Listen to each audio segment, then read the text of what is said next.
ambrosia.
This one.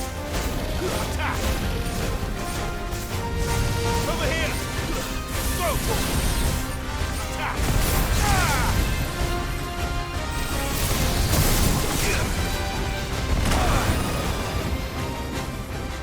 I'm hard talker.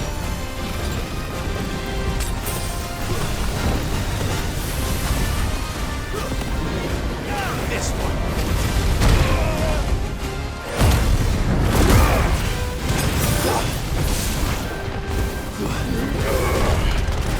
Over here!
Get him!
Go, Paul!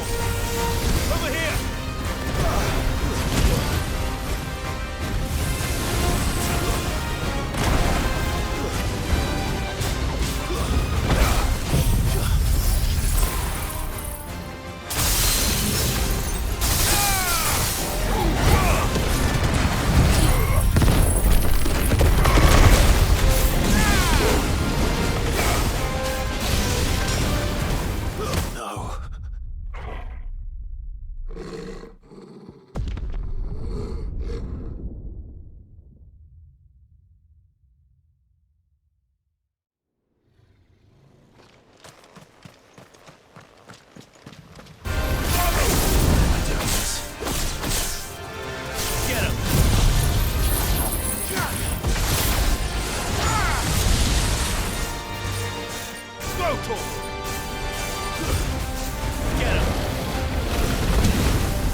Let's go. Run like the wind.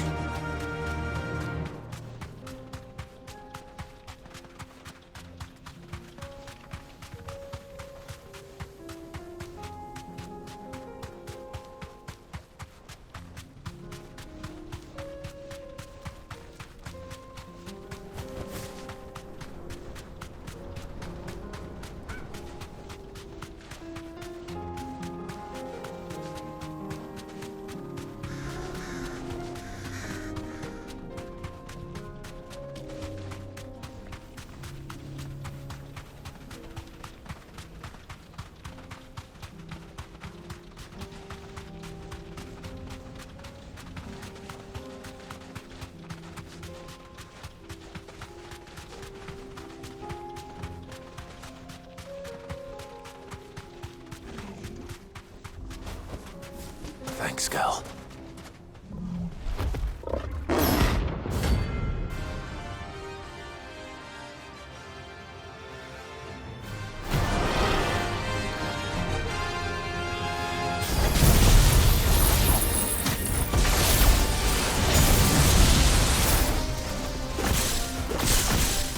We're not going over on this one. Stay close to the wall.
Should have picked on someone your own size.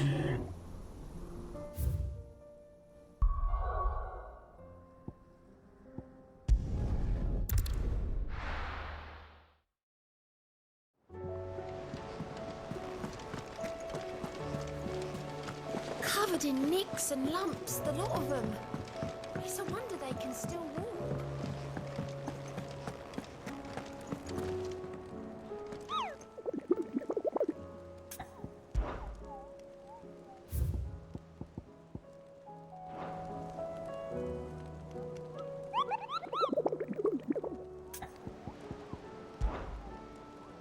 Through Orcish land.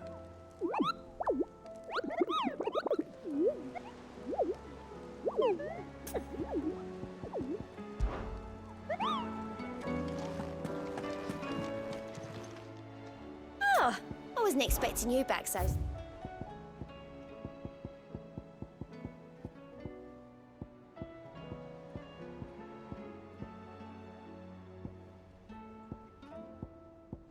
Best of luck out there, Sid.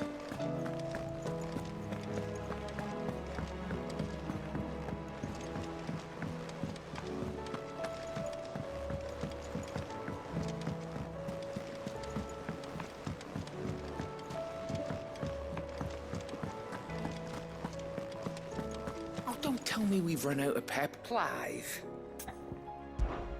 Going purse weighing you down?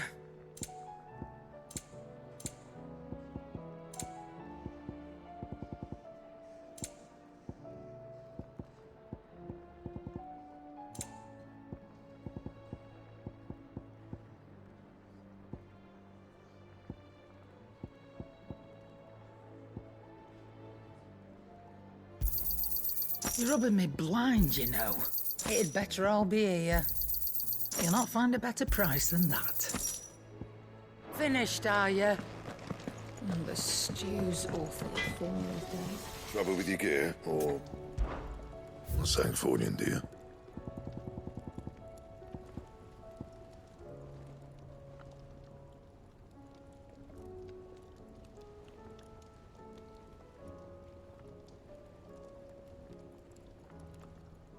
And? Well, the sound of ringing still. So, who knows? What's saying for you, dear?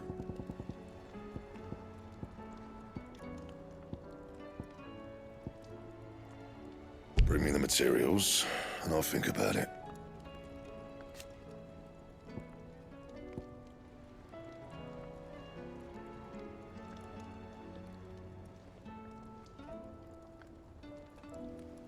And?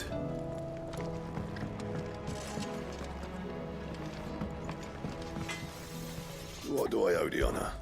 What do you want?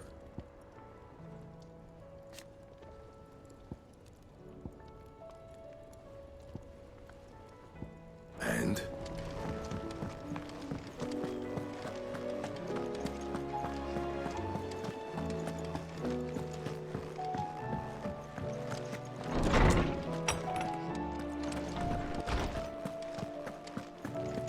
I have no reason to assume. Clive, you must listen to this. Lawsman, tell him. Do you recall when we spoke before on the divinity of Ultima? Well, it inspired me to delve deeper into the subject. And what I discovered appears to agree with the findings of His Grace. You will recall that my quest to uncover Ultima's origins began with the mural at Phoenix Gate. But while I've always known it to be important, its secrets have heretofore eluded me. Now, however, I believe I know where to find the more complete example, one that will reveal all we seek. Master Clive, have you ever in your travels chanced to hear of the Circle of Malleus? I would think not, if you have. But there was once a time when the faith flourished, the oldest known religion in the Twins, and though its popularity eventually waned on Storm, hints of its dogma remain embedded in more modern faiths such as the Crystalline Orthodox. Wait, you said it waned on Storm. What of Ash? Religious monuments are often torn down or repurposed when new faiths rise to prominence. But if no new faith arose, then perhaps the ancient temples might still stand. And so, you see now why I must accompany you to Waloed. It would appear the past still has much to teach us, though in this case, it would not have been possible without the musings of Moss. To think that you carried a copy of my old mentor's chronicles all along. I am relieved to discover it in good hands. I shall guard it with my life. Joshua, if you're finished here, join me in the ale hall. I need to speak to everyone before we leave. Right away.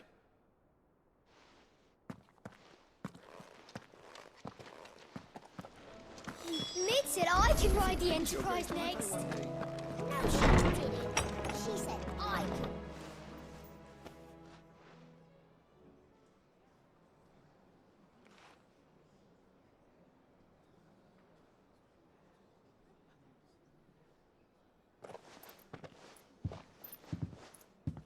My apologies.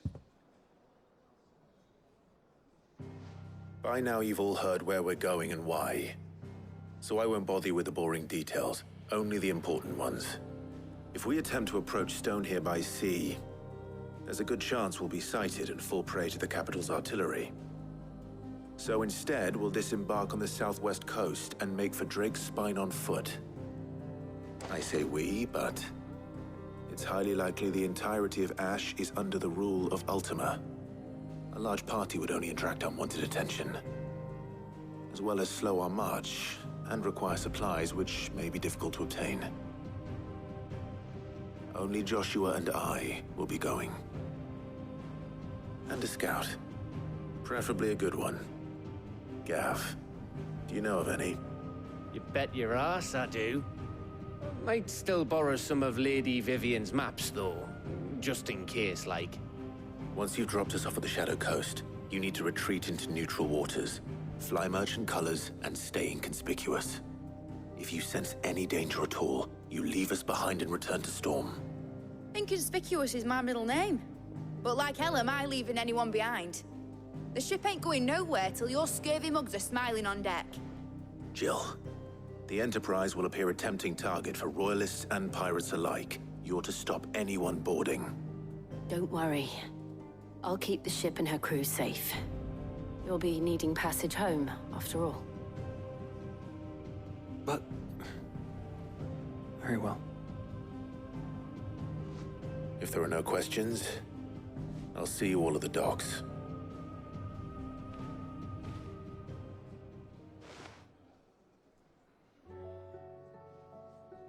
Let me know when you're leaving. I want a word before you go. Of course.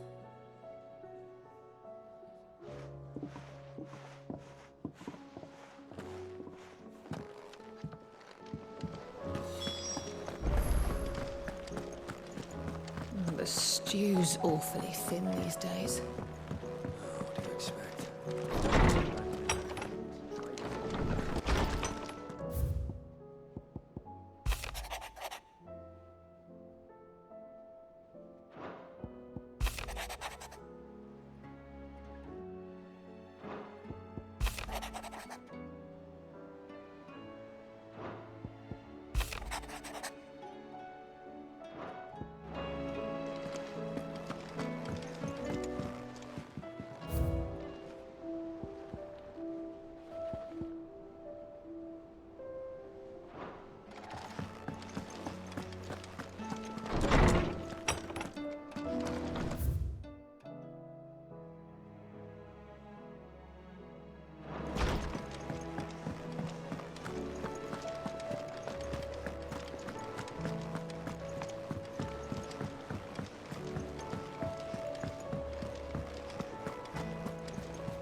How do you split the sea?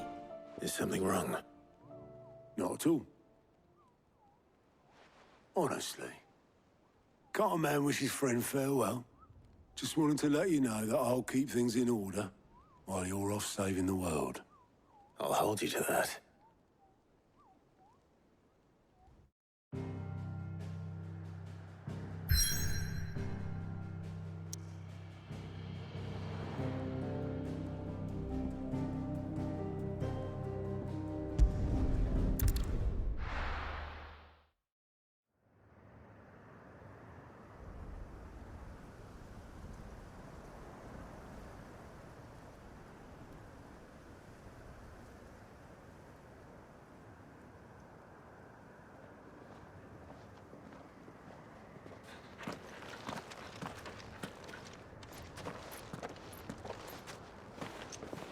Reckon it'll be a long walk to the capital if we follow the cliffs. I'll scout ahead, see if I can't find us an inland route.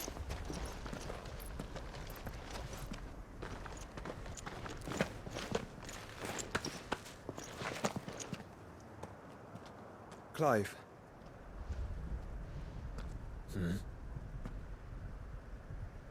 There's something I've been meaning to ask. You took her icon, didn't you? Yes, I did.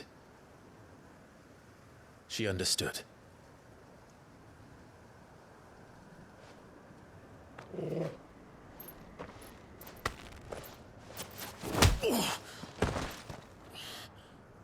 Oh, she understood.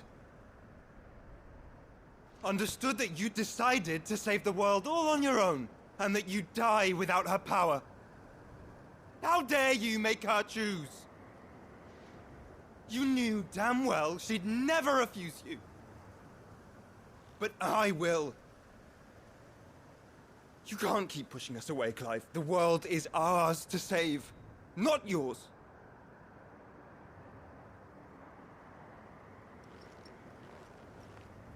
I used my gift because I thought it was the right thing to do.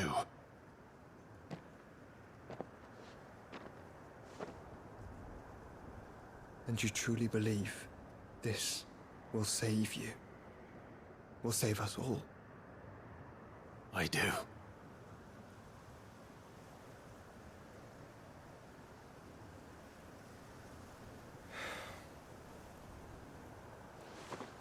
Then so be it.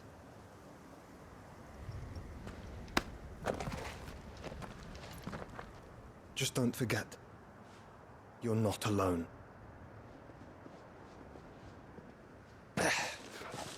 Think I found us a trail.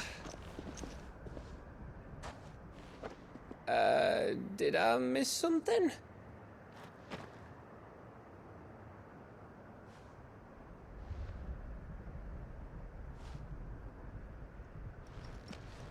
Only that Joshua didn't. I don't get it.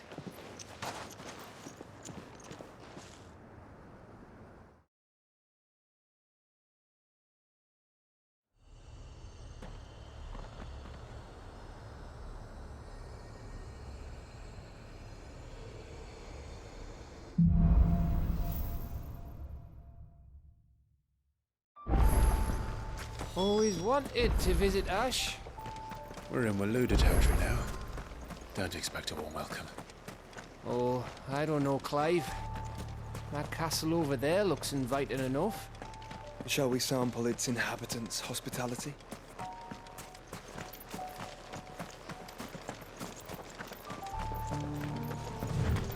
Remember what I said about warm welcomes, Gav? Oh, this place is as dead as Grieger's ghost.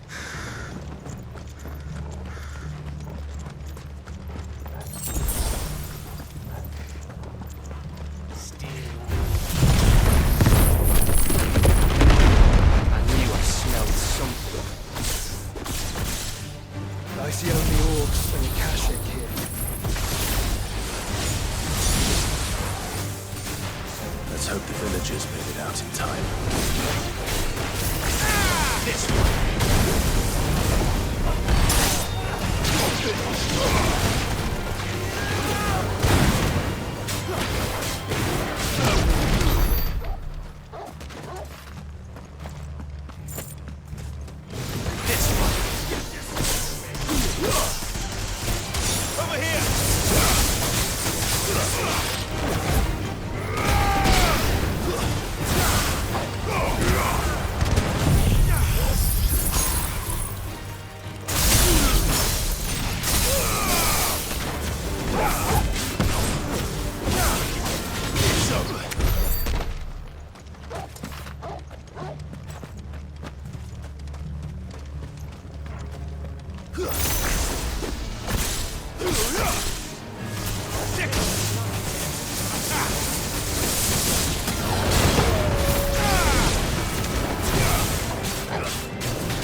over again. Where the hell are the Royalists? Seems you were right about that welcome after all, Clive.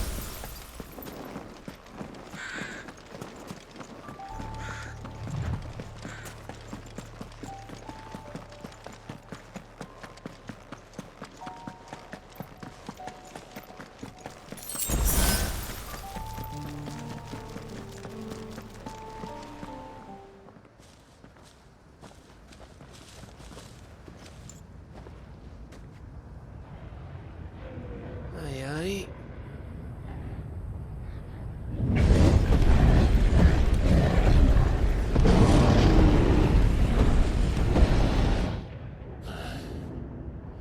Is the whole of Ash fallen into Ultima's hands?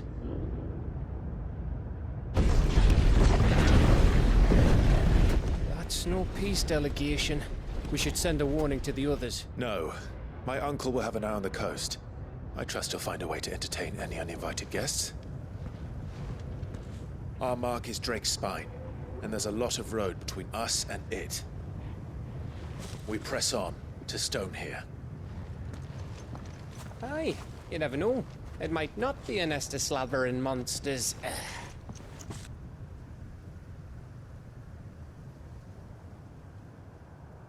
Clive, you must go on ahead without me.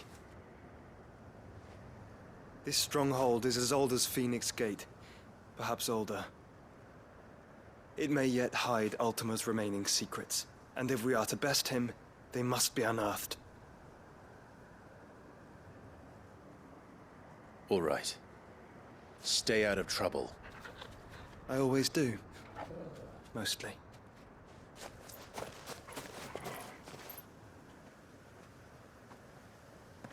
You sure about this? About leaving my brother on his own. Of course. Mostly.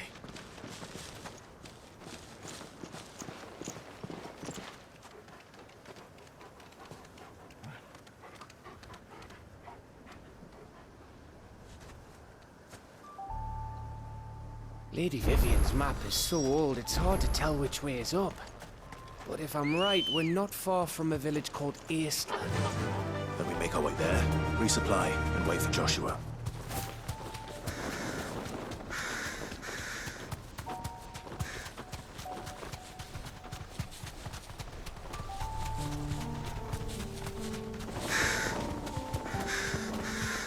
Ugh, this place reeks like a morbid's arsehole.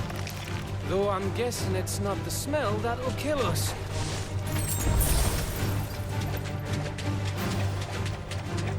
No holding back.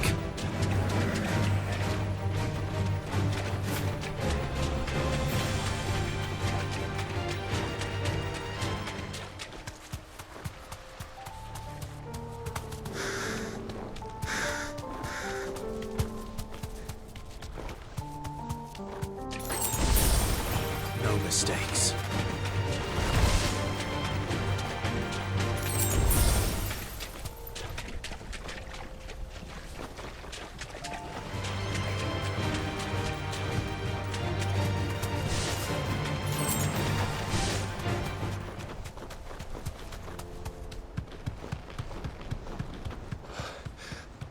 Oh, much breath. Don't look down, Torgal.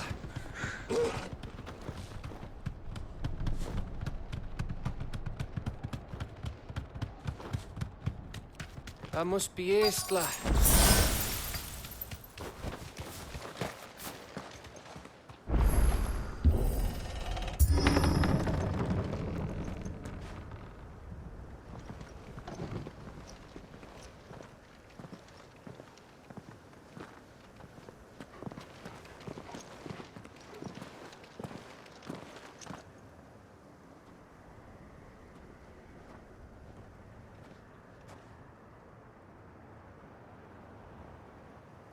What do you think, Clive? Then we're too late.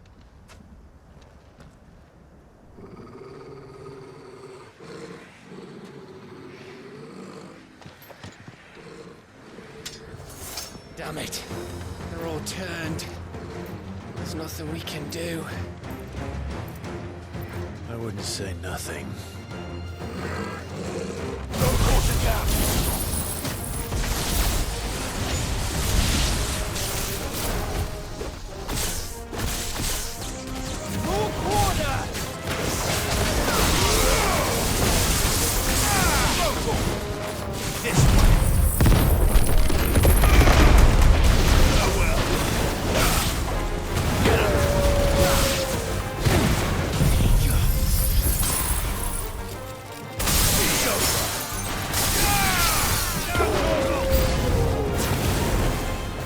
You think all the villages in Ash are like this? A quadruple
bloody isn't.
Gav.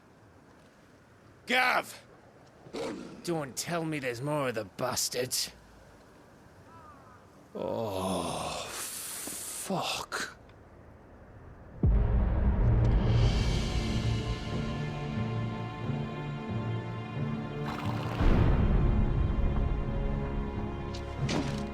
Have you come to watch, Odin? Bound for stone here. Good. My master awaits you in the capital, though I cannot allow you to attend him in your present state.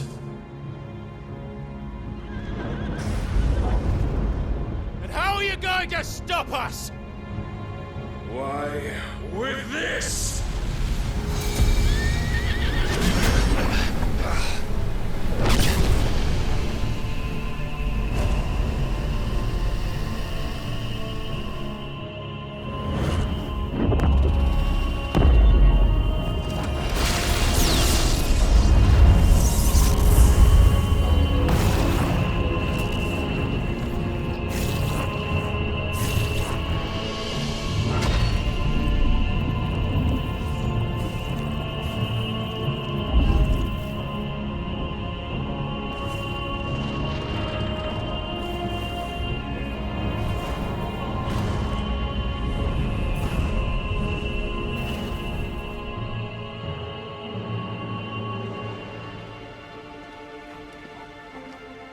What did you do?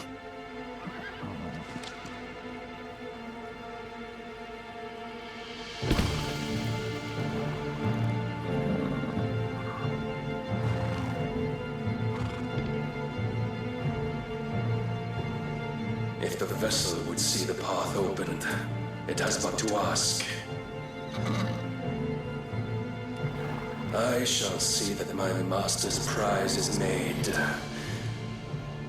presentable.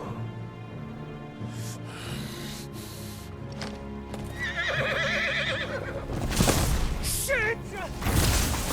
No!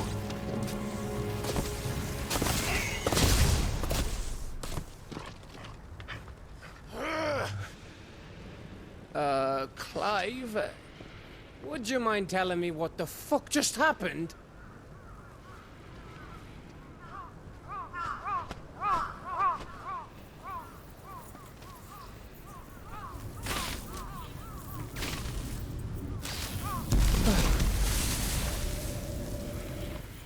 Oh, you've got to be. How are we supposed to get through that? We seek an audience with the king. If His Majesty wants me to come and ask him, then that is exactly what I'll do. Before you go practicing your petition, we don't even know where the fucker went. How about we cool our heads and think this through, eh?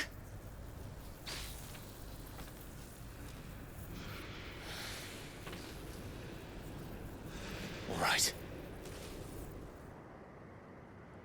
Maybe there's something here we can use.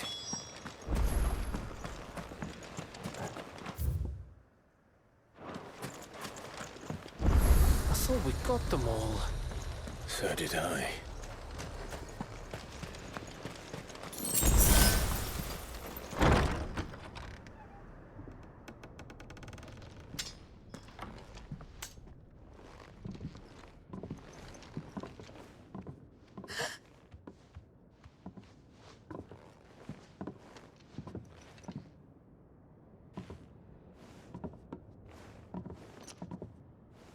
Please. Please, no. Miss. Whoa. Easy. Easy. We're not turned, all right?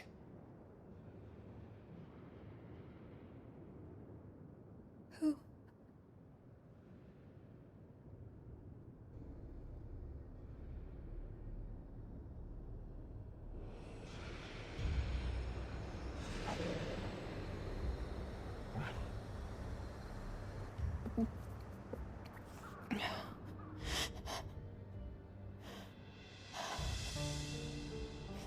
My thanks, kind travelers.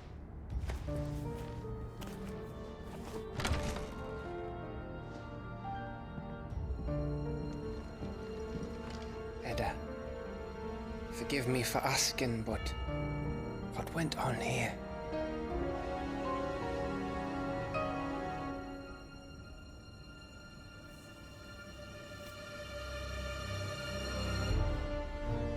It all started when the skies changed. The elders said it was the Arcade. One by one, people went mad. Minds taken by the ether. Till only I remained. By then, I was too far along to run.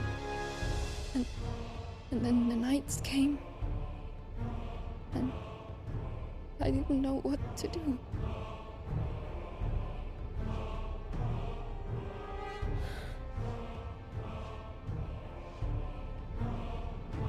And this, Arcade is... Just a story. Something our grandparents told us when we misbehaved. About how the heavens would grow dark before the land took her last breath. The end of the world. You said the others went mad. But where did they go?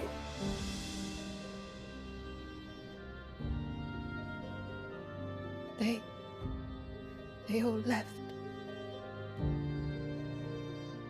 Drawn east to the tower, to reverie. The elders, the healer, the blacksmith, my husband.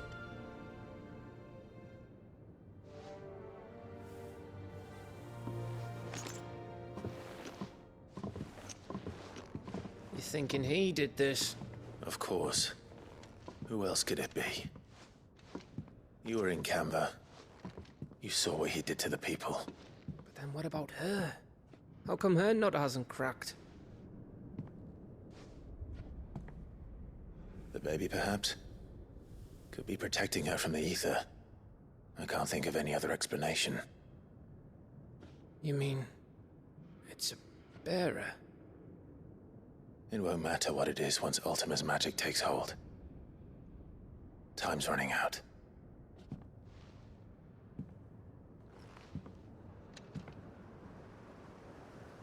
This tower. That's where we'll find the king.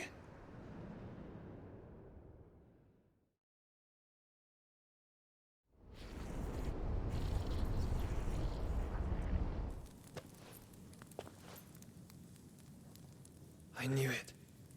It's the same as Phoenix Gate.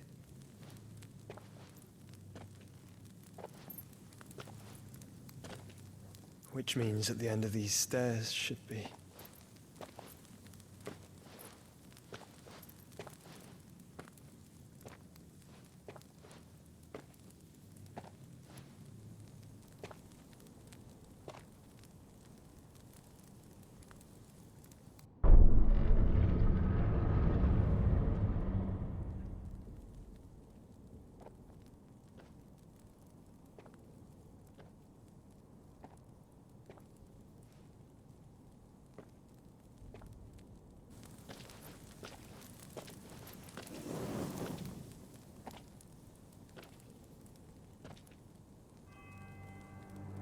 The mural is complete.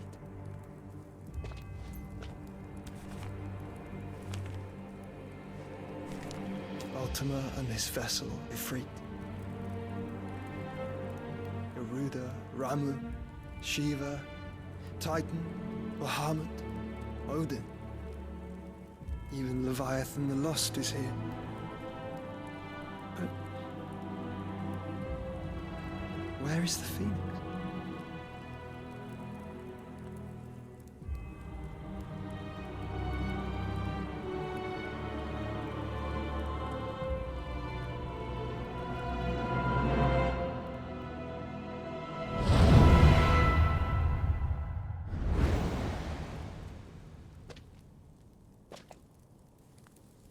by the Founder.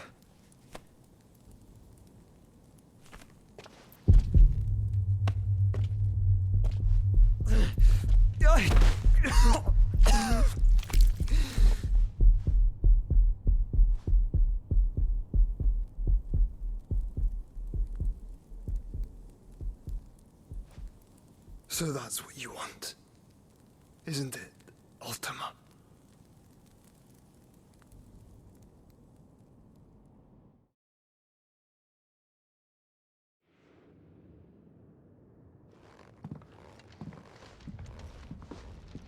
So that's how it's gonna be then? I'm not asking, Gav. I need you to stay with Edda. What? I must do this alone. If I don't return, you're to find Joshua and make for the Enterprise. Understood? Aye.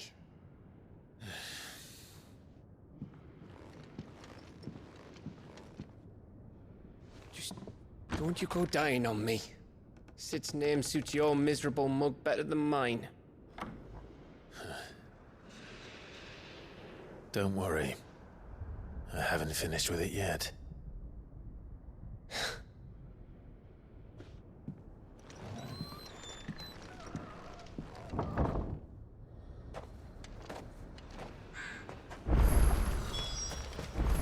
If Barnabas is...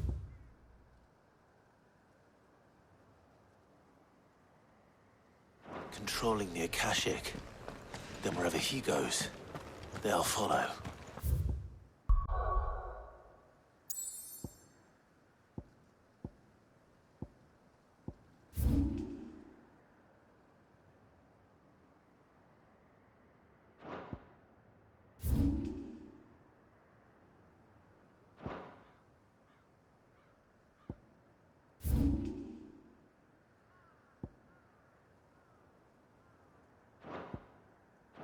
And so will I. Ambrosia won't help me here.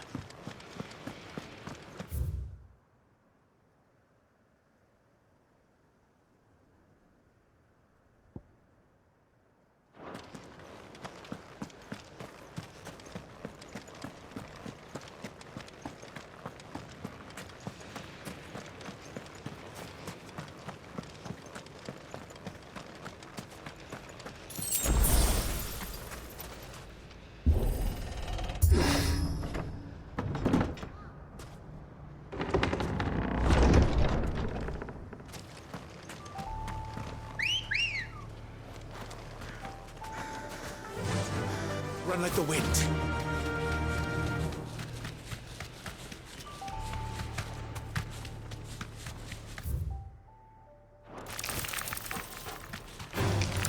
Time to fight.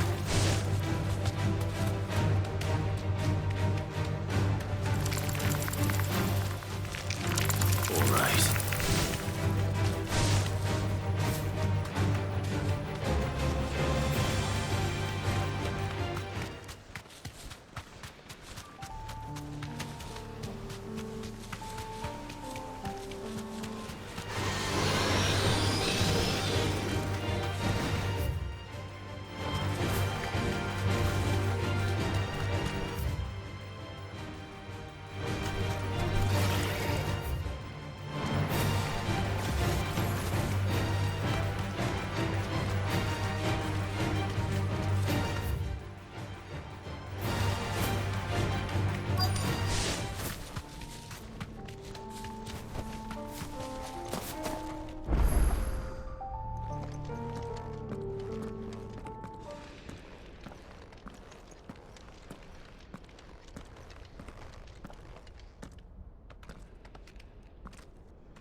This is it, boy.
I've come for you, Barnabas.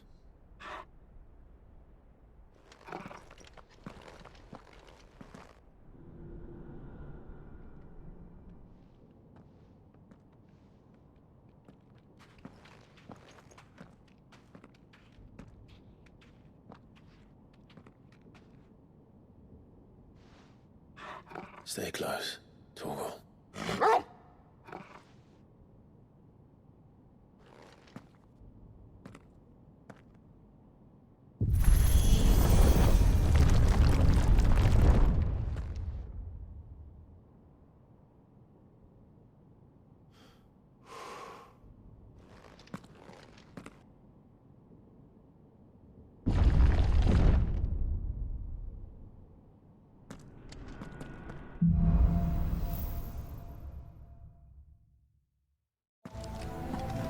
The tower.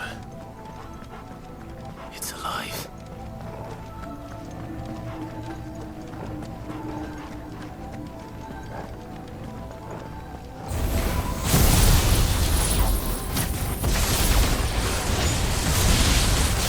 More echoes of the fallen. They seem to feed on ether. There shouldn't be any here.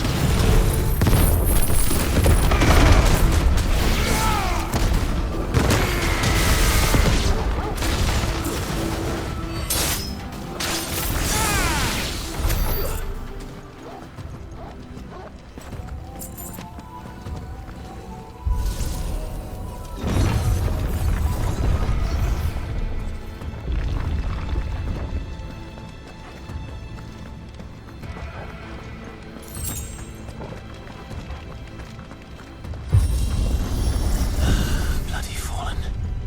Why do all their flaws seem to have a mind of their own?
Mistakes.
If I were Barnabas, where would I be? The top. So I could look down on the world. Get him!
What was that thing? Hopefully there aren't any more.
Almost there.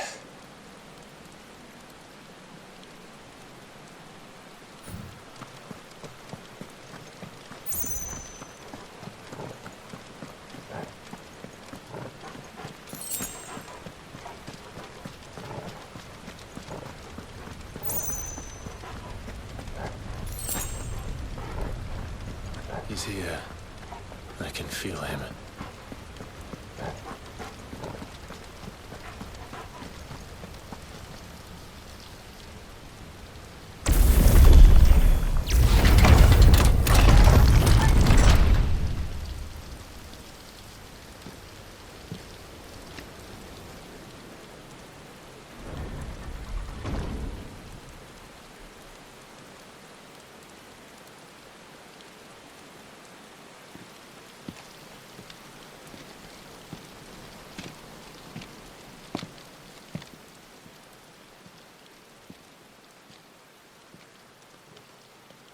Why?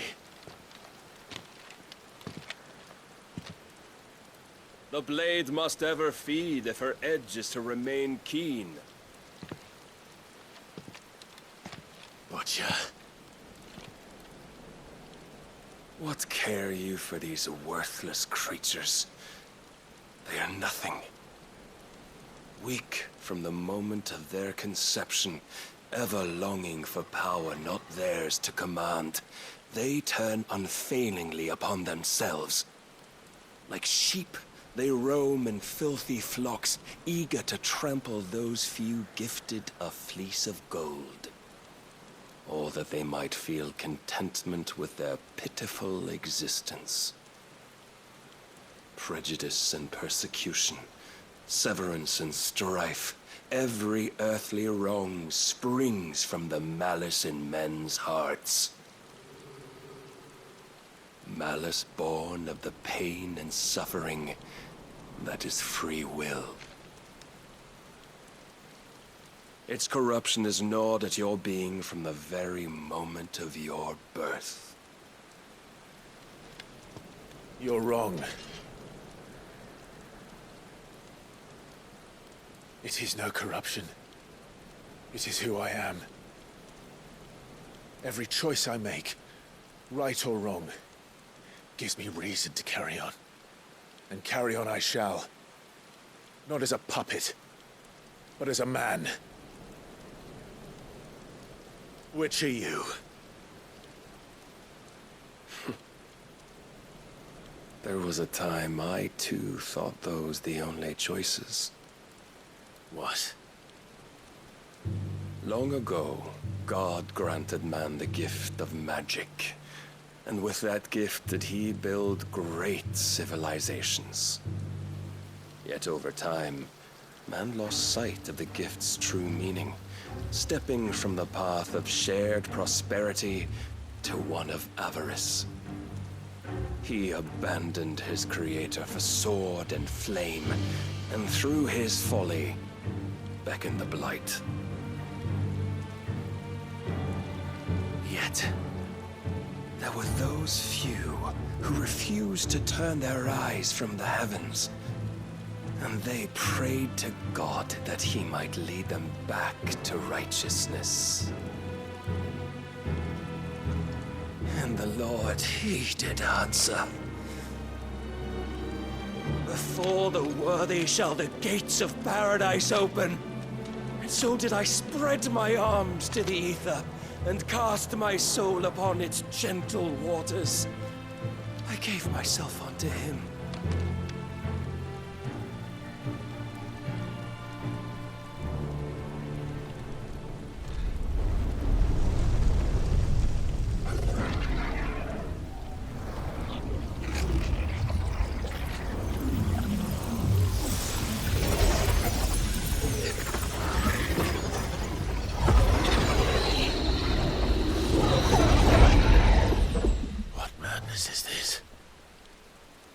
My worth proven, the Lord charged me thus.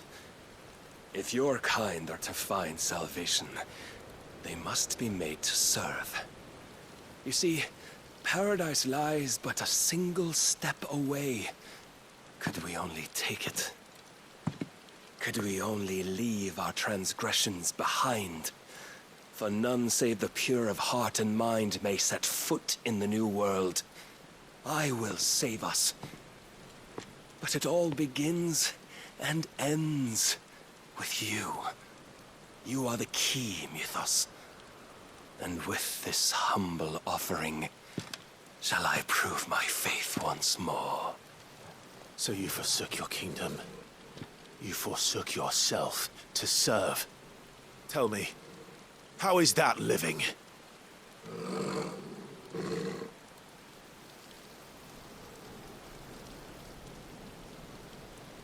What you seek to provide is not salvation. It's anything but. Life is about always having a choice. Take that away, and we might as well be dead.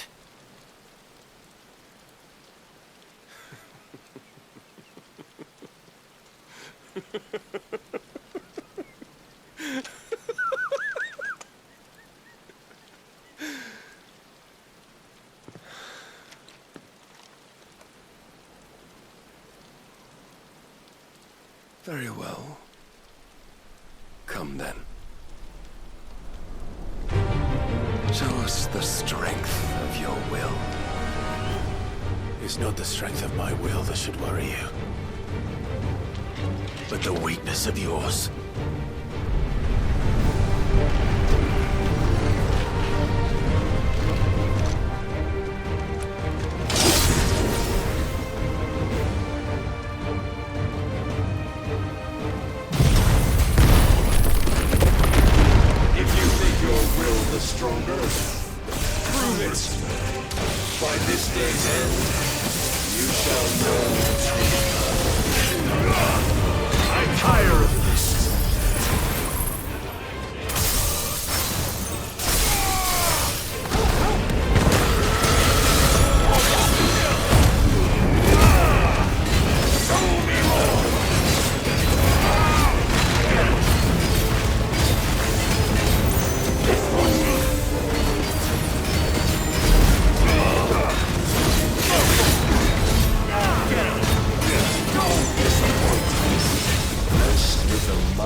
Chose you to serve as his vessel, and you cling to this foolish notion of hope when there is none.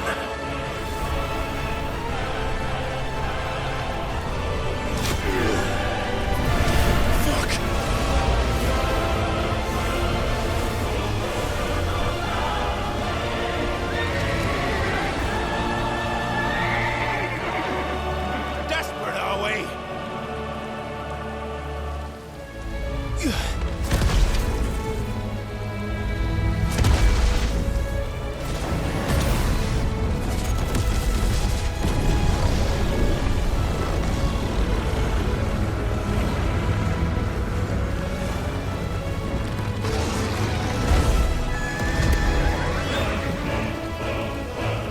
Finally, we can begin!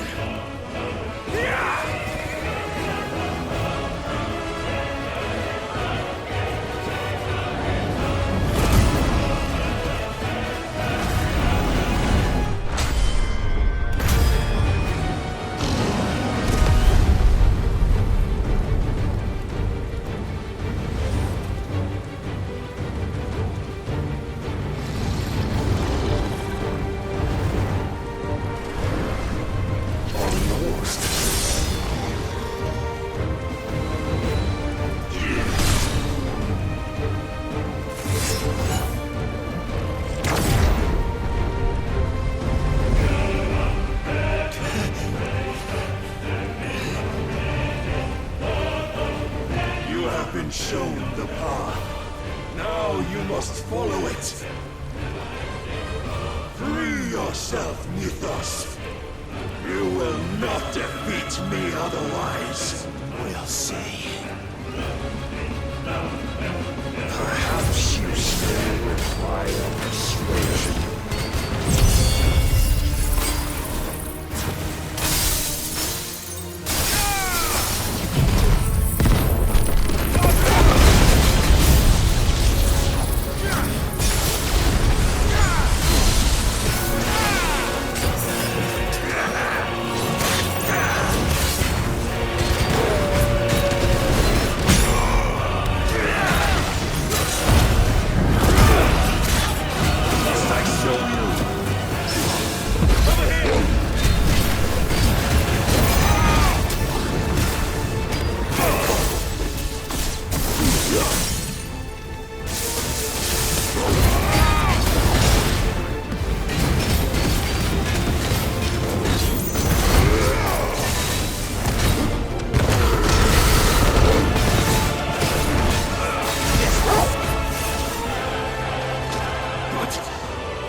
Defeated.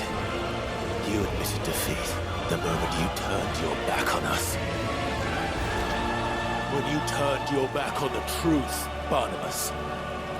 We are not as weak as your God believes.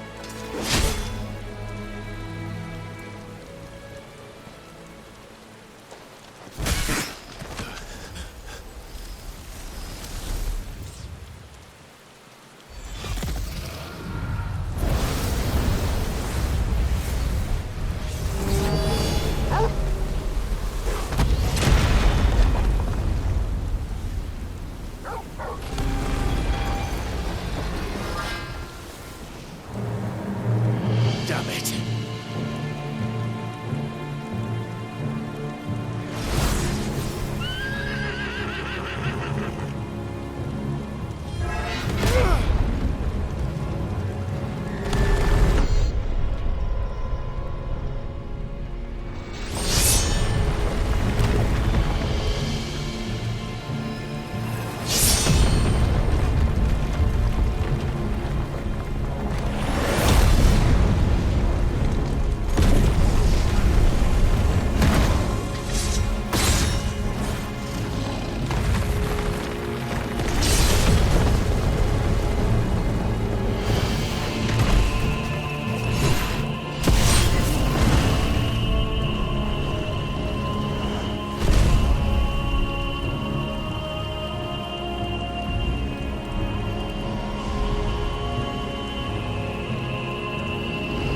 What are you waiting for? Men know nothing of strength.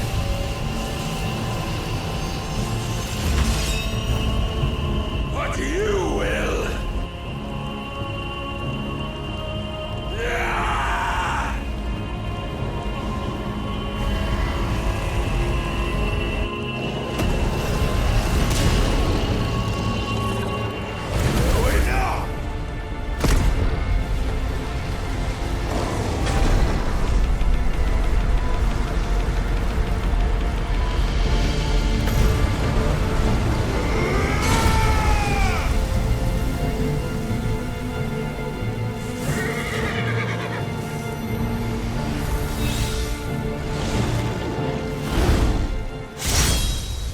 You dare!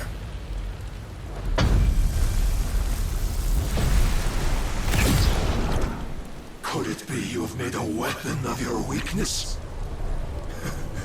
My apologies.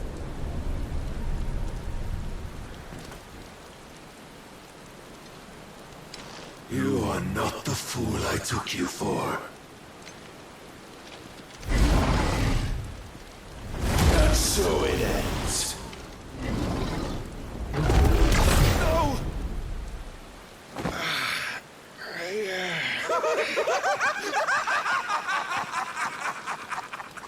Don't tell me you are tired, Mythos! Your stubborn defiance has stirred my long-becalmed heart, filling it with a joy that I have not known for generations! I had thought the tantalizing kiss of self-indulgence a dream forever out of reach. And now that its sweet ruin courses through my veins, I shall not be quick to relinquish it. Show me your work, Mythos, that I might revel in it!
is proof of the Lord's grand design.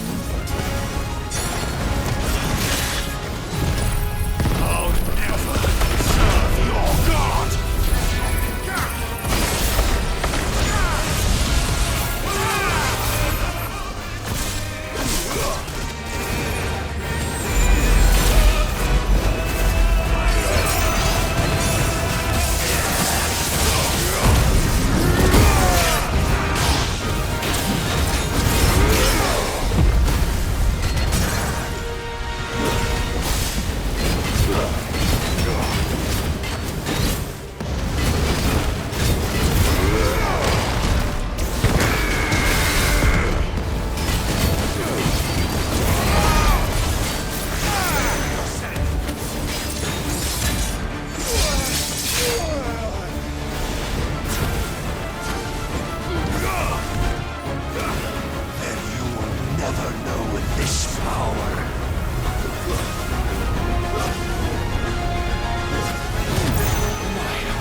Is at an end. And we both know the truth. It is I who stand victorious. My will that prevailed. Your will? No. It was his. Clive Rossfield.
Perhaps there is strength in will. Would that I had not relinquished my own.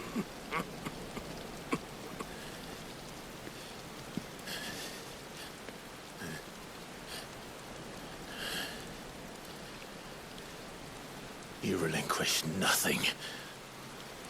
What was it, if not will, that made you strive for a new world? Strive to win your master's approval?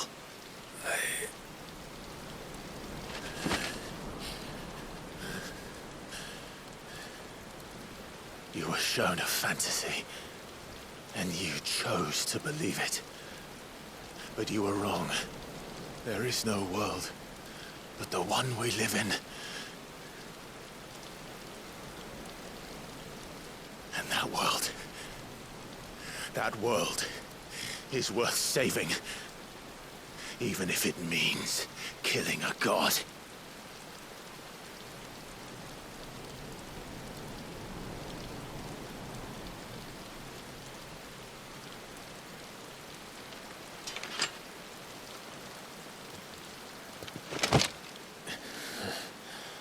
Bold words. From one who has served the Lord so well. This is pointless.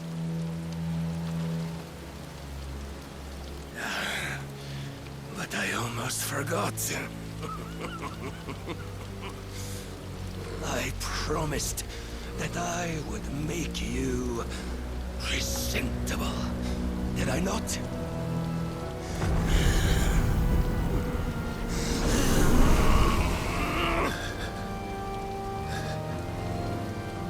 We shall fulfill our destinies, just as the Lord's Mother Crystals have fulfilled theirs.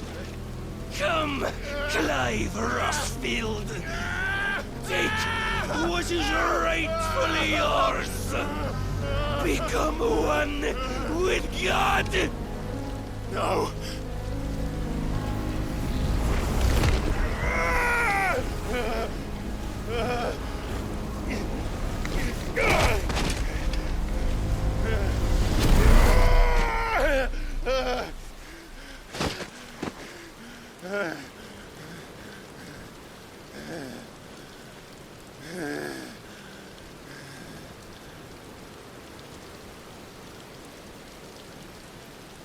At long last, salvation. I'm coming home. Mother.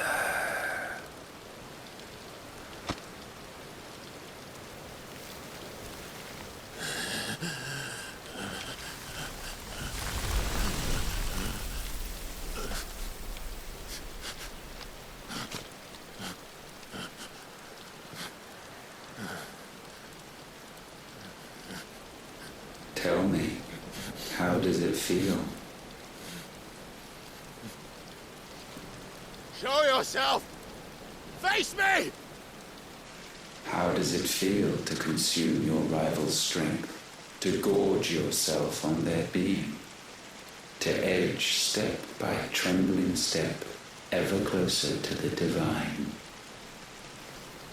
With or without a will, you are still but a vessel, our vessel.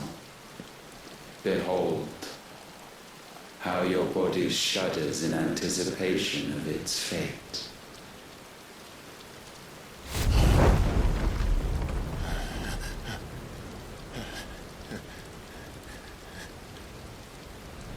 Oh, it's not yours yet. No. Come then, O wayward child. We shall await you upon the back of the first worm. There all shall end and begin again.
Since when was Eugen Hamel one to hide when there was a fight to be had? Since they stripped me of my rank and banished me from the battlefield.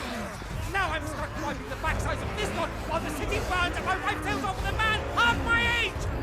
And then you turn up! What the hell are you doing here anyway?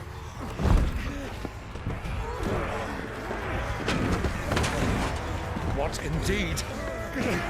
The enemy numbers 200,000 or more counting the orcs. There are simply not enough soldiers garrisoned in the capital to repel an army of that size. Then what of the central keep? Held by a contingent of soldiers and bearers from the surrounding boroughs. They are the sole reason it still stands. And all it took was an army on their doorstep to bring them together. The prospect of death does put things into perspective. Perspective. Perhaps it's what we've lacked all along.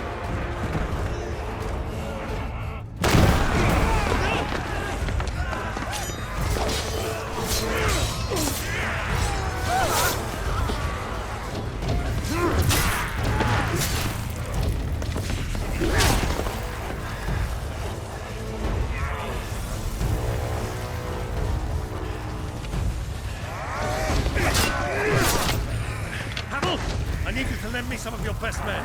Preferably all of them. My best men! Does it look like I'm able?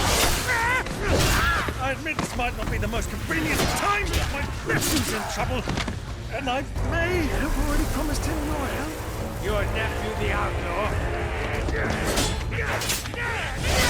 My soldiers have better things to do than die for nothing. And you and he are of the same mind. I fights for the opposite. He fights for a world in which we shouldn't have to live and die for nothing. And he fights today to give us all the chance of a better tomorrow. Be that as it may, a handful of men cannot stand against a kingdom.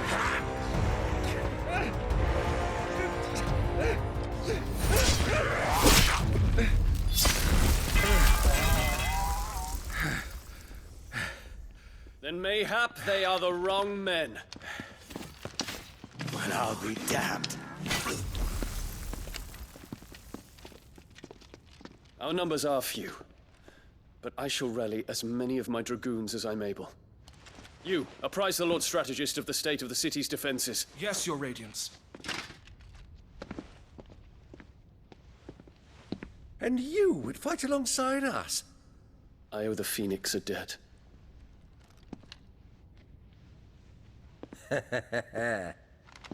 Does this vouch for my nephews? Aye, but I still have my doubts about you. Which we can discuss later. Indeed.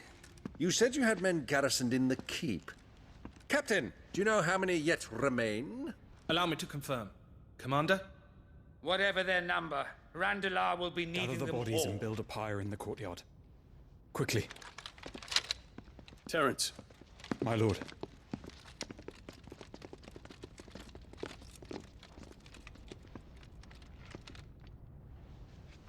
You will find a girl there.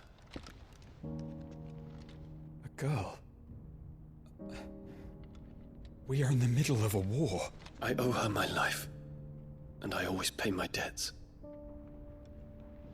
You are to see that she is provided for. Dion, I cannot leave. But you shall. If I'm ever to be worthy of the forgiveness of our people, then I must earn it. And I must earn it by my hand, and my hand alone. Know that I do not ask this lightly.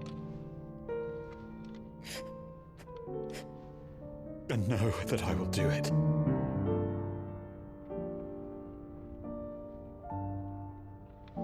Farewell, Terence.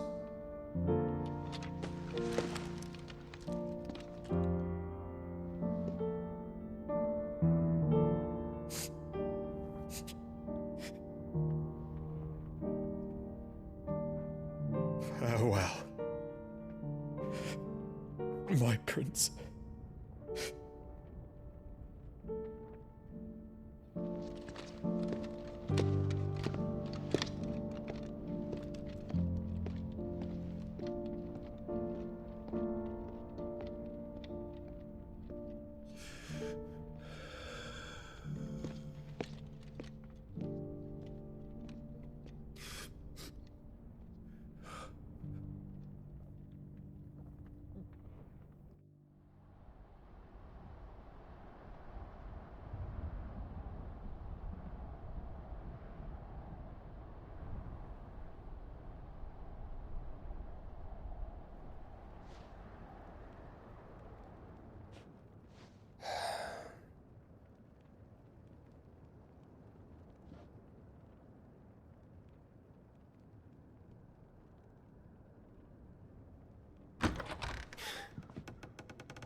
Clive! Thank fuck.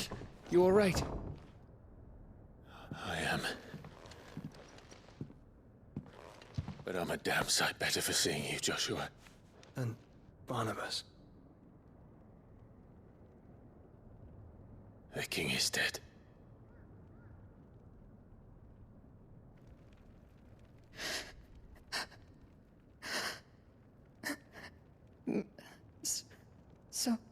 So they're all...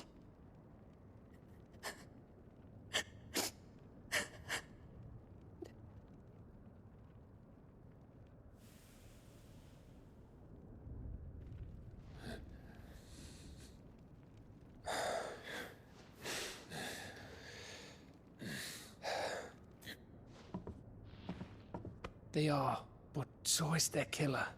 He can't hurt anyone anymore. You're safe.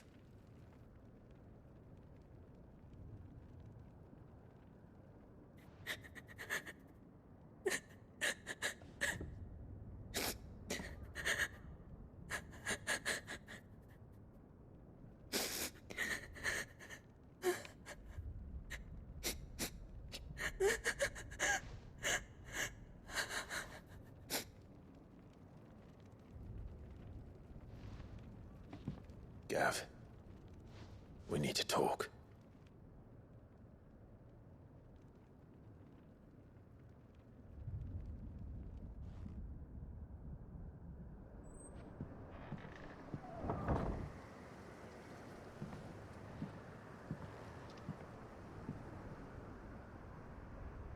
I'm sorry, Clive. You know I want nothing more than to go with you. I do. But I'm glad you're heading back to the Enterprise nonetheless. And not just for Etta's sake. Our people need to know what happened here. You can count on me. As can she, I hope.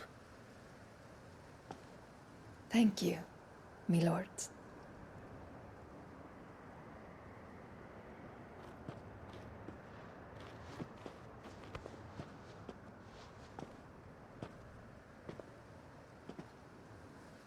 Do you think that was wise? Wiser than leaving a woman with child alone in the Deadlands. They'll be safer at the hideaway. For now, at least.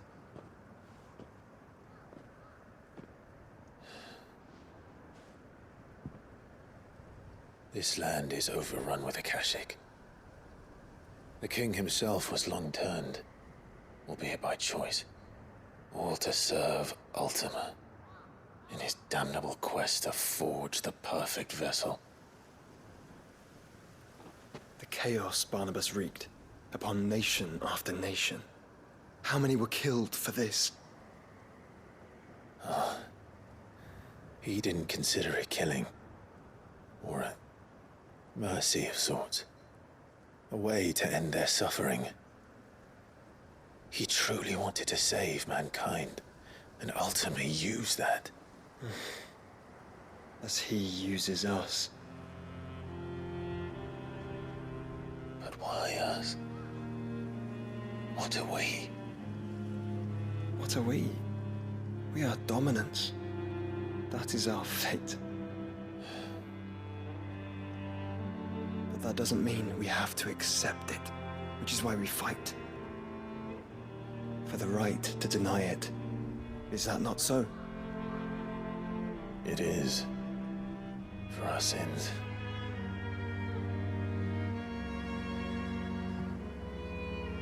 Barnabas said something else. That the Mother Crystals were Ultimas. Ultimas? Are you certain? We know that the Mother Crystals have been leading the land of Ether. And we also know that it's this which hastens the spread of the Blight. But what I cannot fathom is what Ultima stands to gain from that. What did you find at the Stronghold? The truth about Ultima's prize. For so long, I believed it to be you, and you alone. Yet, it is not merely Efreet that he desires, but Efreet and Phoenix both. That which we became in the skies over Twinside. Only when the twin flames are joined shall his vessel be complete. Quite why he needs a vessel is another question. Unless there is something he cannot achieve without one. Something his immaterial form precludes. Something requiring an unthinkable amount of ether and a body resilient enough to channel it. If I did not know better, brother, I would think that he meant to cast a spell. A spell 1,000 years in the making. A spell to end all spells. But he cannot do it without us. Nor without the Mother Crystals. But if we destroy them all, we will stop not only the Blight, but Ultima as well.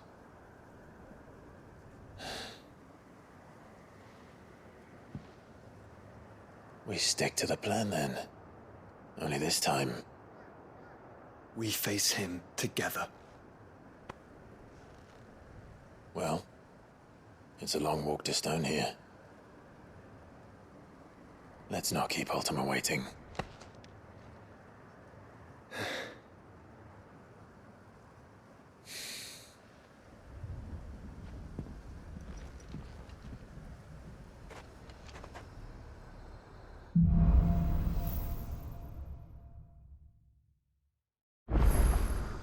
When Barnabas fell, his magic died with him. The road to Stone here is barred to us no longer.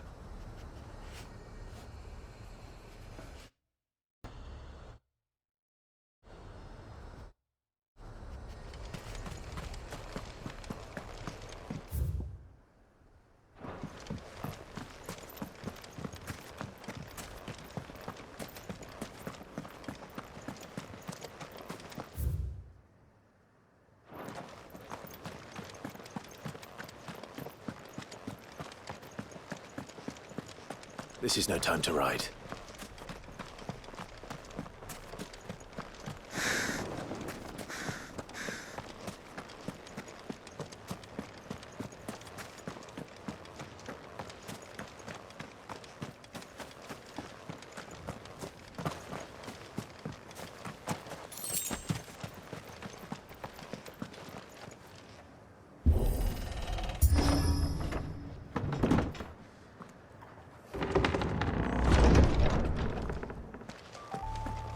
You were right, Joshua.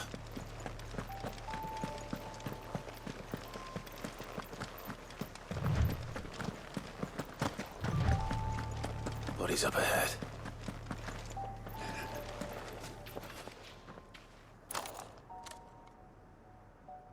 Is there no peace for a dying man? What happened here? The ether floods made savage beasts of my companions. And those faithless orcs, I knew they weren't to be trusted. We were told that they would stay loyal to our cause. Something commanded their loyalty, but it was not us. It's a wonder they stayed faithful for so long. Perhaps they sensed our downfall. The king is gone, our nation in ruins. What becomes of us loyal pawns now? Sworn to a shattered throne. Fuck Walud. Fuck the dead king and his god. Fuck this withered shithole. The floods do not affect you. You are a bearer, albeit one who's lost his brand. Pray, hear me, brother. Will you grant this pawn his final wish? Will you lay my dying soul to rest? Of course. What do you need? Finally, some luck. Beyond the castle walls, towards Stone here, there is a forest. Never turn. My parents are buried upon a bluff, nestled amongst the trees. Theirs was the only love I ever knew. I was torn from them in life, but perhaps I can return to them in death. Take my ring. See that it rests beside their bones.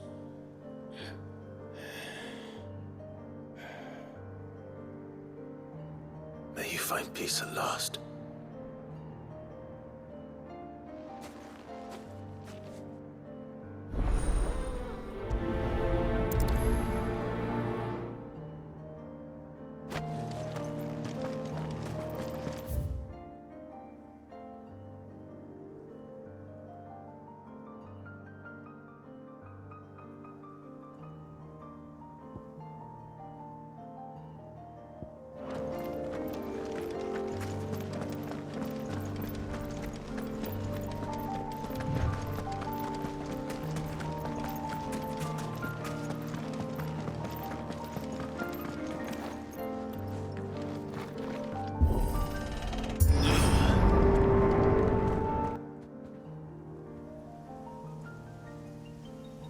Don't tell me. The only way to the capital is through that gate, just as you surmise. There's an army down there, Joshua. Yes, but I don't see any dominance.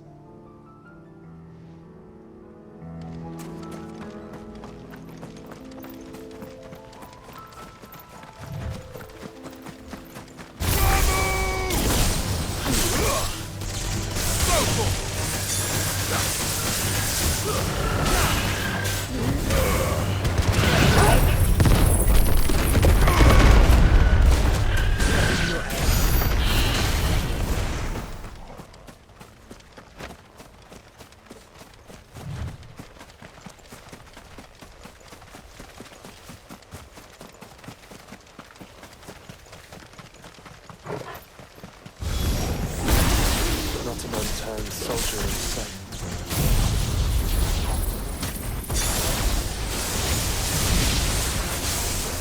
Then we end this, alright.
one's bigger than the others.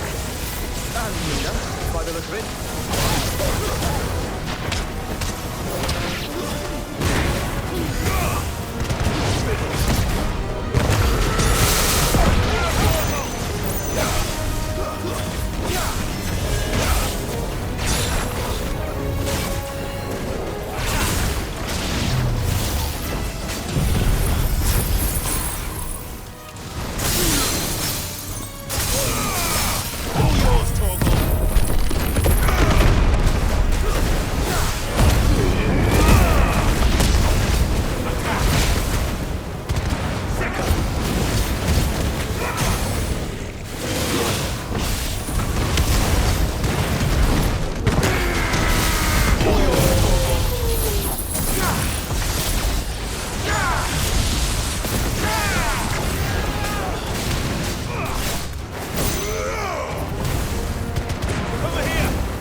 We can rest here if you like. Don't worry, I'll be fine.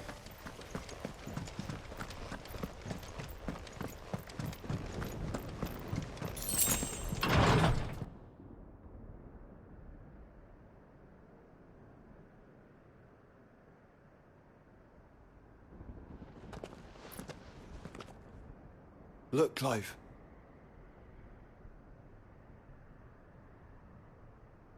By the Founder. The place is a fortress.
Ready, go? No villagers. No knights. Not even any bodies. One could almost believe the whole kingdom had turned to Kashyyyk.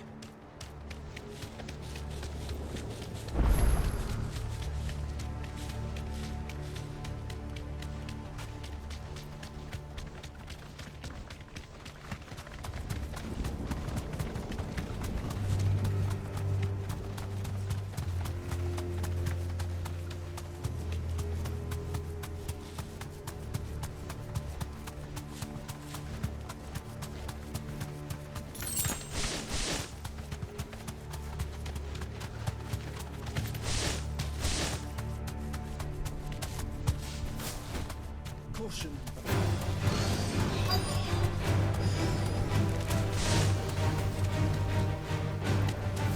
Safe.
be able to see all the way to Stone here.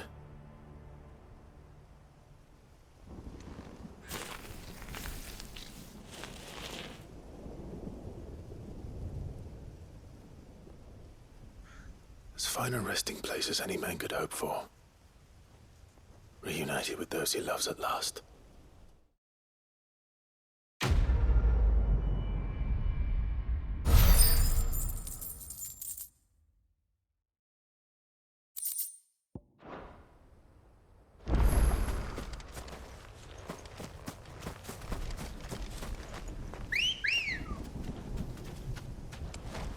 Let's go.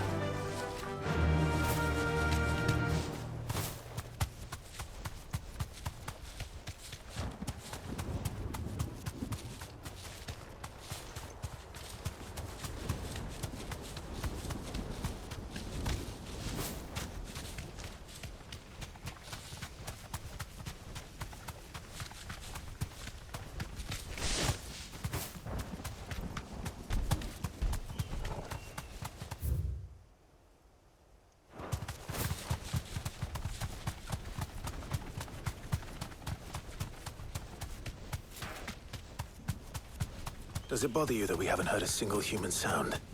Everything about this place bothers me.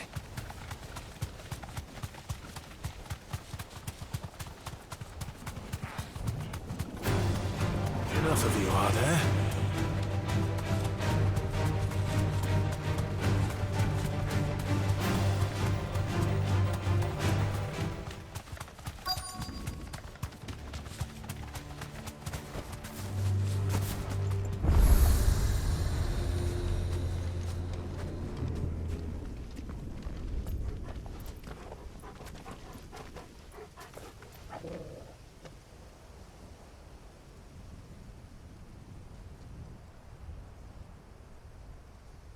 The calm before the storm.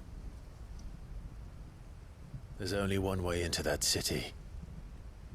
Across the bridge. Through the main gate.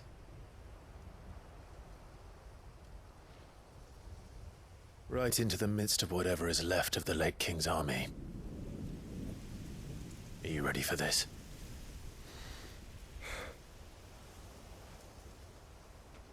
As ready as I'll ever be.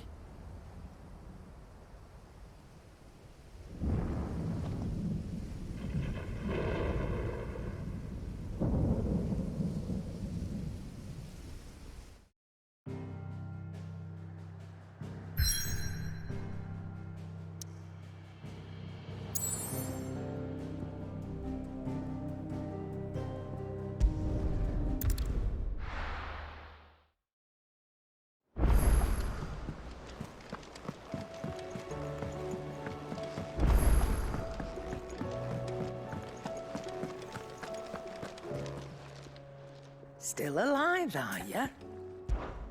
Coin purse weighing you down?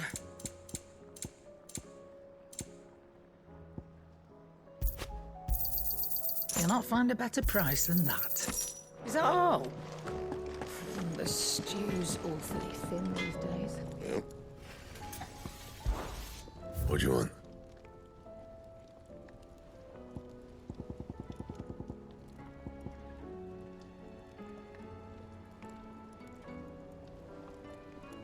Bring me the materials, and I'll think about it.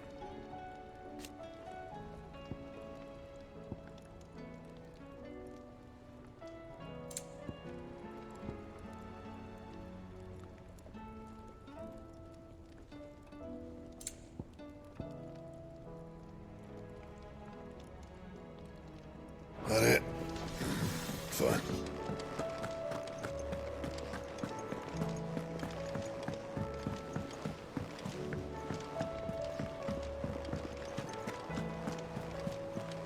Covered in nicks and lumps, the lot of them. It's a wonder they can still walk.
Be safe.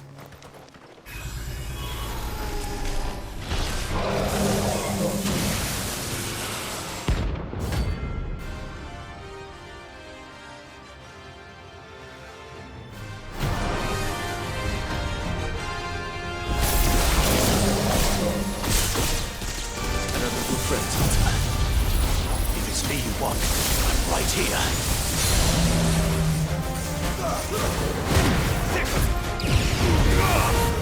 This one.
Don't come back.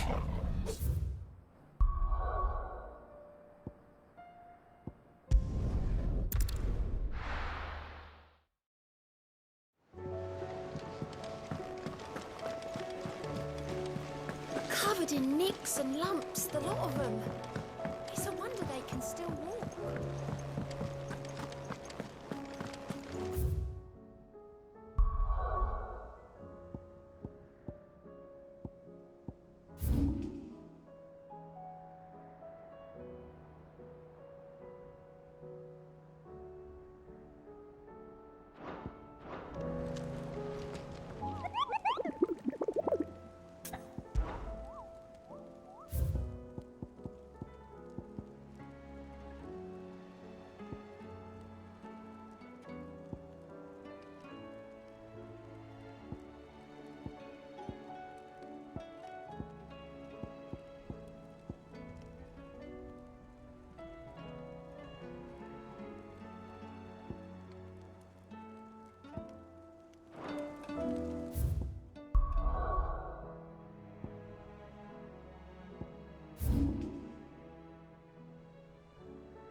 the hell did he cross the strait?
Your journey ends here.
Who's here to meet us?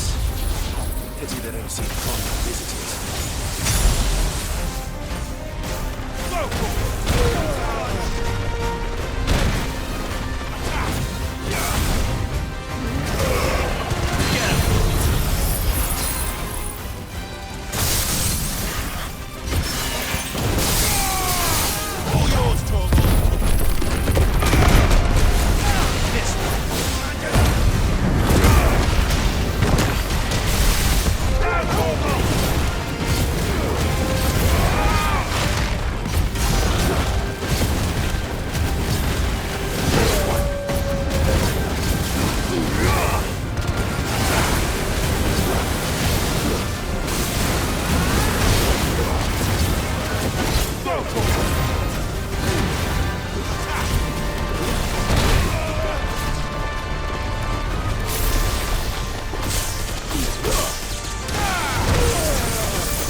catacombs.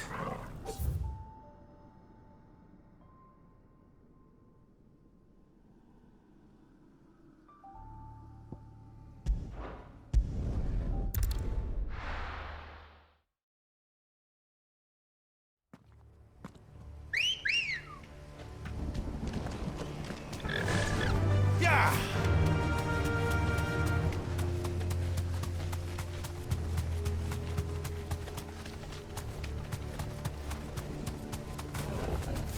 Thanks, girl.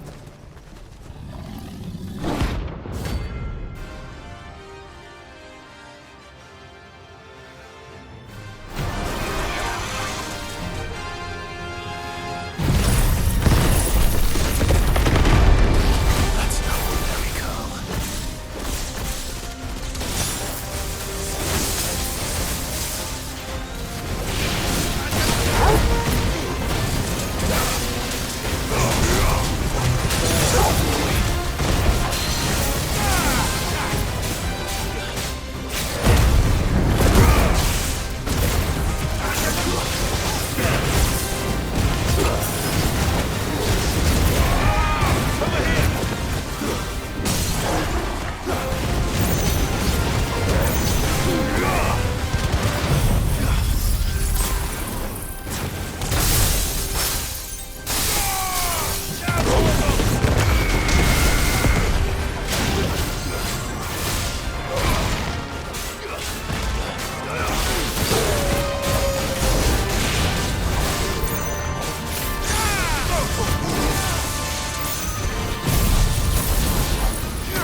Let's hope it was the last of its kind.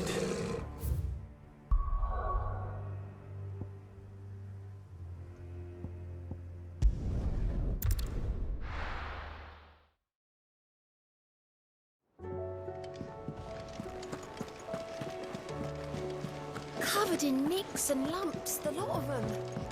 It's a wonder they can still walk.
Run like the wind.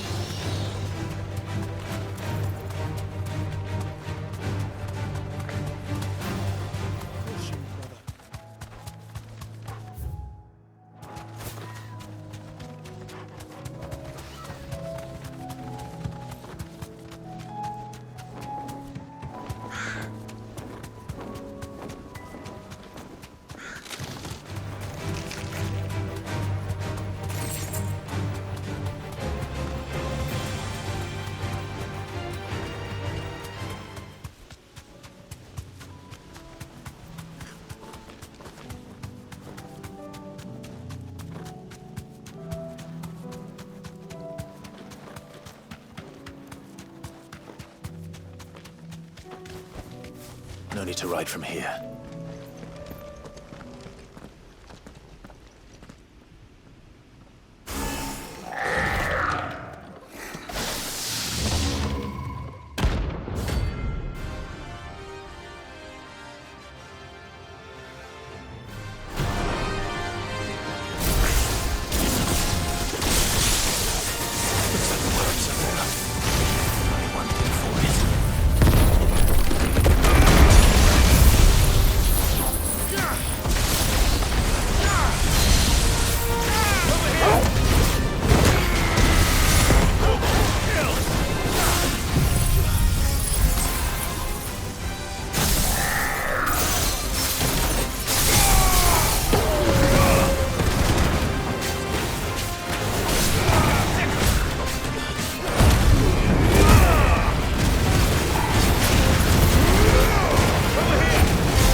Sweet dreams.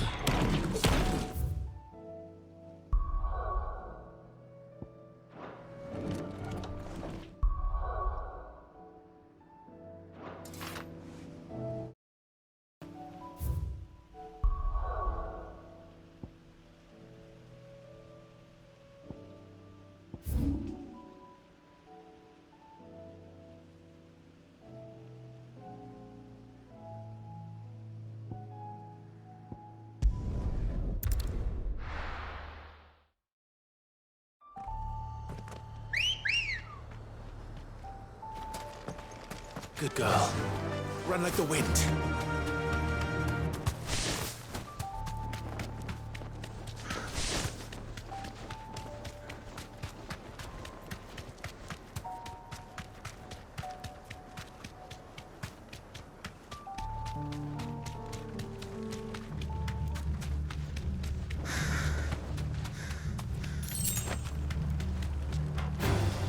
Time to fight.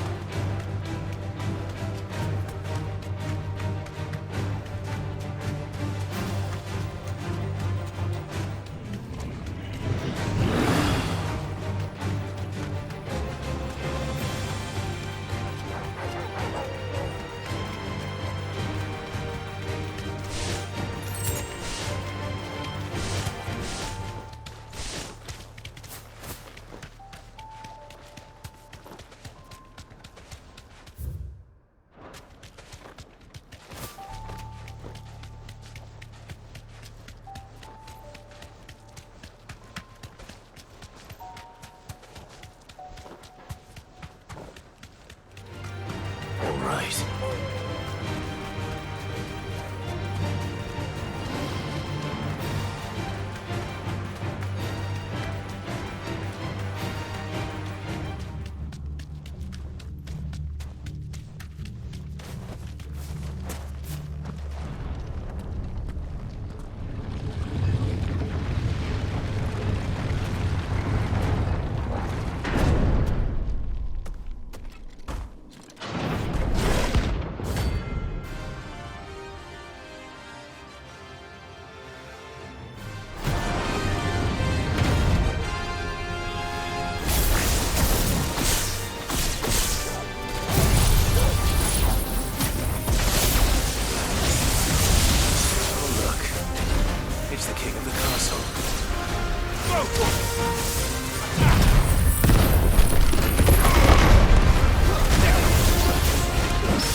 reign is at an end.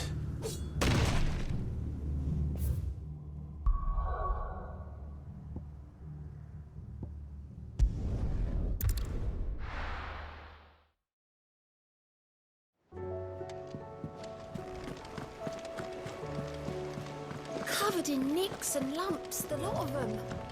It's a wonder they can still walk.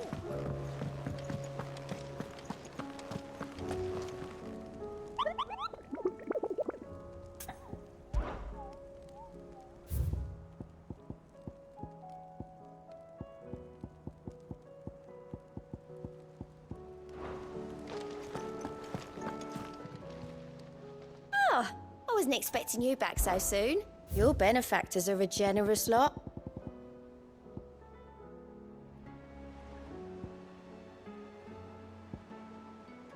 Hasn't been delivered yet, I'm afraid. Come again. I may have more for you.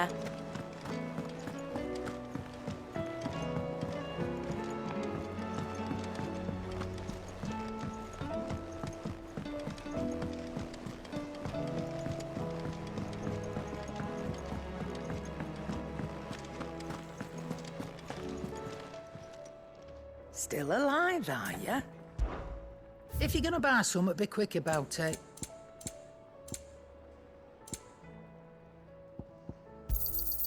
You'll not find a better price than that.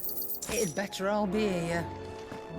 And the stew's awfully thin these days. Trouble with your gear, or... what's Sancfornian, dear?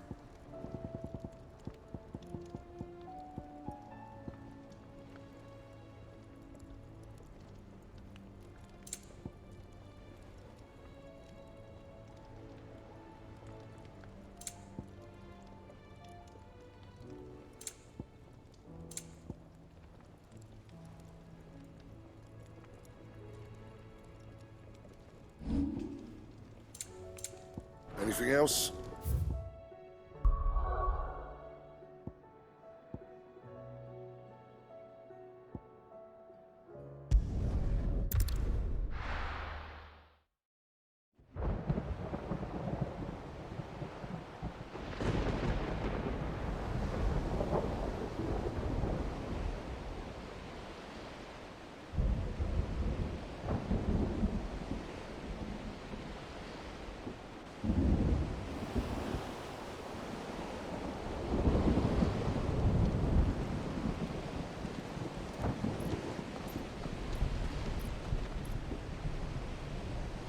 What the hell happened here? I dare not think. A stroke of good fortune, perhaps?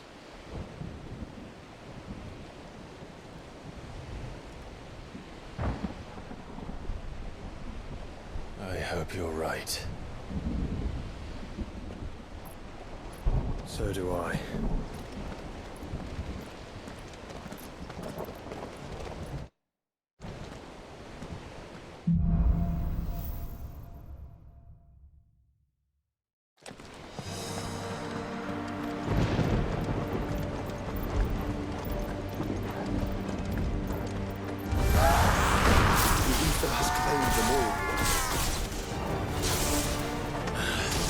Let's see what we got next.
I'd be mad enough to tame such a beast.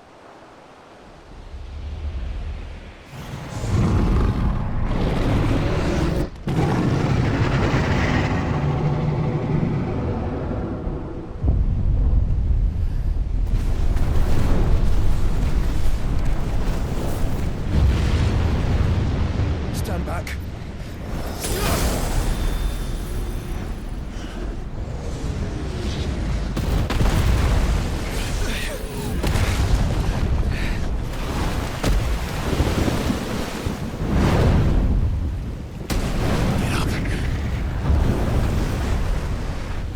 Here it comes.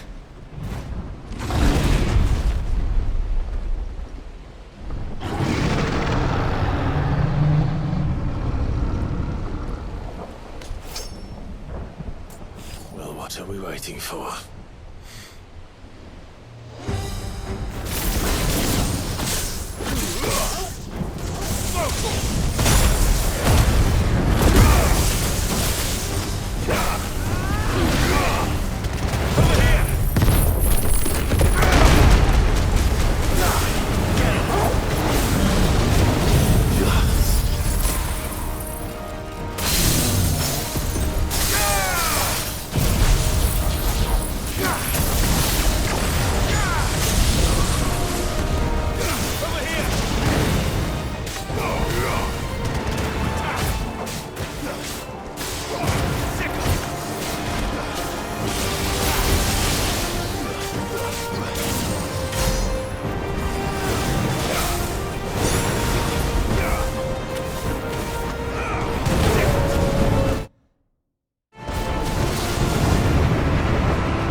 Stand back! I'll conjure a ward!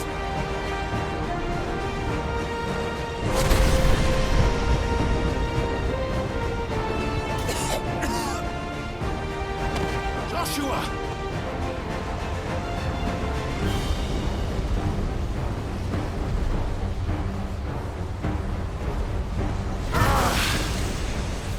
Desperate times. Clive, no! Trust me. Burn your shield, remember?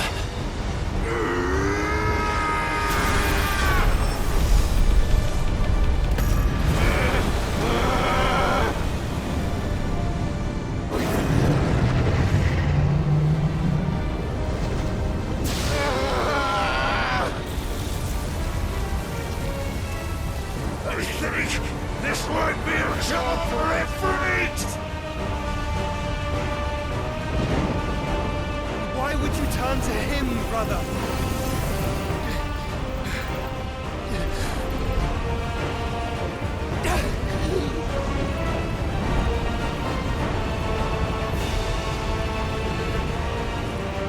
When we fight together.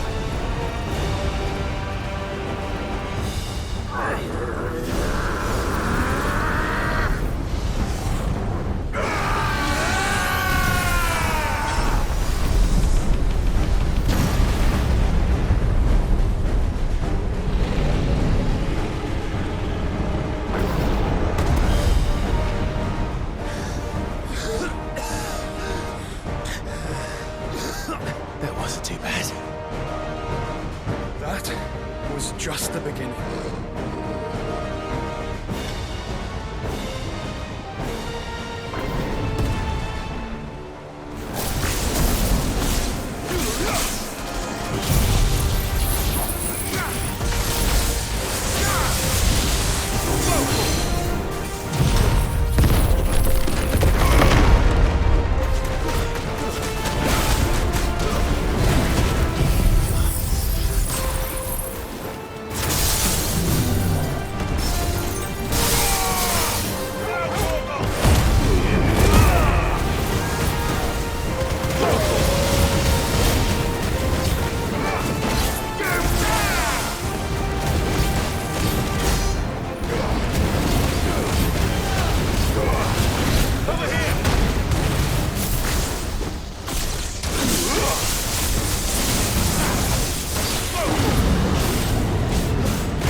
Quickly, before we're cut off for good.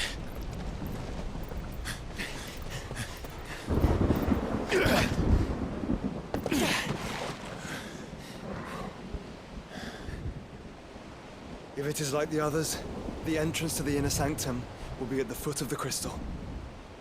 We're almost there.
Once we step onto that bridge, we'll be easy targets. Then we better move quickly.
I don't see any other way.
useful to you? Yes. Save your strength for the mother's response. Farewell. Over here.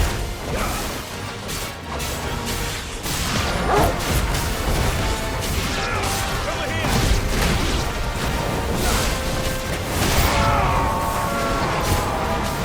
It's over. Broken. Sick.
You don't want to know. This one.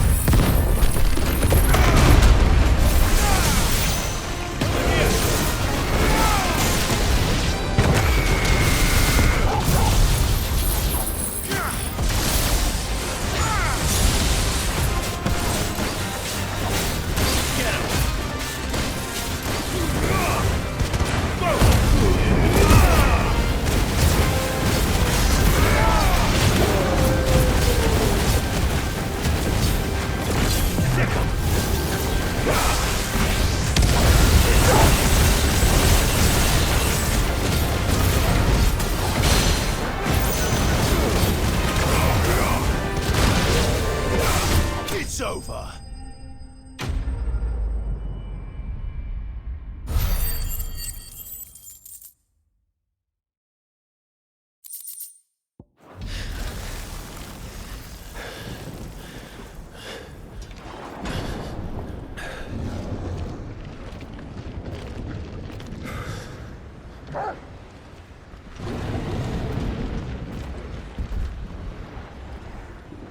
There's no end to them. The whole bloody army's here. Stand back, Joshua. I'm summoning Ifrit. Stop, Clive. You mustn't. We still have a long way to go. If you tap your strength here, you'll have none left to destroy the heart. Then you'd rather die?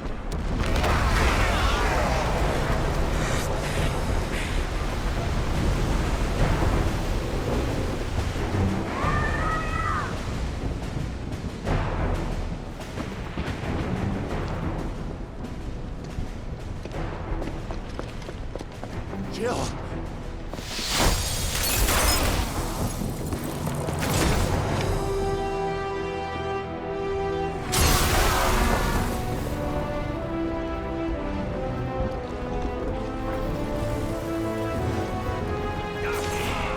She's not alone.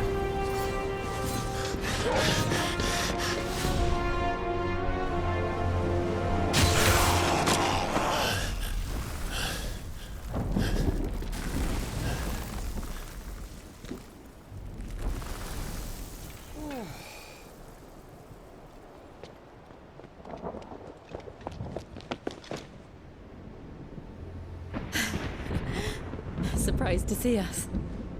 How did you? Gav. He told us exactly where you'd be. Even sniffed out a crack in the castle wall. And when we saw the heavens come crashing down, we had no choice but to believe him. It's been quite a day. To what do we owe this honor? A debt I will see repaid. Prince Dion. It's good to see you well. So, this must be Ifrit. Your uncle bade me give you a message. Listen to your heart. It will guide your steel true. Your father would expect no less. That is all. Thank you. For everything, Your Highness. Dion, please. You do realize the only thing we've freed so far is this wall from its foundations, right? Now, if your lord and ladyship's quite finished... Well said, Gav.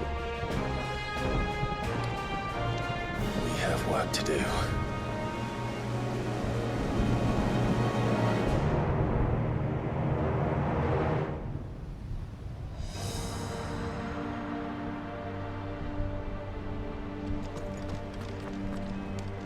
I don't suppose there's out I can say to make you change your mind.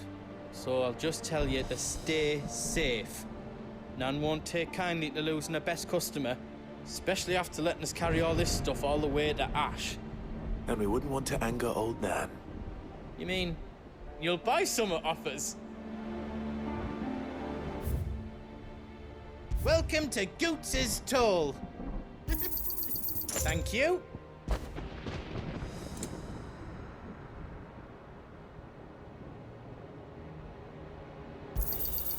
Righto, here you go.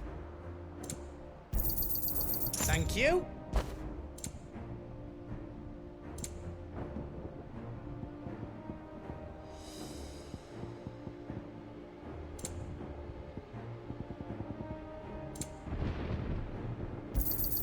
Is there out else you need? All done then.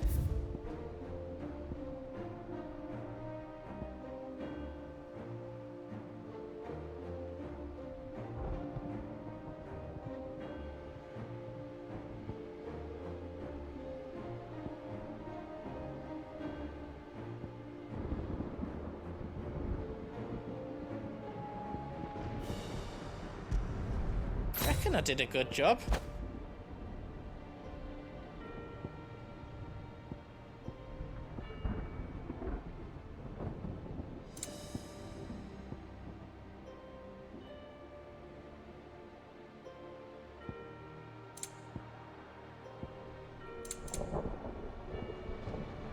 You don't want me to make yours out else?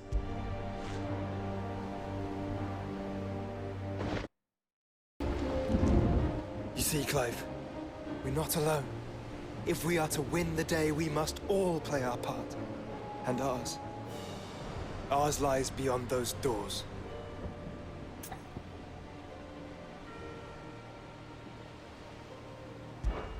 We've fought long and hard for this moment.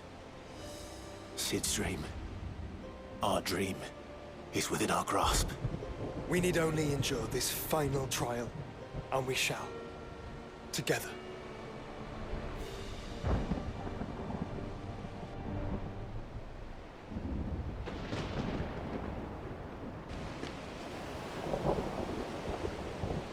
You all know what it is that awaits us beyond this gate.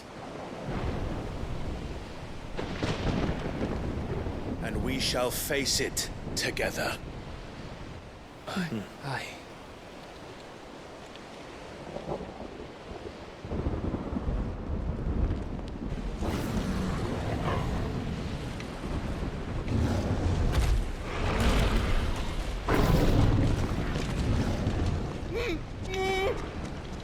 It seems our hosts would rather we remain.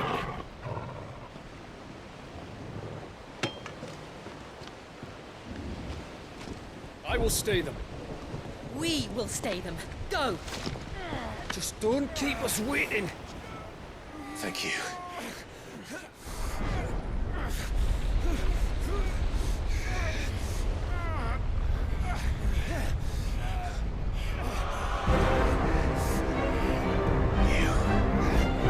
Welcome, sons of fire.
Joshua! Joshua! Wake up! Clive, is that you?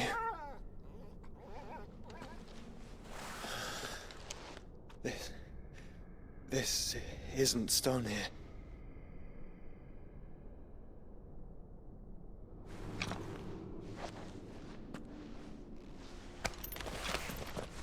Welcome to our darkness. A rift between worlds wherein your kind might reflect. Show yourself! Grave and many are the sins of man. And we would have you know them, all of them. As fate has seen fit to deliver you home, consider this our welcoming gift.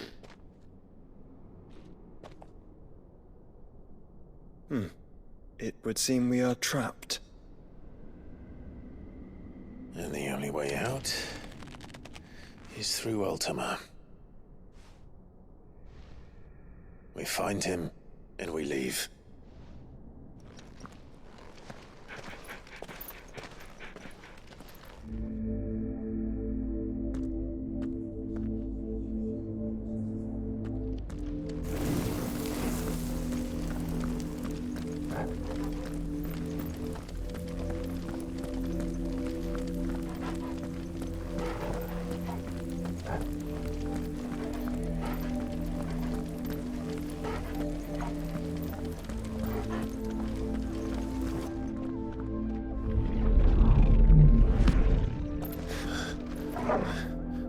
If you are to comprehend the full extent of your transgressions, we must go back to the beginning.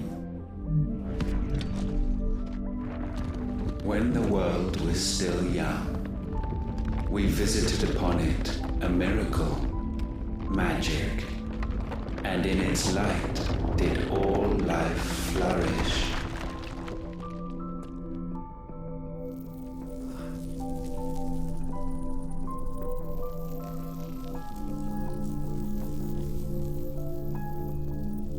Yet the price for this boon would prove heavy.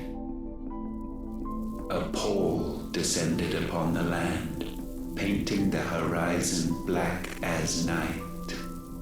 Though we labored to forestall its spread, in this one endeavor we stood powerless. And so we fled, that we might endure, that we might discover a means of salvation.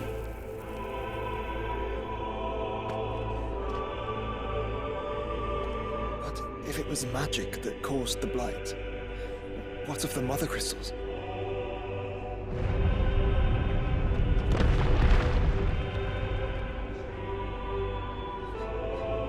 I expect he'll tell us soon enough.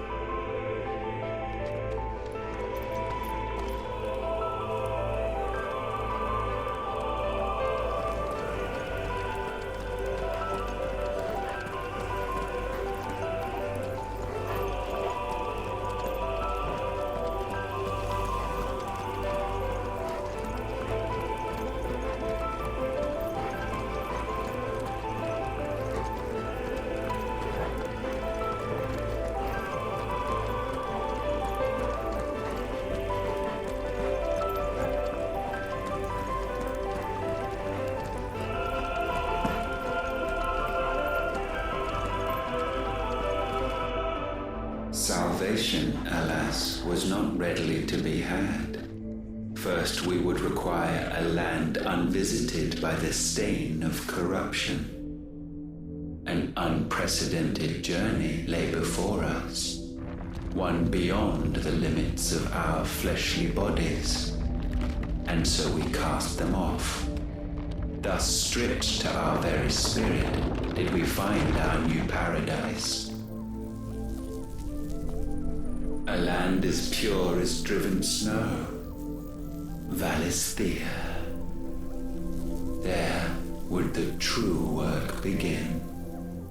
For the black crept yet behind us. And soon did we arrive at a solution. The illness having spread to every organ, there was but one escape from this fate, to start afresh. With a new world. The one for which Barnabas labored. A paradise free from the blight where his God awaits. And where, if we only forfeit our wills and abandon everything we hold dear, humanity can join him. So, Ultima would have us follow in the footsteps of the king. And follow we shall. For now.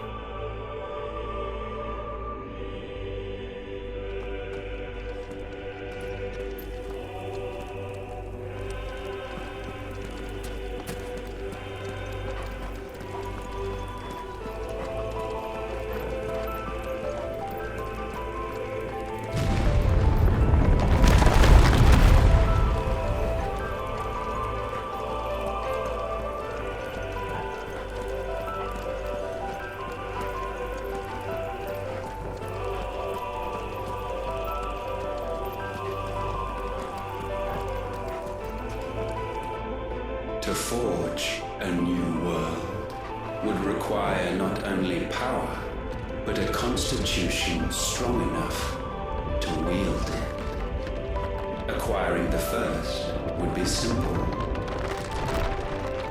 Untouched by the blight, Valisthea was replete with ether, and we had only to place jewels in her crown to claim it. Acquiring the second, however, demanded creativity. And so I cast forth the seeds of humanity. You created us. Is that not what gods do? We sowed the seeds for you, Muthos, all that you might one day blossom. And our future thus secured, we thought to slumber, though that would prove a grave mistake. For it was as we slept that man committed his greatest sin. He awoke. Alone in a world bereft of his God's radiance, he stumbled blindly, desperate for guidance. Finding no light, he sought to kindle his own.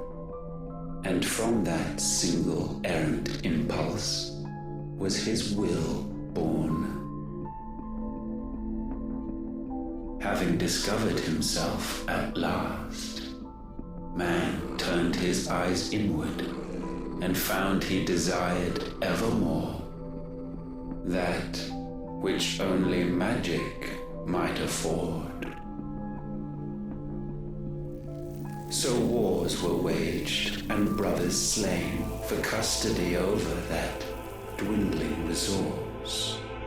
And the land, she wept tears of black.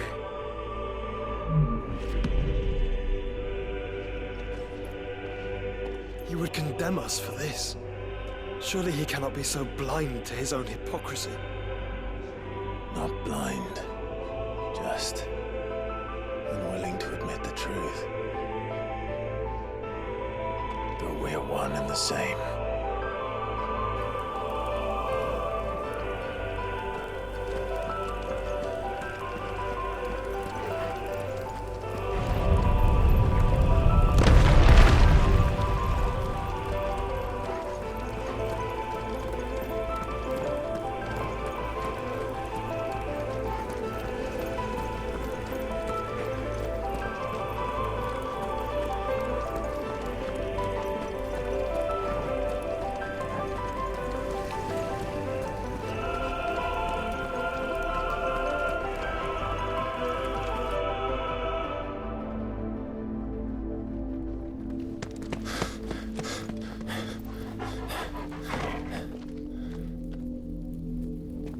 is that?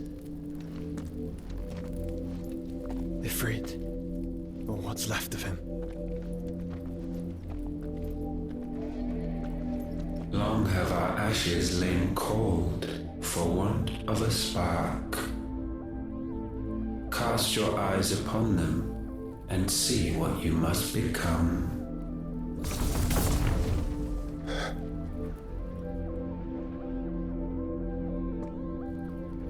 Valisthea cannot endure a second claim upon her being. The avarice of man drives her ever closer to destruction. But she may yet be saved by you. It is what you were born to do, why we nursed you and fed you, as your own mother should have. And now that you are fully grown, our Muthos, it is time at last for you to serve your purpose. To right your wrongs. If our sin is wanting to survive, then you are as marked by it as we are. The fault is yours. Our wills were born because you abandoned us. And now, you would have us forfeit them. All for a place in your new paradise. Do you imagine yourselves worthy of one? Mankind has no place in our world. Is this truly so difficult to comprehend? We only ever require you, Muthos, when the time comes to bid this wretched realm farewell. None shall follow, none shall remain. What do you mean, none? This is our world. Once the land's rebirth is complete, humanity will have served its purpose. Why would we continue to suffer that which has caused us so much vexation? Because the land doesn't belong to you. It belongs to us all!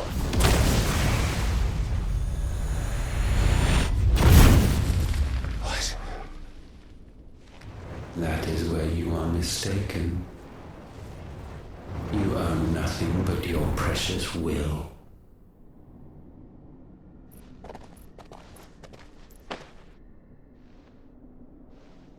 Brother.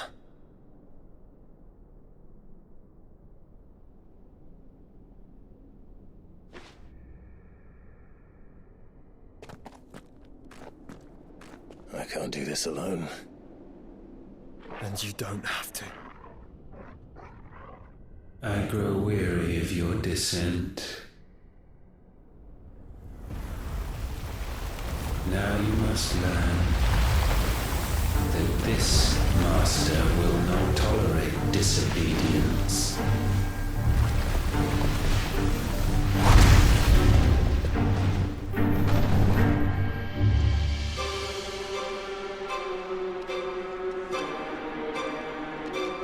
My friends, my family.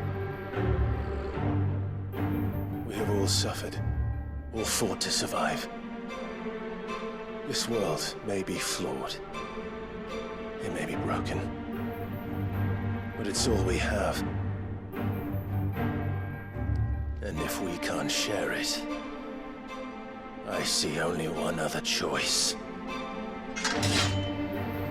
You have to go. You may have created us, Ultima. But it's time we lived on our own terms. This isn't your world anymore.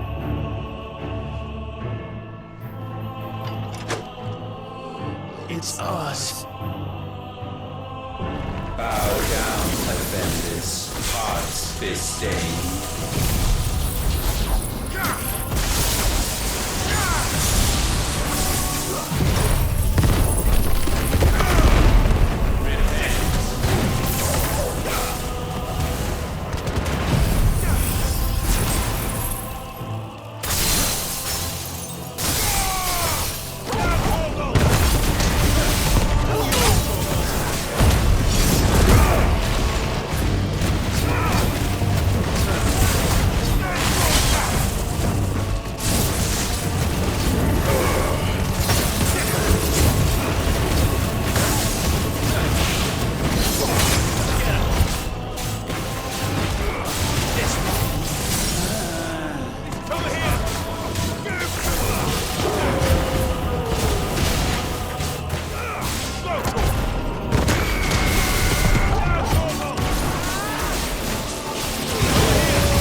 ideal attained may not be sublimed through gainstanding.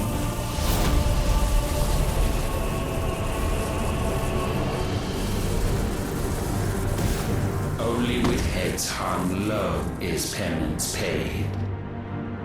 O wretched mortals, incapable even of contrition, in fitting season shall we reap our...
Gifted this chance, and still you would raise your hand against the Lord. What now? The darkness bends.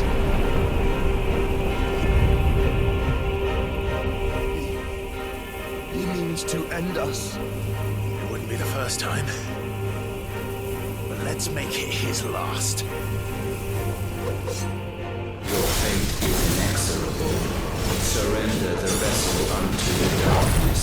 Surrender it unto us.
For countless generations have we awaited this moment.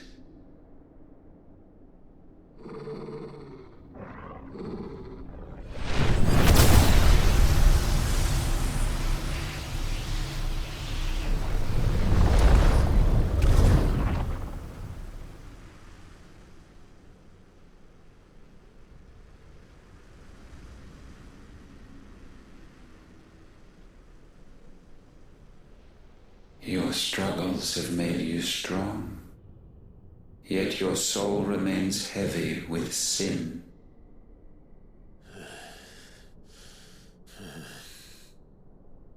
Absolution is nigh. Repent, and all shall be forgiven.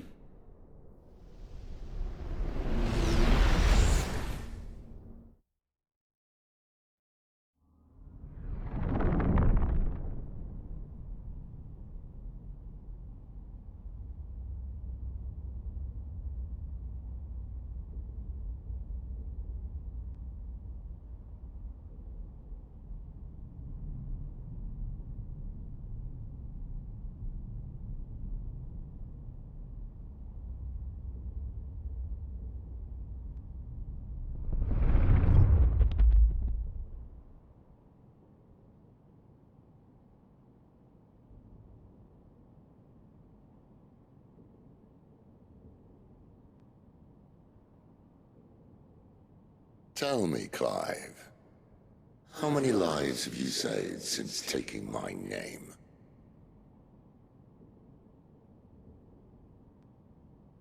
Fewer than we have ruined. Wherever we go, we leave a sea of tears in our wake. These are the wages of your will, son.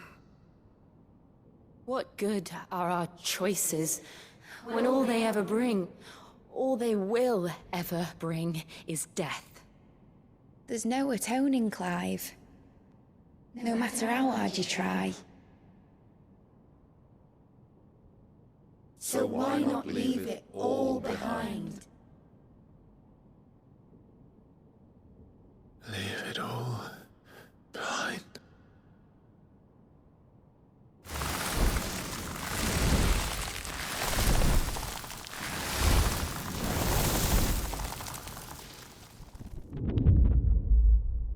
Clive!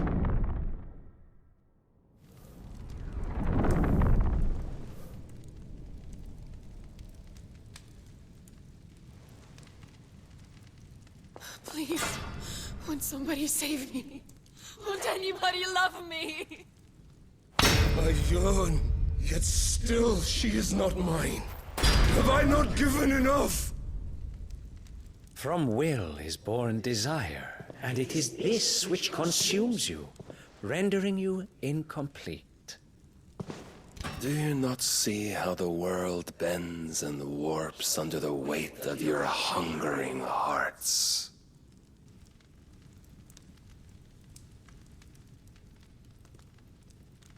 What if it could all just go away?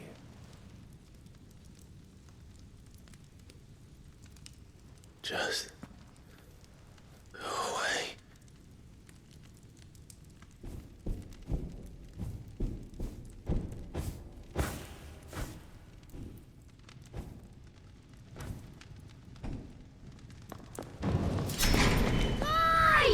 Clive!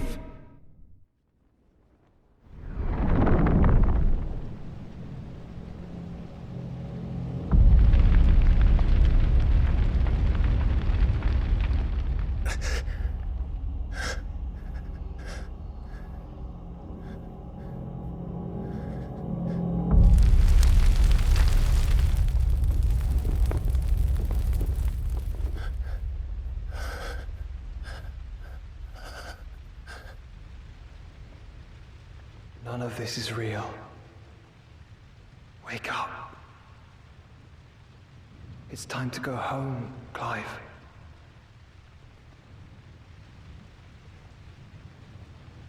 Clive.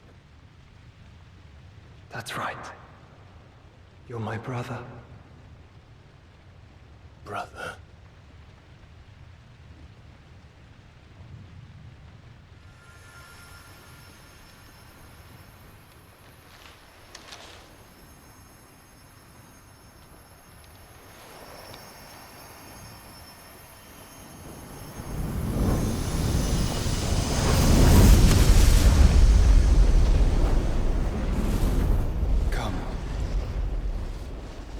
Remember who you are.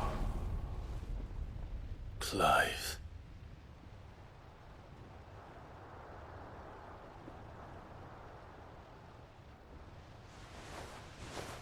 once more, lest you forget.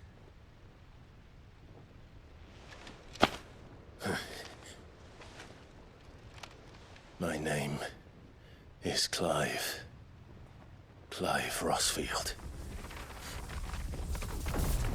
Look, Ultima.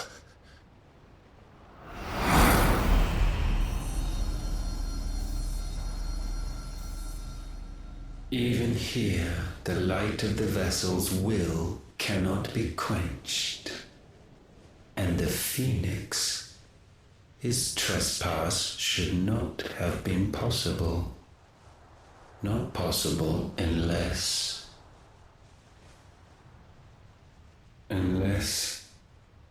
he has been with Muthos all along. The mark of the Phoenix, emblazoned upon his heart, made manifest by the power of will alone. The power of creation. Can it be? Are their wills truly so potent? Are you still talking?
Damn it, Clive.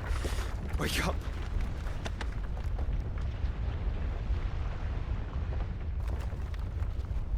That hurt. Sorry to wake you, but I think it may be time to leave. This place.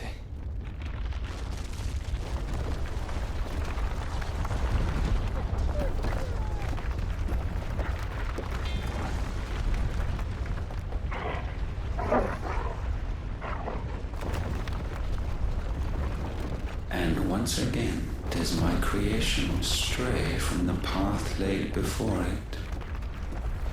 Steeped in conceit, you fancy yourself a god. You embrace Logos. But we will put an end to this hubris. What are you talking about? In the halls of origin does our true power quicken. And there shall you be made complete. Soon, Muthos, soon you will discover how little you know of suffering.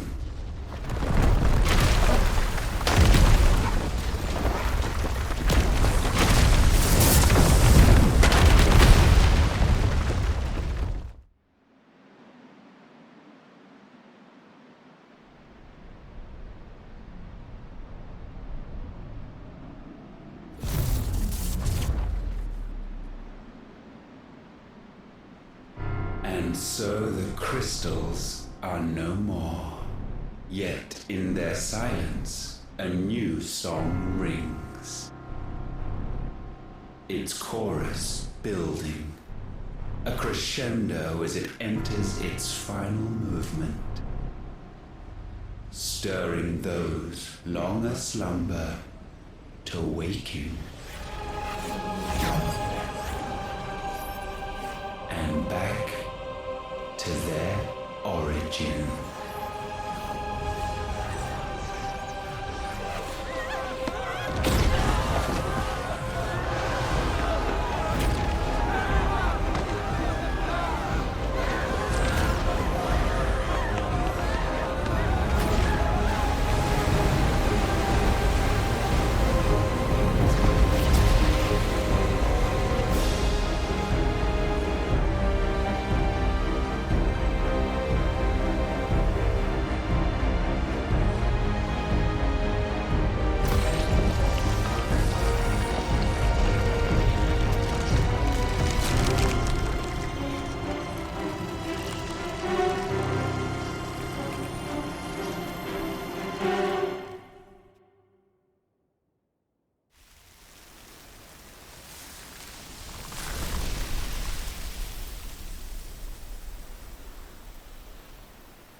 Bloody crystal's cracked. So where the hell are they?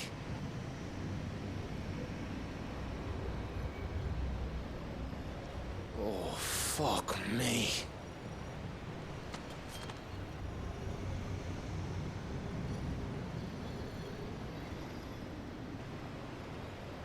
Is that ether?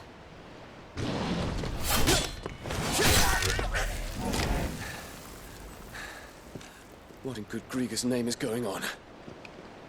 This is wrong.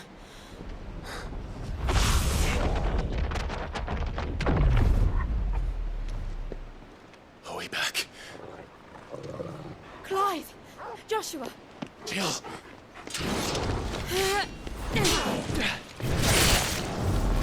Is everyone all right?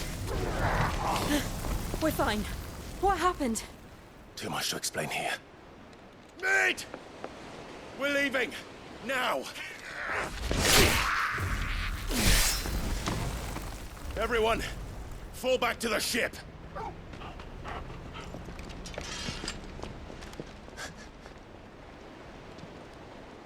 I will be with you anon. Thank you.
I need to tell everyone what happened to Drake's.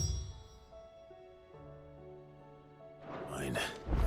But I'm going to need Otto's help.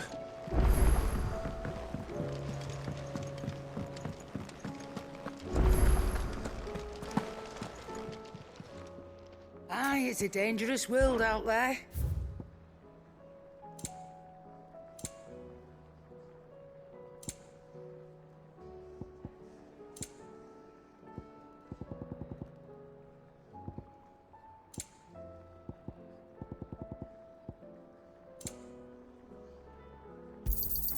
You'll not find a better price than that. It'd better all be here. You'll not find a better price than that. Finished, are you?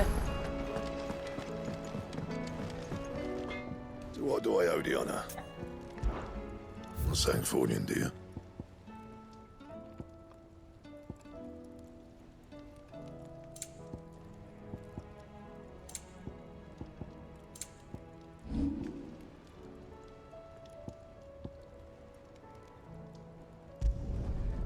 can thank me later. Yeah, that should do you.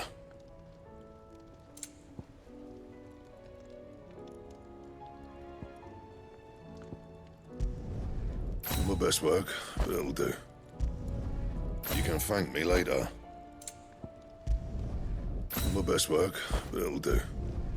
Yeah, that should do you.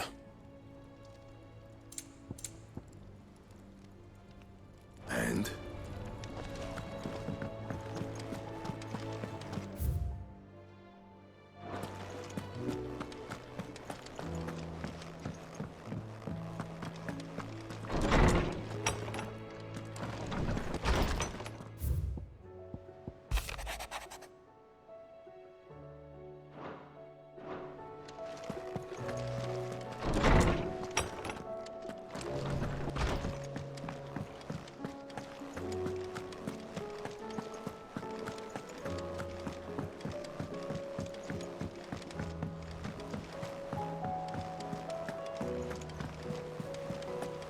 There's something about it. I feel like it's...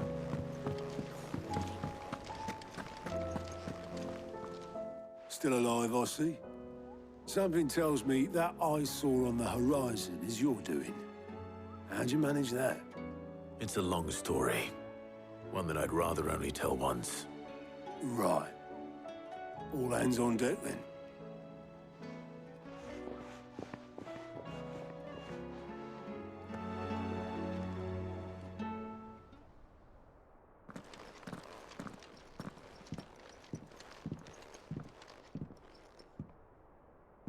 Is this everyone?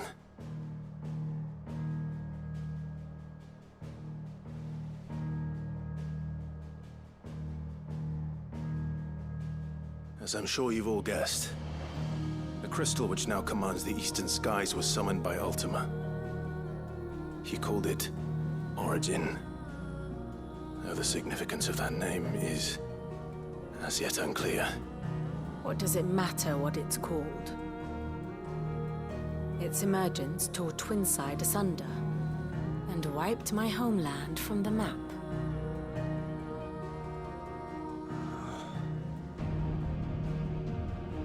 Mention of the Dominion spires can be found in the oldest of Valisthian records.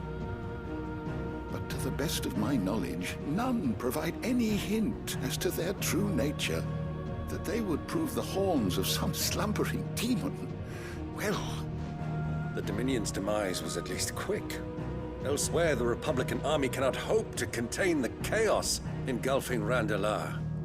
Canva is in flames, and the Empire. Our allies are crying out for answers. I've sent the Cursebreakers to give them what assurances we can, but right now that amounts to fuck all. They wouldn't be able to stop what the skies have started in any case. People here and across the realm grow sicker with every passing day. Could it be that this new Mother Crystal is like the others? That it draws upon the land's ether? It certainly looked that way from stone here. If that were true, it would explain the hastening spread of the Blight since the crystal's appearance. Would it not? And as the land's ether slowly rises to the surface, it pools, corrupting all who cannot channel its energies. Archaea above, ether floods below, and in the middle, here we languish, hopelessly entrapped.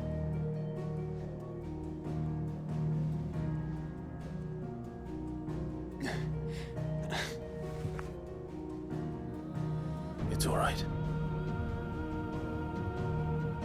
When we faced him at Stone here, Ultima told us his true power quickens in the halls of Origin.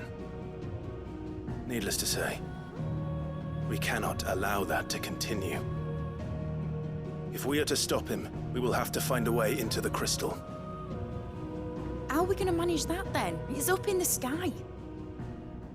And fast as she is, the Enterprise can't fly.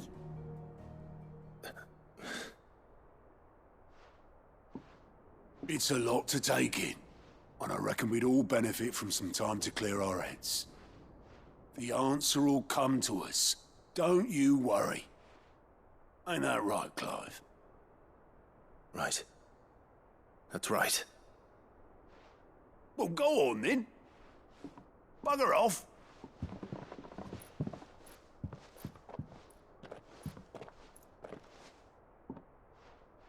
Same goes for you, Clive. You won't solve anything like this. Trust me. Go and get some fresh air, eh? Thank you.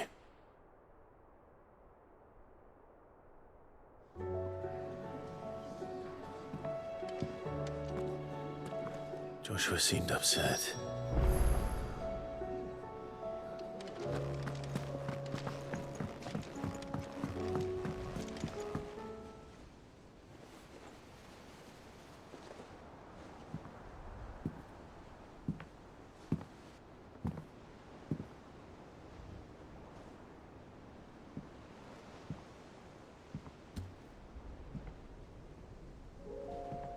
Ultima may have created us, but he doesn't make us who we are. Only we can do that. And if he would have us fight for our survival, so be it. It's what we've been doing all along. Much like Ultima himself, it would seem. His new world being naught but a means to survive.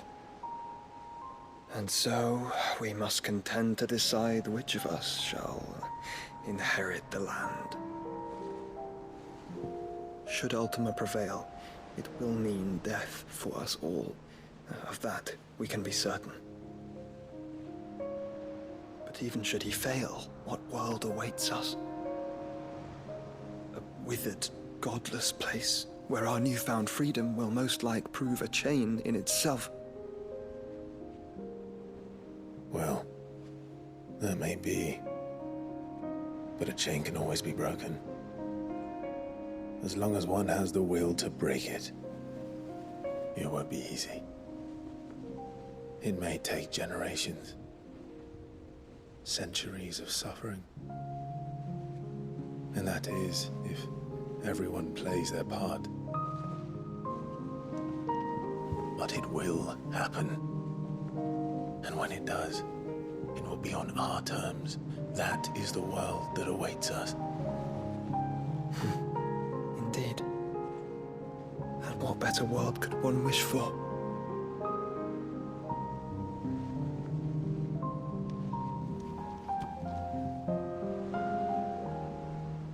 But first, we have to reach that crystal. Then it's a good thing I have wings. You can barely stand, let alone fly. And only the Founder knows what horrors await in those skies. You certain about this? Am I certain? I am the Phoenix. I will do what I must. This is our fight. Remember?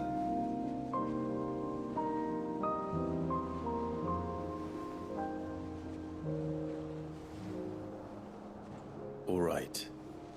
I yield. But only what you must, yes? I am still your sworn shield. That you are. And what of my wings? Lest you forget, you go to stand against a god. I would not have you succumb to fatigue before the fight begins. Ifrit, your brother mentioned that some few of the dominants who had lost their power to you were still able to prime. Is that true? It is. But their icons no longer submitted to their will.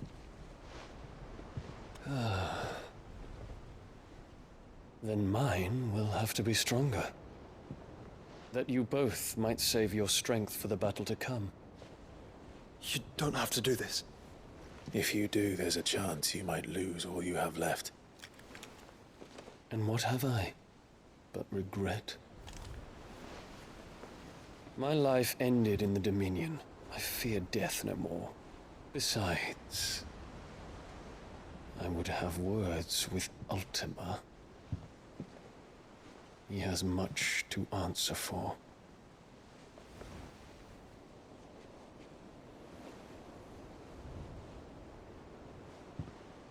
We are in your debt, Dion.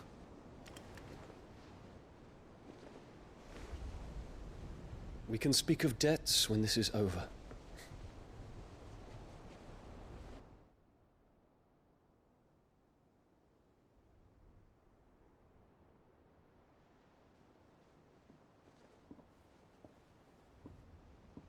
He speaks like a man who knows he's not coming back. And has come to terms with that. That doesn't mean that we have to, does it, Clive? Time to talk to Jill. I only hope she understands.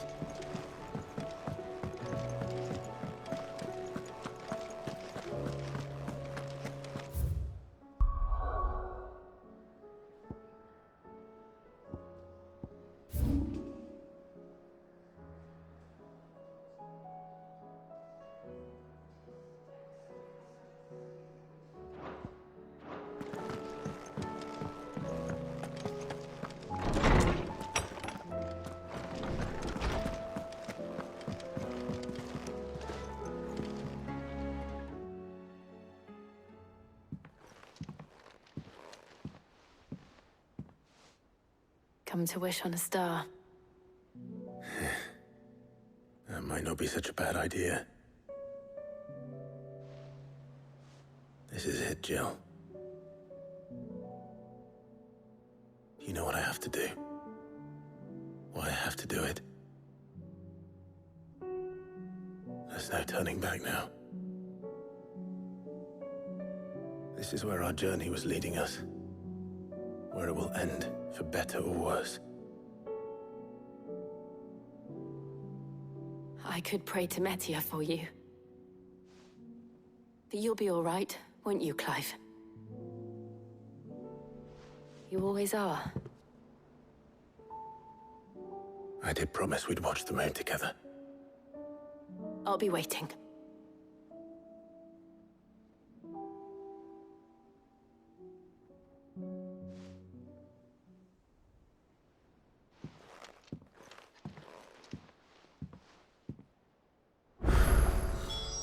It's almost time. Better make sure I haven't forgotten anything.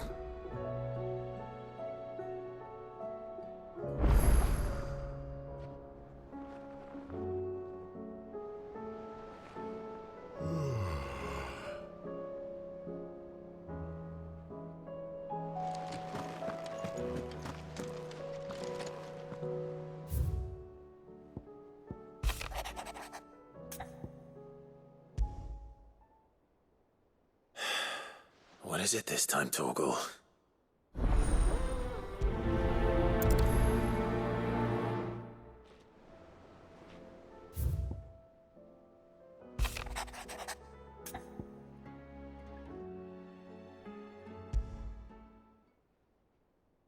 Something tells me this is no mere adventure story.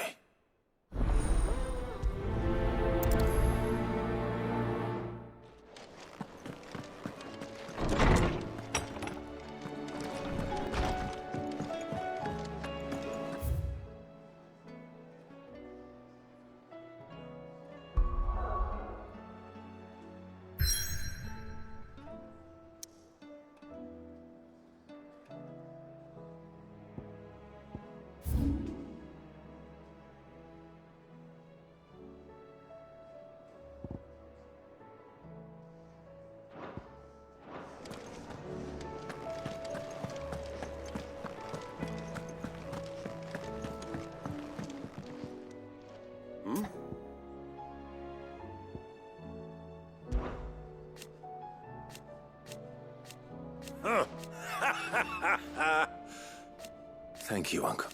As for down here... Clive, my boy!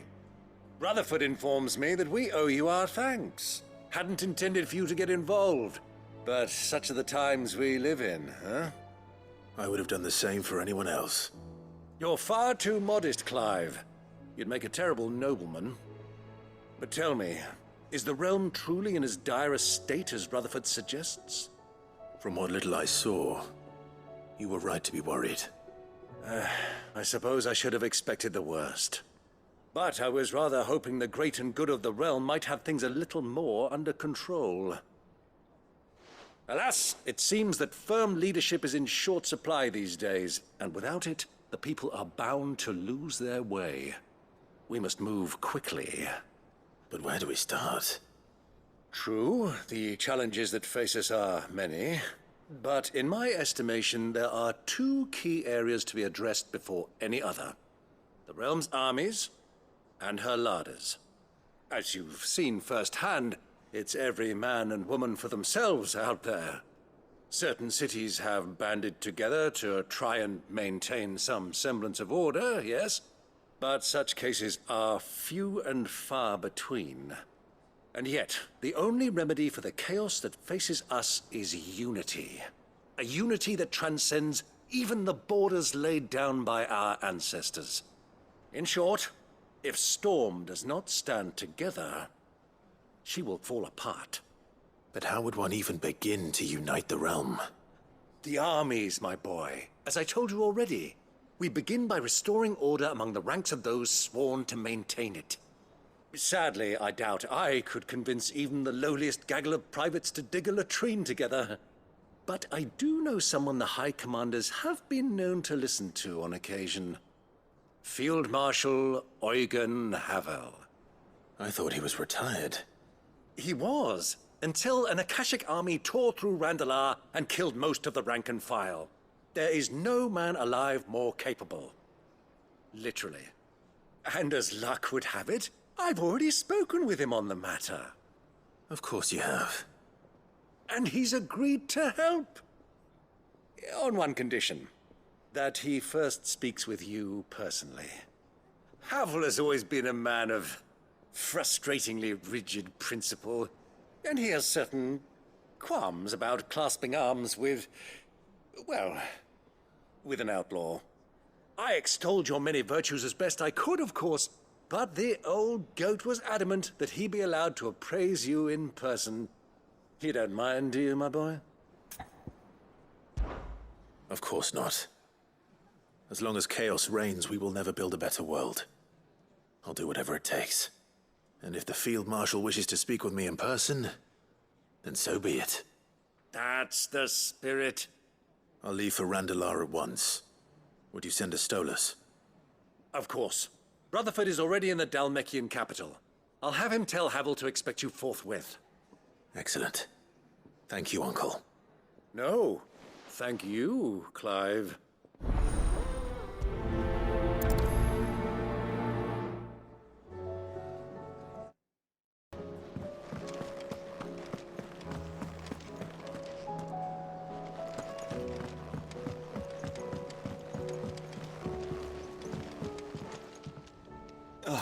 Clive. This is it then, brother. Indeed. You're wrong. Of course. Joshua, what's wrong? And don't say nothing. It's not nothing. I've received word from Cyril. The Undying have found Father's will, or something akin to it. His will? How and where?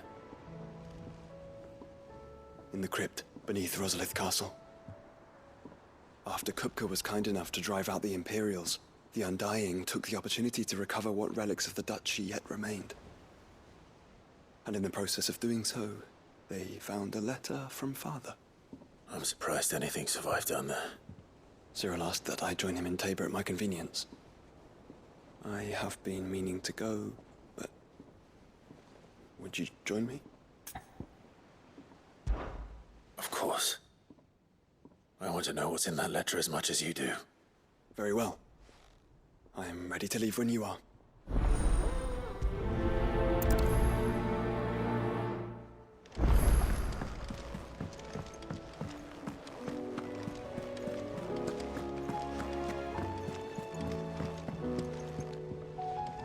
Sid, I was wondering if you could help me. It depends what with. A bearer, but recently freed from his bonds, is keen to join the Curse Breakers. As you know, the work we do is not easy, which is why we test every volunteer's suitability. I was hoping you could oversee this one's evaluation. I don't mind, but why this one? Because he wants to be a scout. Our ranks are filled with men and women capable of breaking chains and putting slavers to the sword.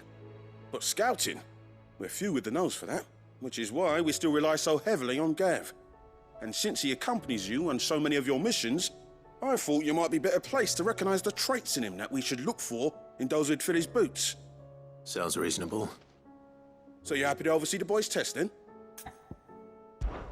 One can never have too many scouts. Truer words, Sid. I'll let the initiate know that you'll be attending his trial, and that he is to proceed directly to Northreach in readiness. No time like the present, eh?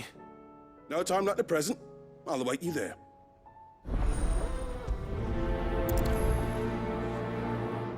Northreach.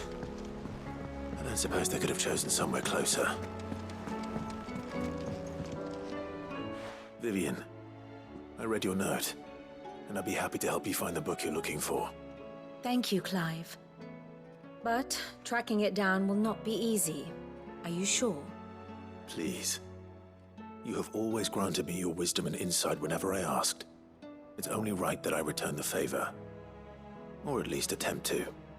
You are too kind. Alas, what I ask of you is rather more trying than delivering the odd lecture. I spoke with Harpocrates to see if he had any inkling as to where another copy might be found, but perhaps it is best that you hear the details from him. If you say so. Forgive me, Clive, for asking this of you. But this book, it set me on the path to becoming who I am today. Its importance cannot be overstated.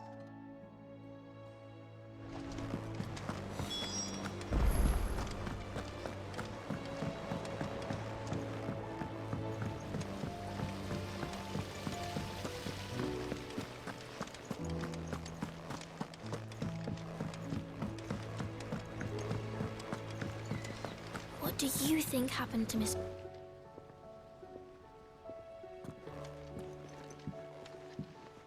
Sid, you have to help us. With what? You didn't take apart another of Mid's contraptions, did you? No.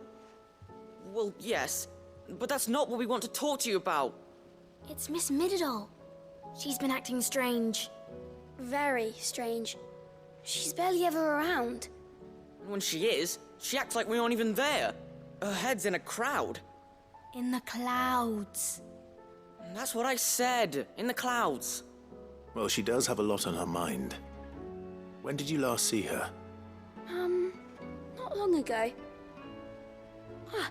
Right after she got back from saving you from Stoneir. Then it's probably just about the Enterprise. It did take quite a battering on the way there and back. You didn't break it, did you, Sid? You really should be more careful around Miss Mididol's inventions. Don't listen to her. Even if you did break the Enterprise, you could put it back together, couldn't you? But who's gonna put Miss Mididol back together? She seems really sad. Why don't I go and see if I can cheer her up? You do that? For us? She's in her dungeon. Don't scare him. It's not a real dungeon. Thanks for the warning.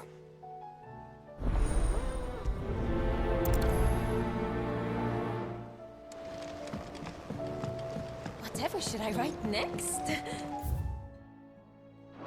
A love story, perhaps? But with a happy ending, of course.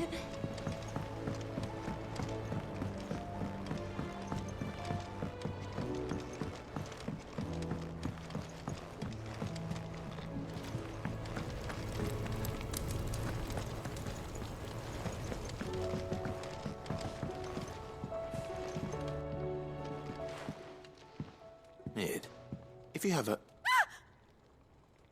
That's it! I knew it! The answer was right here under my arse all along! If this doesn't steer to the skies, nothing will! To the skies? You aren't trying to give the Enterprise wings, are you? What else would I be doing? The children seem to think you're avoiding them. They're worried about you. Is this really so important that you need to shut yourself away from everyone? The Enterprise is already the fastest ship in the realm, and that's with the sea beneath her. But what if she weren't bound to the waves? What if she weren't bound to anything at all? It's not fair. The gods get the skies all to themselves, so I'm gonna do something about it. The Fallen had their chance, but they relied too much on magic. And see where that got them? But not me. I've discovered how to do it without. Well, almost. First, I need to make a prototype. And is that a one-woman job? Are you volunteering? I'll have you know the Enterprise is my baby. But if her godfather's offering to lend a hand, I'd be happy to take it. First, I'll need oil, and not just some old drippings from Miss Molly's spits in the Tub and Crown. Refined stuff, like they make in Ordil. Then I'll need some bone, or shell. Light, strong, preferably no longer attached to the beast it belongs to. If it's beast bones you're after, I'm sure the curse breakers will know where you might find some. No, they'll know where you might find some. You're the one who offered to help, remember? I should speak with one of the curse breakers before I set off for Old Hill. See if I can't find this bone while I'm there as well. Nitterdol mentioned a new project yet? Not exactly.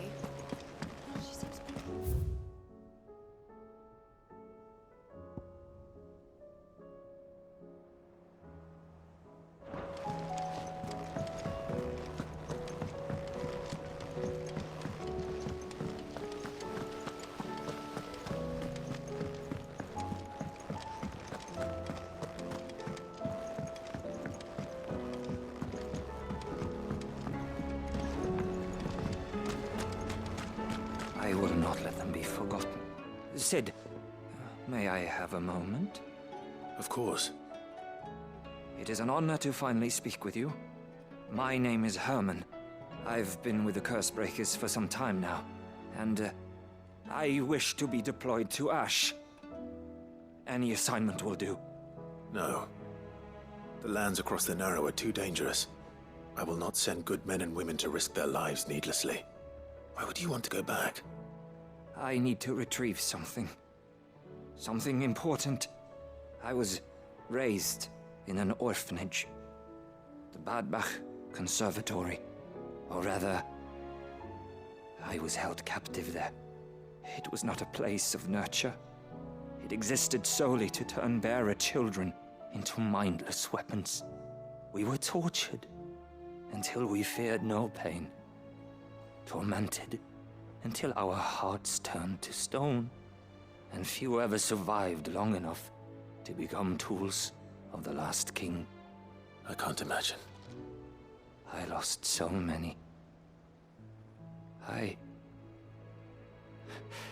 can't even remember all their names, but they must be remembered. They cannot fade away, faceless and forgotten. The Institute was run with military precision. Every child measured, every name recorded, every death logged with meticulous care. Sid, allow me to travel to Ash and recover the registry so that my brothers and sisters might live on.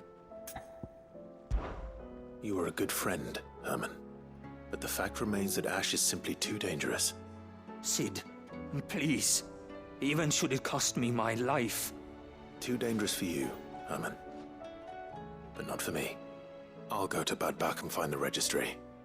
You will? I won't let you risk your life. I don't know how to thank you. You can start by telling me where I'll find this orphanage. Vida Grace. Hidden in a forest, overlooking the plains. All right. I'll see what I can find there. May the mothers guide you.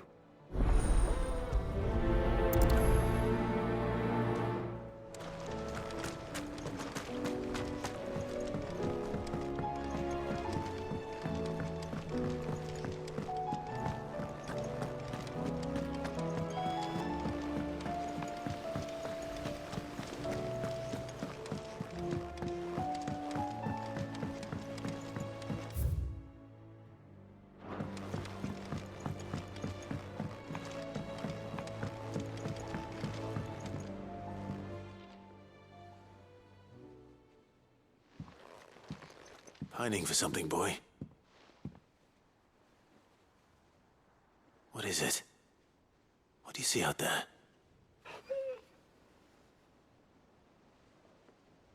I never did ask where you got that anklet of yours. From Sid, that's why. On the day he brought him home. That long ago? And you're only thinking to ask this now? Sid saw that the pup had a habit of gnawing on his leg, since you ask. Clap that there iron on him to keep him from doing it. What was wrong, boy? Heartache, like as not. Must have been hard on the poor whelp losing his loving masters at such a young age. Doubly hard in being a frost wolf, torn away from his icons and all. Sid would always tell him, you want that iron gone, you find what it is you're looking for. I reckon what he was looking for was you. I'm sorry, Torgal. Sorry for making you wait so long. Let's get that thing off you.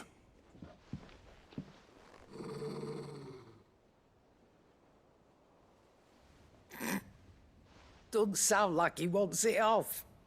Indeed. You miss Sid as much as the rest of us, don't you?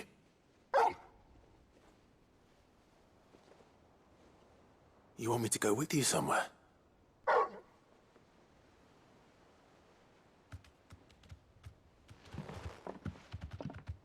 Quick, aren't you? Glad you've been paying attention. Not nearly as much as you have, Lady Karen. Aye, good thing and all. It's not like Gav would have kept him in nuts and rubbed his belly these past 10 summers. Your kindness is appreciated. You've been a good friend to him. Only because he doesn't talk back like the rest of you. Go on now.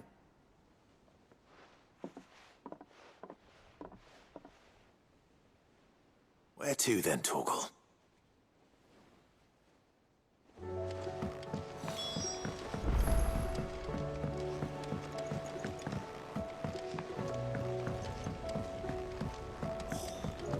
This should tide us over until the new moon.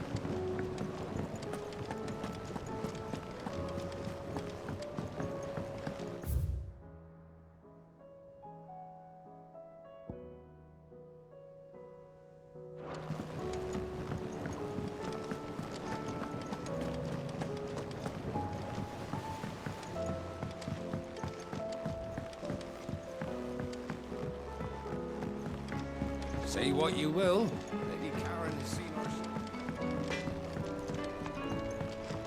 First the skies, then the crystal. What next? The advent of Great Griga herself. I'm sure. All right, Torgal. Where are you taking me?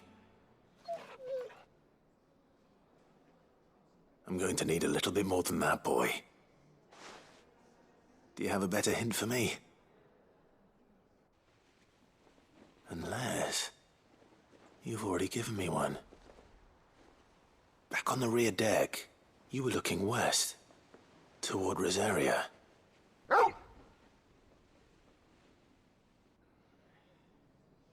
Why don't we try the rookery?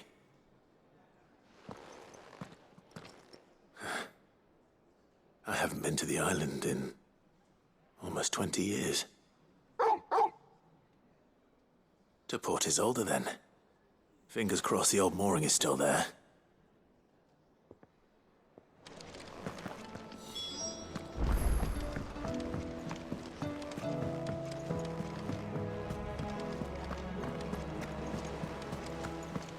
There's something about it. I feel like... Sid, do you have a moment? By all means. It's my old master. Seems there's no escaping her. She found some way to send me a letter. And something else. Records from a Waluda prison. Seems they were keeping a lot of bearers there. How did she come by such a thing? Finding bearers always was her strong point.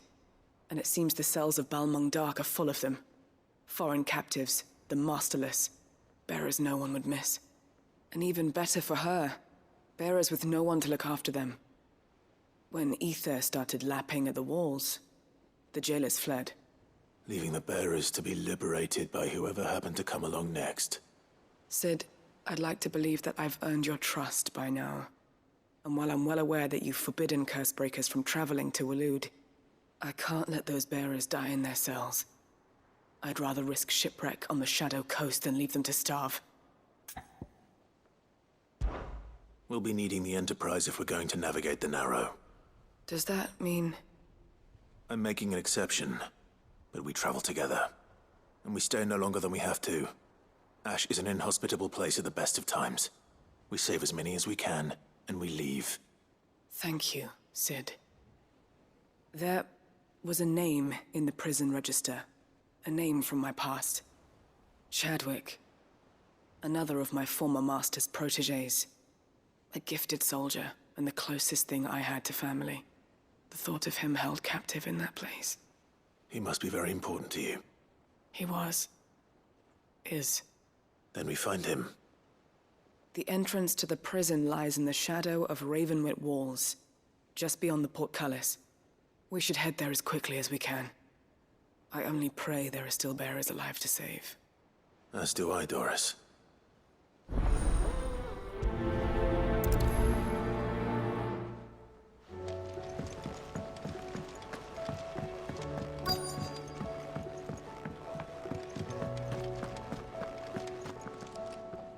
All right, Sid.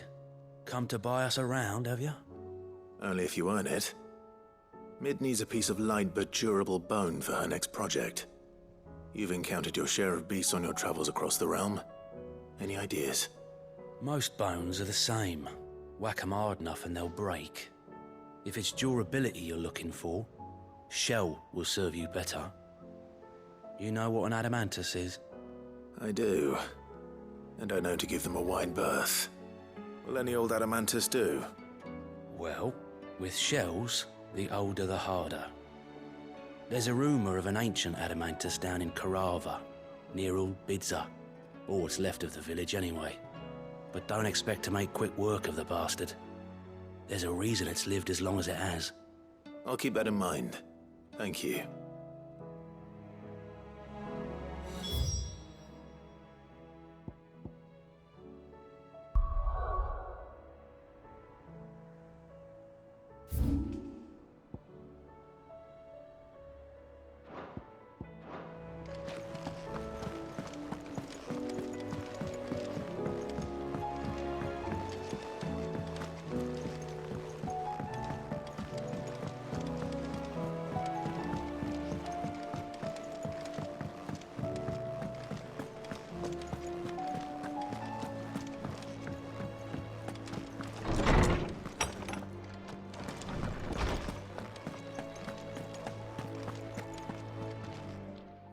Clive, my boy.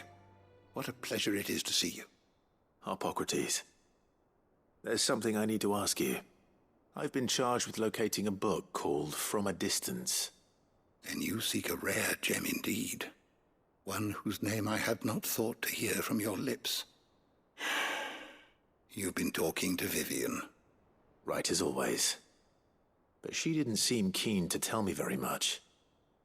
I take it she didn't like what you had to say. And yet I gather it did naught to dissuade her. Clive, if the young professor has tasked you with obtaining a copy, I fear she asks the impossible. The executors would not allow it. The executors? Coveters of Secrets. A clandestine organization committed to the collection and intenebration of forbidden texts and technologies. One such text being the tome Vivian seeks, chronicling as it does the true history of the enslavement of bearers. A tale which could overturn the established order were it ever to become widely known. Or, so rumor has it. I've never actually read the thing, or even set eyes on it for that matter. How is it that I haven't heard of this organization? Why, secrecy is the Executor's watchword. They lurk in the shadows, emerging only to seize that which must be seized, be it books, inventions, or people, before disappearing again, leaving nary a trace. Which would explain why Vivian's copy was snatched from her grasp not long after she found it.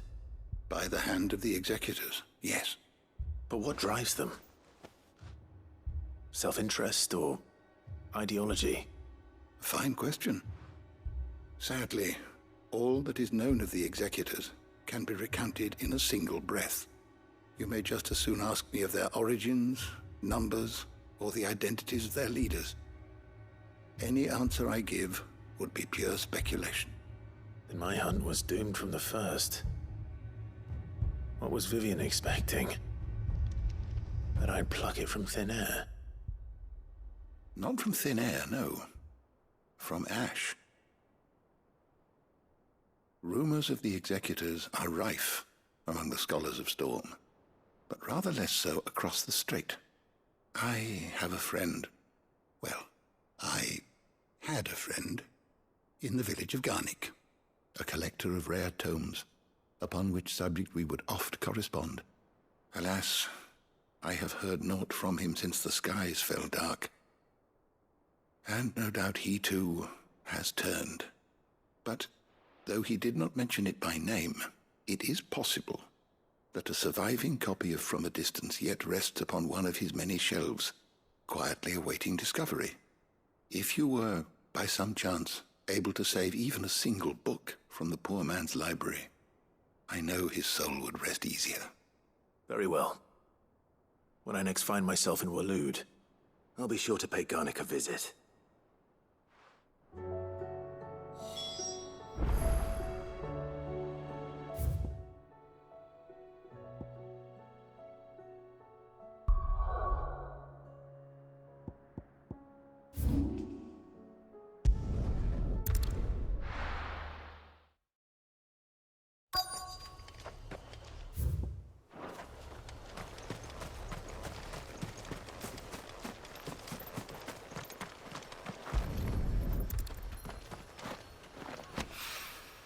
Needs oil. After what happened here, it's a miracle. There was any left at all.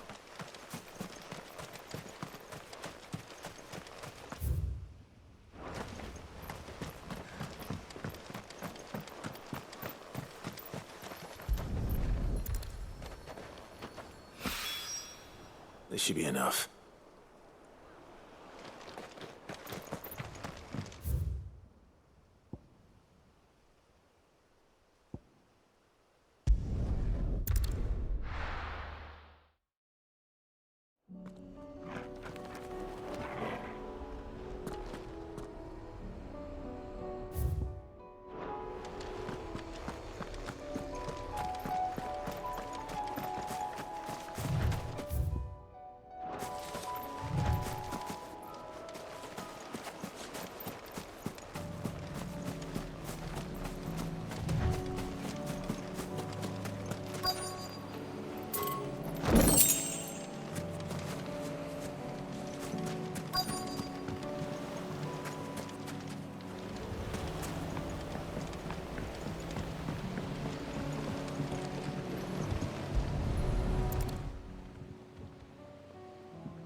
It's still here.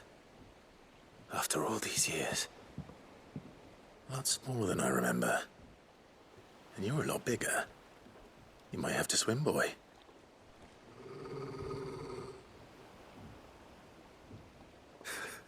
I wasn't being serious. You two go on without me. I doubt that boat will hold a third. If you're sure, we won't be long. Hop in, boy.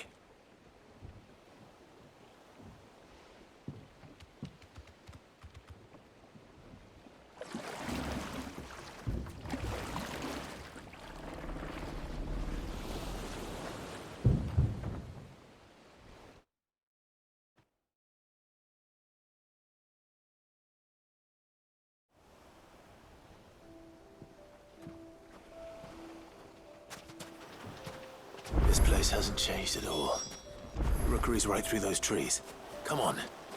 Race you there? I bet I could still beat you.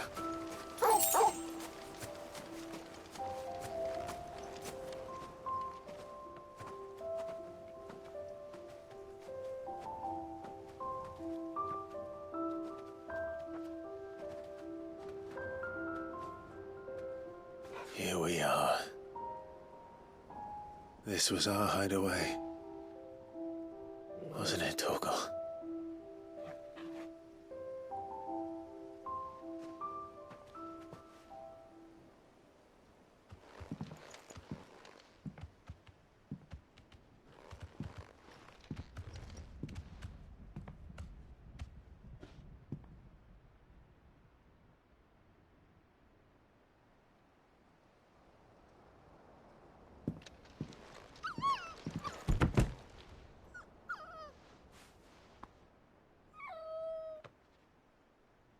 Coming here helped me to forget who I was. Or wasn't. Prince, shield. Son his mother could love. Had I been any one of those things? Perhaps.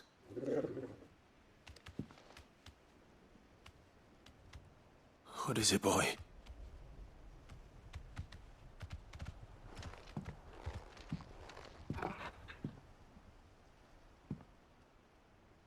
This is all from the castle. And Phoenix Gate. Did you bring these here?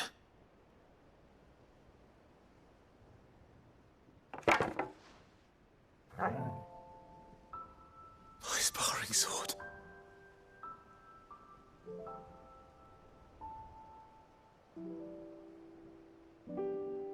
Well, well. You never stopped looking for me, did you, boy?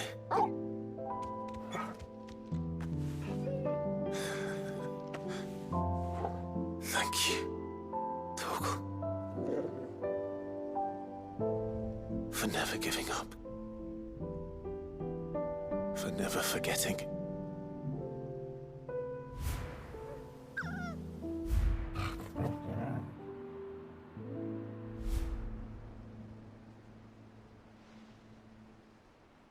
Let's take this with us, shall we? So I don't forget either.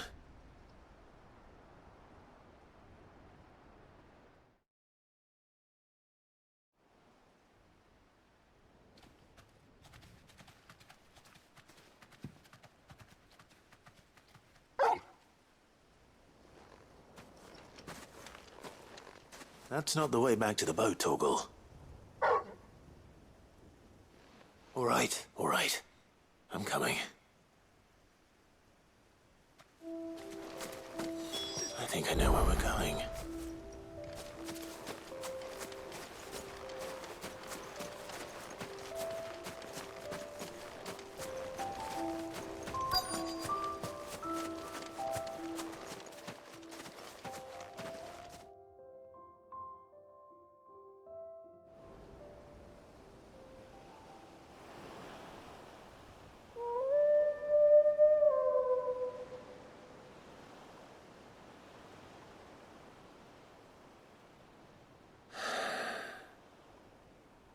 People always talk about the importance of putting the past behind you. But without it, we wouldn't be who we are today. And we certainly couldn't steer our way to a better tomorrow. Come on, Torgal. Let's go home.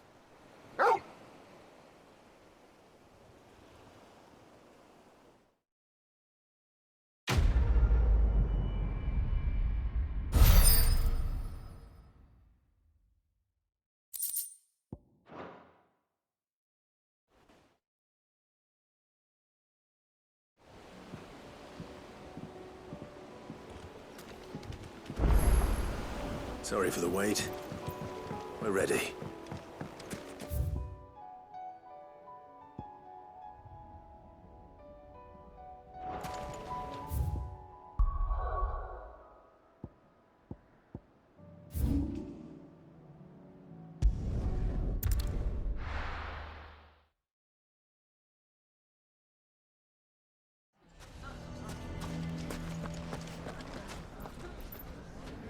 Why the hell would Victor take the bearer's side? Here to help me pack? Thanks, but I'll be traveling light. I'm almost finished already, in fact.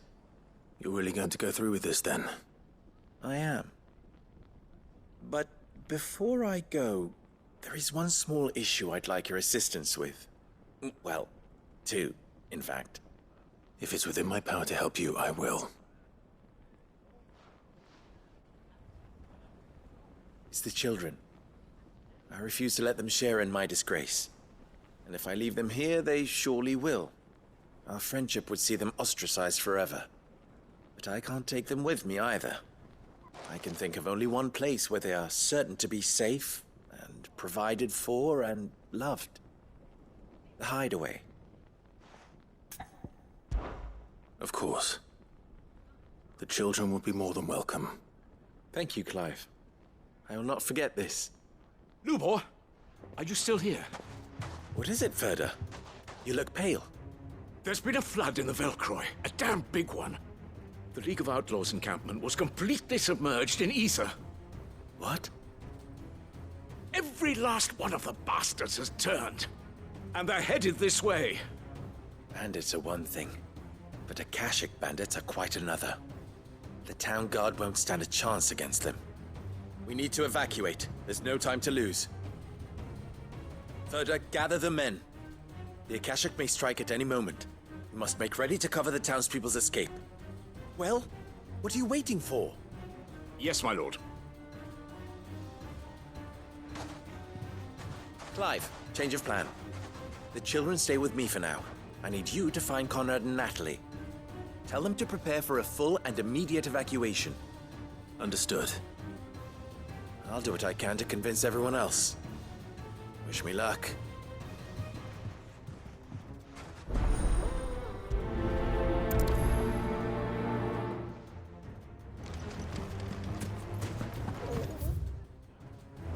You have to listen to me. They're coming. Why do they always have to make such a fuss outside? Ah, it's you. What do you want, Lord Underhill? To pass on an important message. There's been an ether flood out in the Velcroy. The camp where the so-called League of Outlaws were gathering has been swallowed. They're no longer just bandits. They're Akashic now, and they could be here at any moment. You need to begin preparing for a full-scale evacuation right away. Oh, do we? And who was it who gave you this disturbing news, might I ask? Lubor, perhaps? The man spreading the same poison out in the square as we speak. You may believe his lies, my lord, but we know better. But why would he lie about something like this? Some twisted attempt at revenge, perhaps. If he had not been unmasked, he may well have been elected our leader. A great honor for one of his kind. One he might well feel aggrieved at having been denied. Lord Underhill, forgive me, but it has become all too evident where your sympathies lie. Lubor cannot be trusted, and neither, therefore, can you.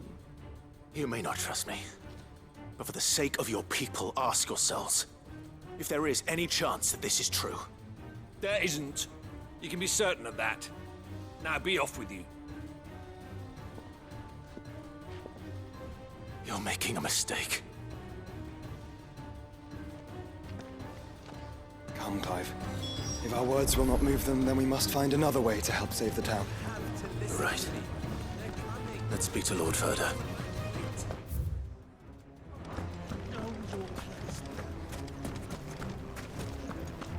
I think we'd better shut up. What's Lubor raving about now?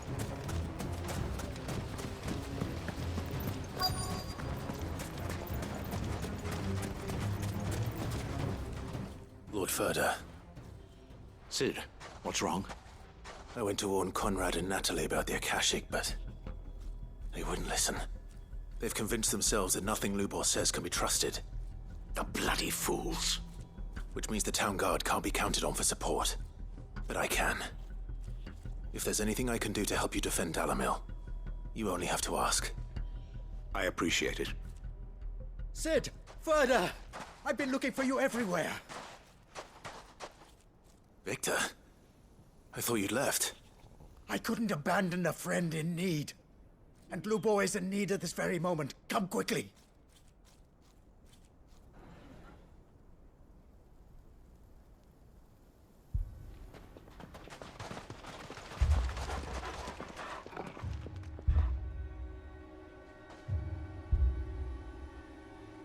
You have to believe me! The Akashic are coming!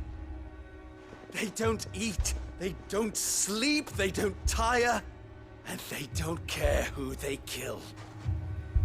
They're unlike anything that's come before. There will be no parley, no mercy granted! We may have saved the town once, but this is different. I do not ask that you forgive me, but please believe me. If you do not run, you will die. You will all fucking die!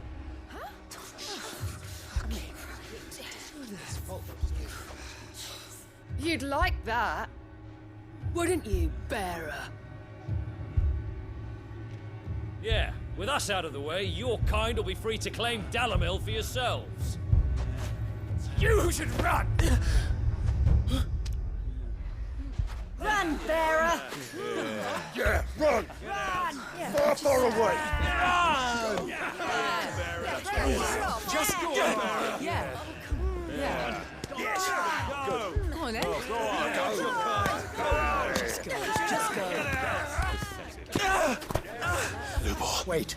Someone's coming. Go. Come on! Stop! You're hurting him!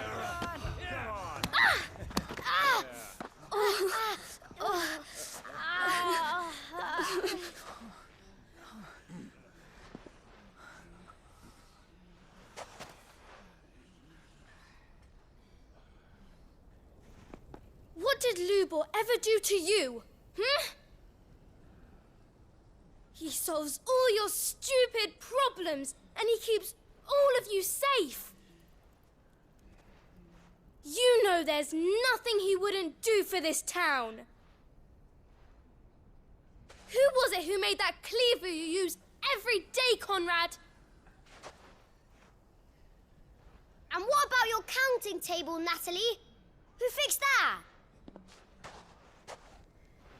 Whose men make sure the streets are clean so all your boots don't get dirty? Who spends all day, every day making sure things run smoothly round here? And none of you ever say thank you. Ever. But did Lubor ever complain? Well, does he ever stop smiling? He keeps this whole place going. And you act like it doesn't even exist.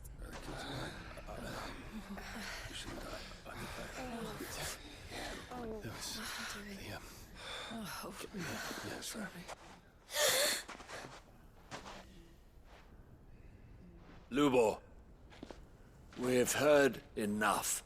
Wait! We will not run. The town guard will not abandon the very place it is sworn to protect. And I will not give up for lost the stores that we labored so hard to fill.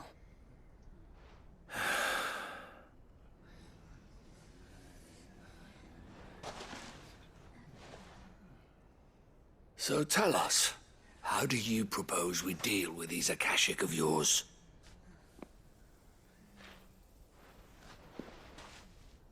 We won't run, but we will fight. All right, then.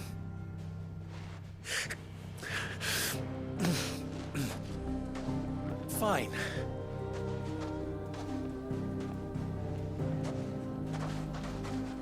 Gather round if you don't want to die.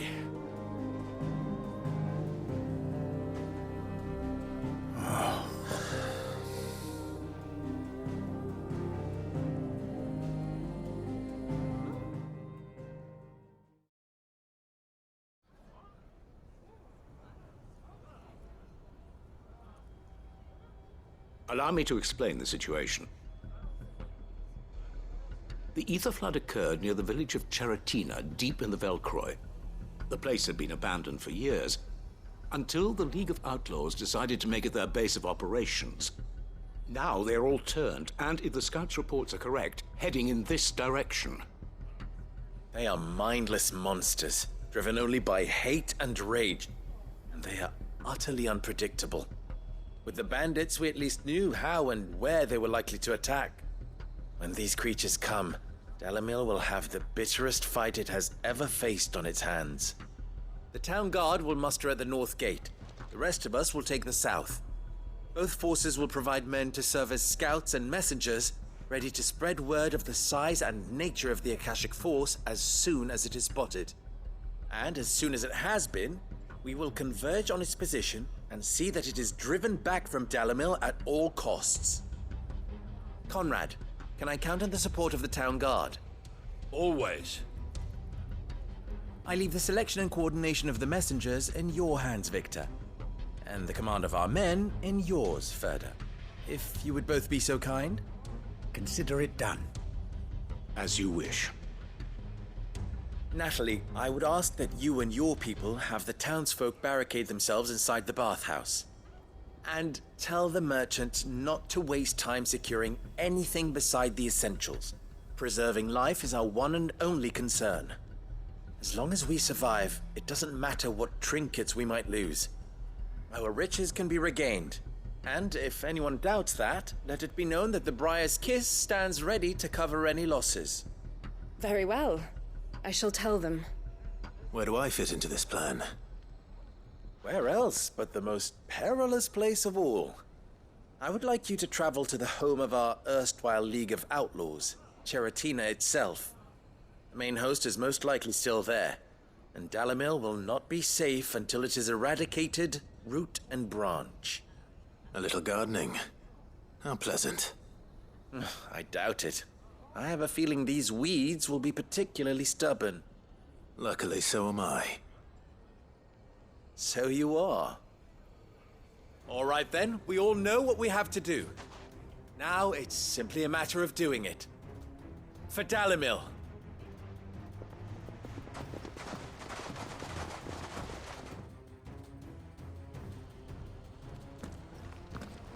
Looks like everyone's ready. I'd better not keep them waiting.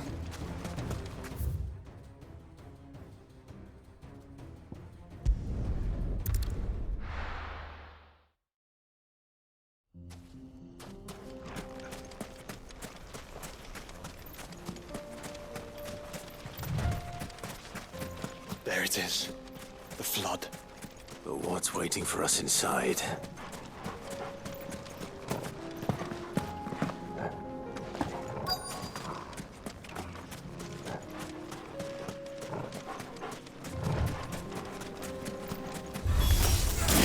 Can't leave a single one alive.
The League is disbanded. I should get back to Dalimil and see how the others fared.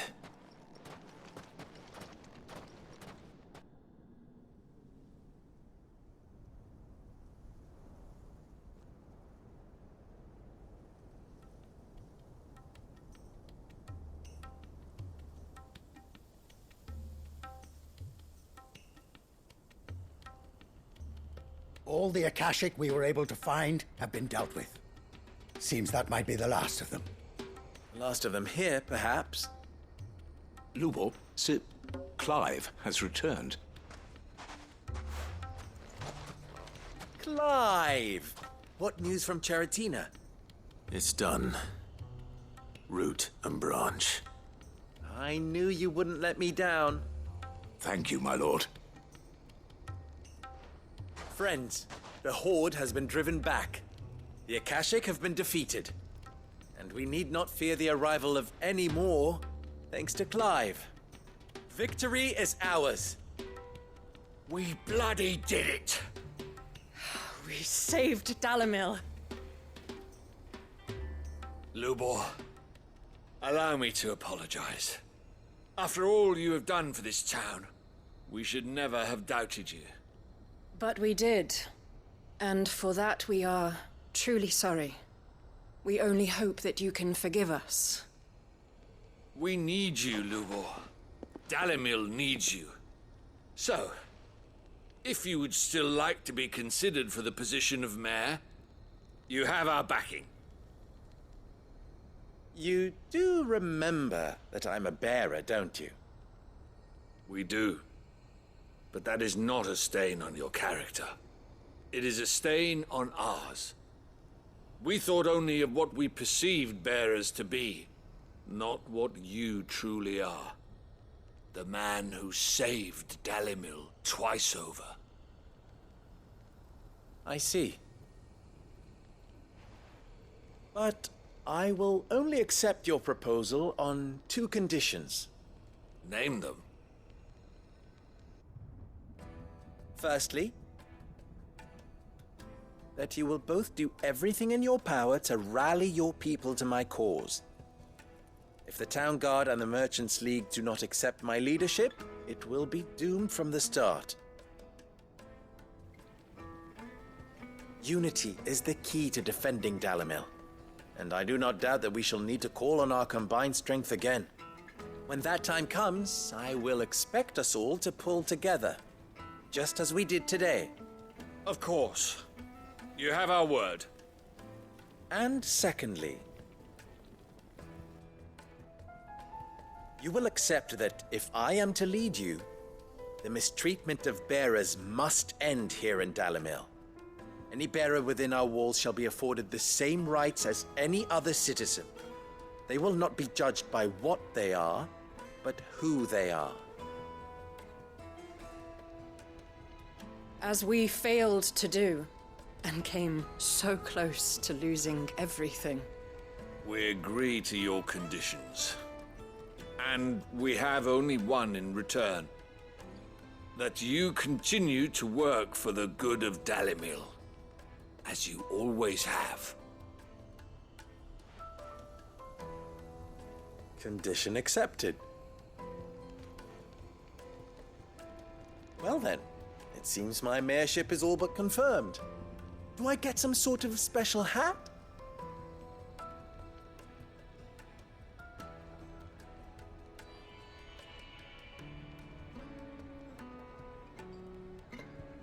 How fickle fate can be. Not so long ago, I had resigned myself to leaving Dalimil in disgrace. And now, I find myself her leader. Here. For everything.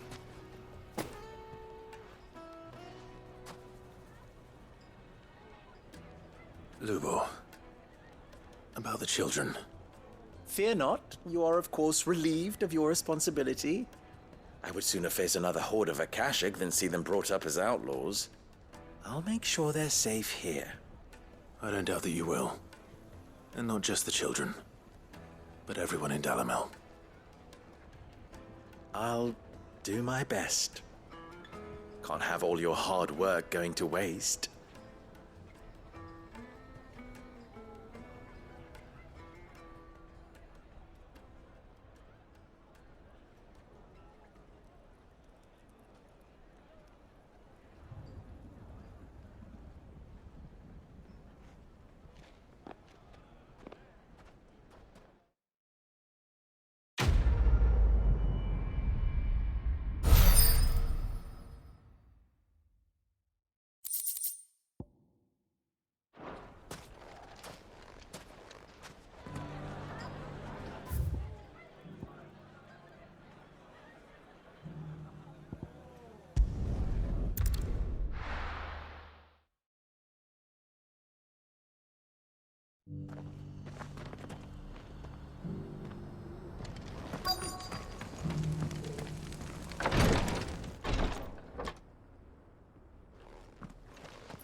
Your Grace, my lord, I trust your journey was not overly onerous. Cyril, you found a letter from Father? Yes, I have it here.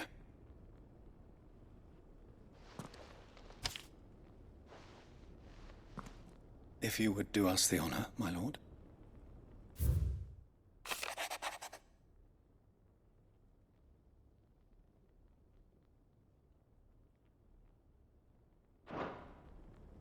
An inheritance. It would seem the late Archduke penned this missive shortly before his passing. The day before we left for Phoenix Gate. What are these plans he spoke of? His plans for the duchy, Your Grace. Your father entrusted them to my predecessor, the former bearer of the Burning Quill, who entrusted them in turn to me. The complete emancipation of bearers is their stated aim. But your father's dream did not end there. His Grace also spoke of building hospices to care for those stricken by the curse, and the founding of a new university to further the development of non-magical technologies. With the blight spreading ever more widely across the twins, Archduke Elwyn saw this as the only means of securing Rosaria's survival. He wished to see men and bearers treated as equals. To see centuries of common wisdom overturned. Small wonder he did not think it achievable within his lifetime. But he thought it achievable nonetheless. Had he not, he would never have written this message. Nor would he have entrusted his vision to his most faithful aides. Those who would have stood with you, shielded you from the machinations of the less benevolent personages at court. It's a pity only they are still with us. 'Tis true that those most loyal to your father were the first to suffer the Duchess's wrath. But one at least remains, and she has come bearing gifts. What do you mean? Mayhap it is better that she explain, my lord. After all, the duties entrusted to me by my predecessor extended only to recovering His Grace's will and arranging a meeting with the one who might execute it, or a part of it, at least. And where is this woman? She awaits you in the archive, Your Grace. Thank you, Cyril. Shall we then?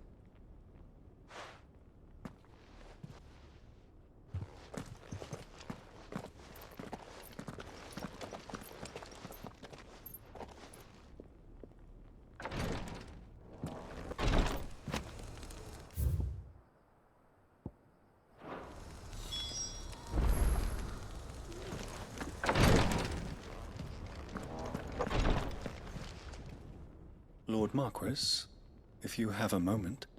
What is it, Cyril? One of our brethren lately journeyed across the strait in order to pursue a new avenue of inquiry in our ongoing investigation. He sent an owl some while ago, but we have heard naught from him since. Was he surveying another fallen ruin? No. The object of his study was a savior cult that has arisen in Ash in recent years. We believe it may have some connection to the Circle of Malleus. an ancient religion that worshipped Ultima as its god. By gaining an understanding of this new faith, we hoped to learn more of the Circle's original beliefs.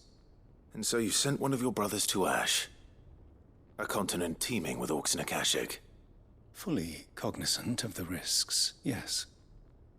I entrusted the mission to one of the most able of our order, the Third Chair, a master of the arts of combat and survival both.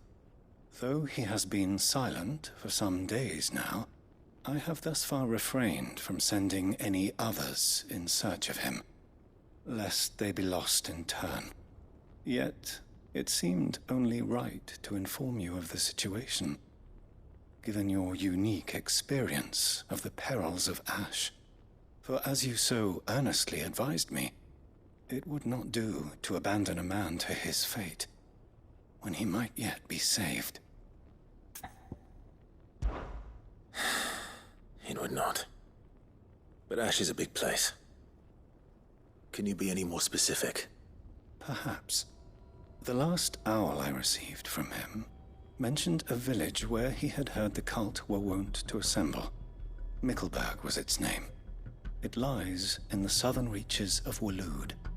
If aught ill befell him, I expect it did so there. All right. I'll see what I can do. You are much too kind, my lord. Go then, with my hopes, and may the Firebird's flame ever burn in your heart.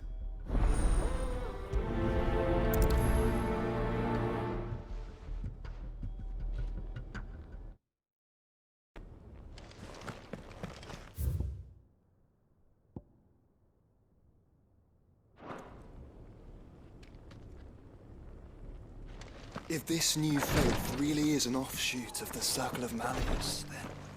Let's concentrate on finding the Third Chair first, shall we? Careful how you pack that lever. Any creases or scratches.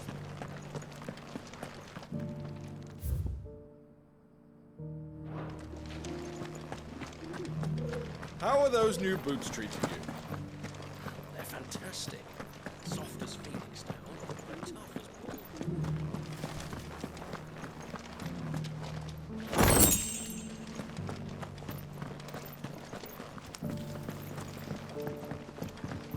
So it's these stones to Canva, and the rest of the boxes to Dalamir.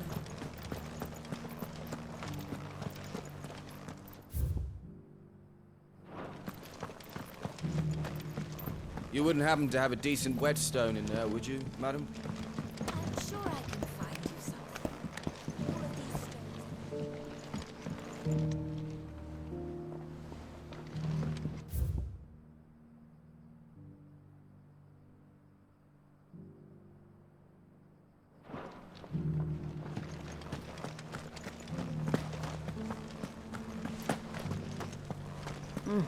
Not a scratch on them. Have you noticed the Elder has been coughing less? Yes. I hear Master Cyril drew up a new tonic for him. Here's the scraps you're after.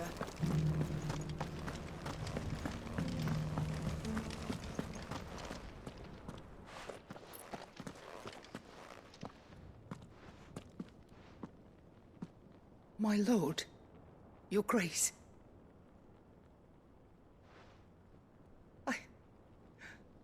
I hardly recognize you. I am Goditha, retainer of House Rosfield, loyal servant to the Phoenix and his shields. Your father, the Archduke Elwyn, entrusted me with the delivery of a gift. I only hope you can forgive my tardiness in bringing it to you. Lift up your head, Lady Goditha. You have our gratitude for your service to our house and to our father. I merely did my duty, as any proud Rosarian would. My lady, perhaps you could explain a little more? What exactly is the gift you bring? As I'm sure you know, it has long been the custom for the children of House Rosfield to be presented with certain keepsakes upon their coming of age. Indeed it has. Our father often spoke of the day when our turn would come. And had he lived to see it, he would have presented you with the treasures I bear. Matching armbands for you both. Alas, he did not live. Indeed, he was taken from us even before they could be completed. He had intended to claim the Heartstone with which each armband was to be finished himself, but it was not to be. And his gifts remain incomplete. I see. It saddens me to bring them before you, as they are. It was your father's wish that you be presented with the finished articles, not these works in progress. But with his grace long since gone, and the stone left unclaimed, I had little choice. You are grown men now, and his house is yours. And while I would not presume to insist upon your claiming the Heartstone in his stead, I know that nothing would have pleased him more than for you to do so. Thank you, Lady Goditha. What say you, Clive? What else? Of course, my lady. May our father's will be done. Oh, I am much obliged. Do you know where we might find this Heartstone, my lady? I do. Though it may be a matter of a good deal more than simply happening upon it. It is found in the bellies of elder griffins, you see. We do at least know where to find one.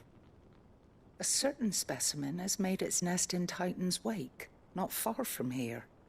A certain specimen? You are most perceptive, Your Grace. In answer to your unspoken question, yes. In fact, this is the very same beast your father meant to slay. I have been tracking its movements since you were but a boy. Were you to slay it in his stead, as men of House Rosfield, it would surely make your father proud. What say you, Joshua? What else?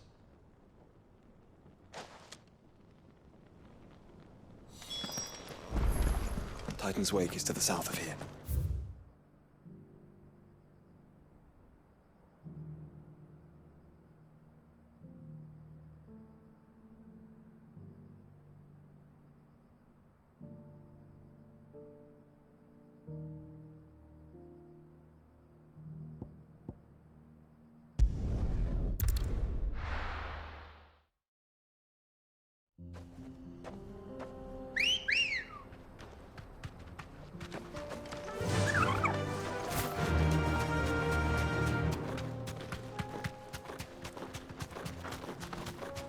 Eyes peeled, Joshua.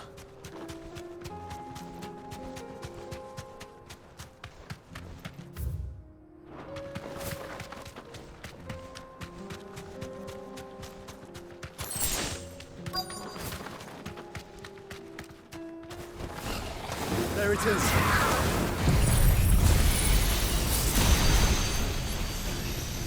For House Rosfield.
Is this the Heartstone?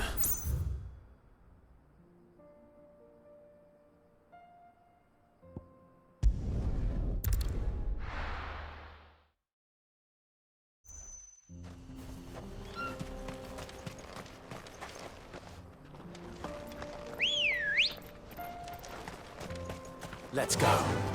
Fly, Ambrosia.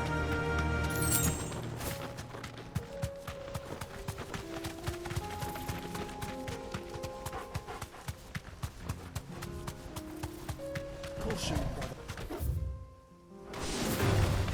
No mistakes. Here we are again. Carava.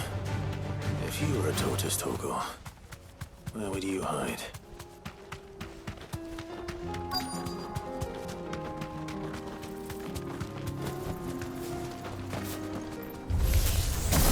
Looks like we found him.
I better get these materials to Mid so she can finish her process.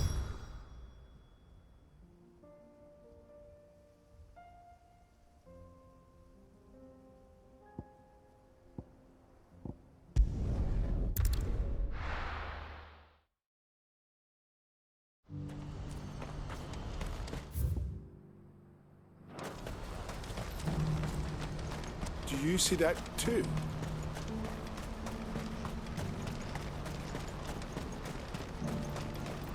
Papa? What? Oh, please. Just make it stop. I'm scared.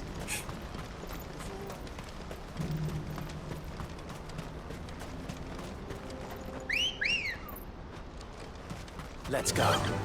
Faster!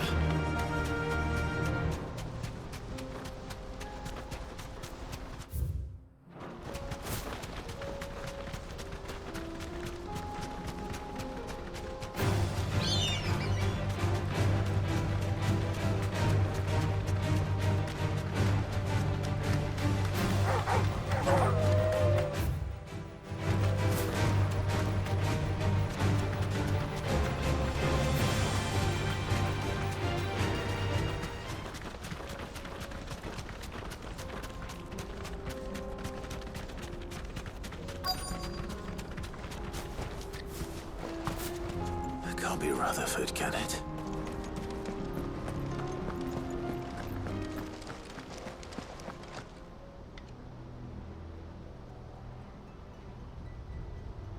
Turncoats and cowards, the lot of you! If it's a fight you want, it's a fight you shall have! Allow me. I don't need your... Please, Field Marshal, oblige him. This won't take long. You're right. It won't. Men, finish him.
A little longer than I'd have liked.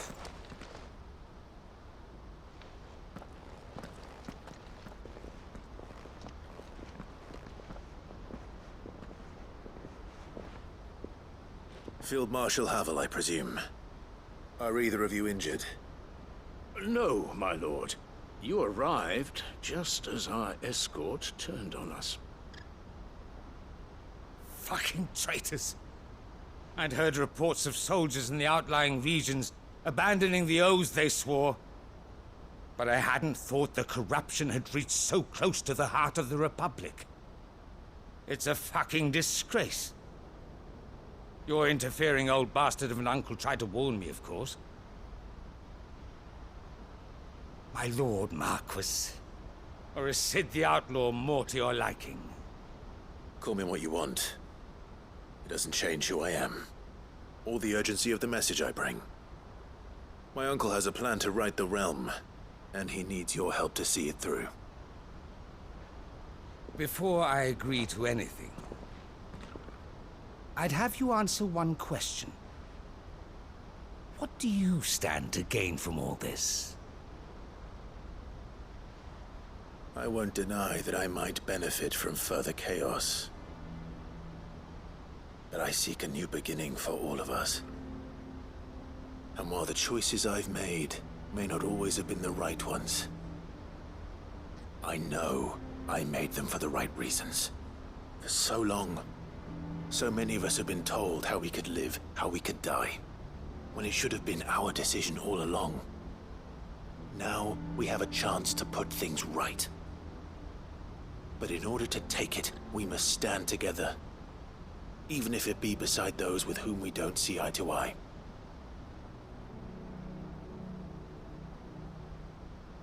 Certainly not the words I expected from an outlaw. But perhaps your uncle was right. You are no ordinary outlaw. I'll never hear the end of this. All right. I'll start by ordering my most trusted guard to bring the Dalmekian fringes under control. Next, I'll make contact with my counterparts in the Imperial Army and see if I can't convince them to try and restore order in their own territory. Thank you, Field Marshal. But they are not the only ones we will need to convince. What do you mean?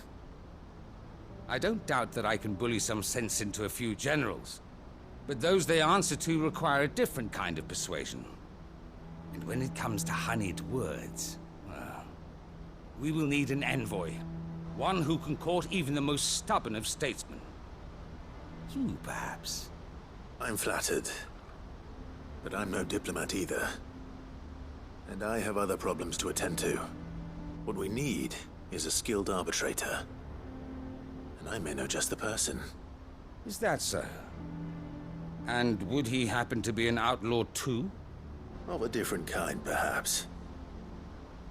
Well, beggars can't be choosers. I suppose we'll all have to find a little of the outlaw in ourselves if we're to make it through this. Very well. Send your man to me right away. I shall.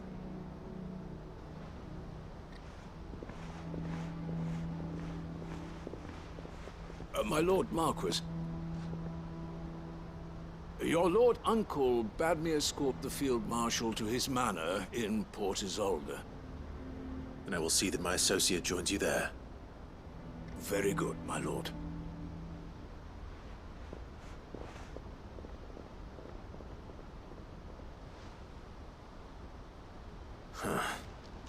An envoy. I'm not sure I'm the man to talk anyone round. I can barely convince my brother to take his medicine. No. This is a job for someone with experience. Someone like Quentin. I hope I can convince him at least.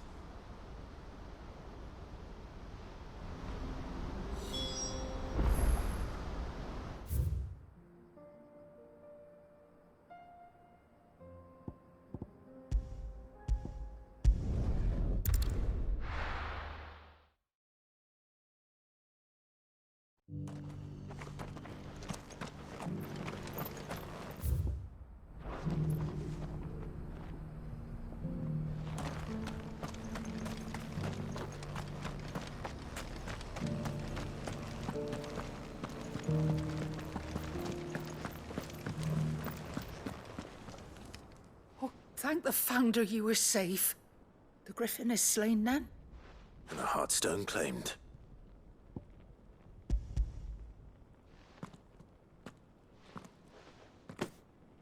Yes.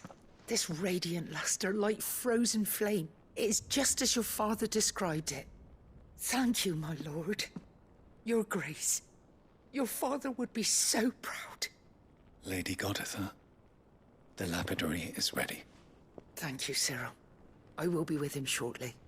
If you would excuse me, I shall have the stone cut and set forthwith.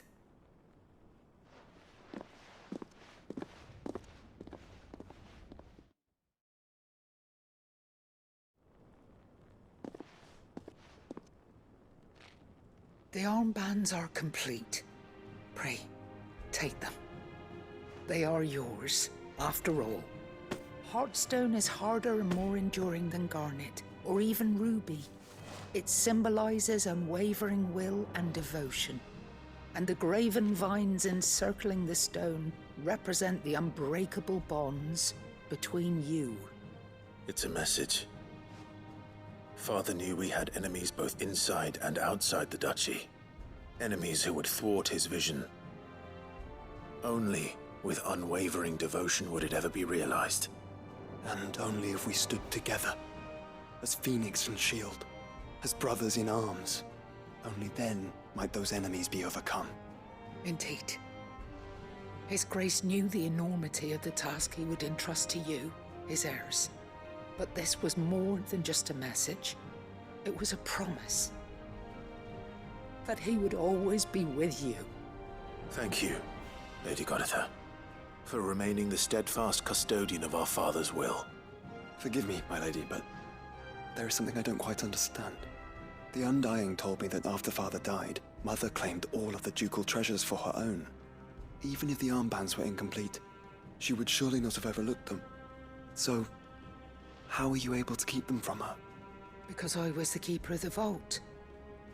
Though I was but a lowly servant, your father spoke to me of his intentions for the bands, of the deep love he had for both of you, and his hopes for your future. In the days before the disaster at Phoenix Gate, I discovered that the Duchess had ordered her jewelry be sent away from the castle. It was then that I knew she meant to betray us. I tried to warn your father, but it was too late. When word of the fire reached Rosalith, I knew my time was short. So I took up the armbands and I fled into the night. And thank the Founder you did. Yet my duty to your father was incomplete. Not knowing what else to do, I followed the Griffin, thinking I might claim the Heartstone on its passing. And so my pursuit continued. Until Lord Cyril appeared before me. He informed me that His Grace's will had been recovered, and that his sons were alive and well. Lady Goditha, on behalf of my father and all the people of Rosaria, I thank you for your loyal service. As do I. Thank you, my lord. Your Grace, for coming back to us, for giving my service meaning.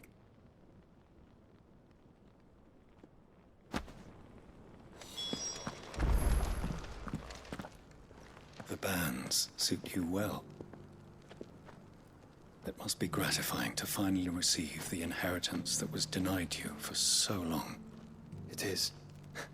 And we thank you for the part you played, Cyril. If you would permit me to play my part a little longer, might I suggest that you make your way to your father's memorial atop Hawk's Cry Cliff? Let him see that you have received his blessing, and that his vision lives on in you. I suppose it would be churlish not to. What do you say, Clive? Shall we pay father a visit? I think we should. I was hoping to be able to offer him my thanks before we left for Origin. Your father's helm is enshrined there. It has been since the day we recovered it from Phoenix Gate. I prithee claim it, for it too is a part of your inheritance, and I do not doubt that your father would prefer it in your hands than perched upon some lonely rock. Thank you, Cyril.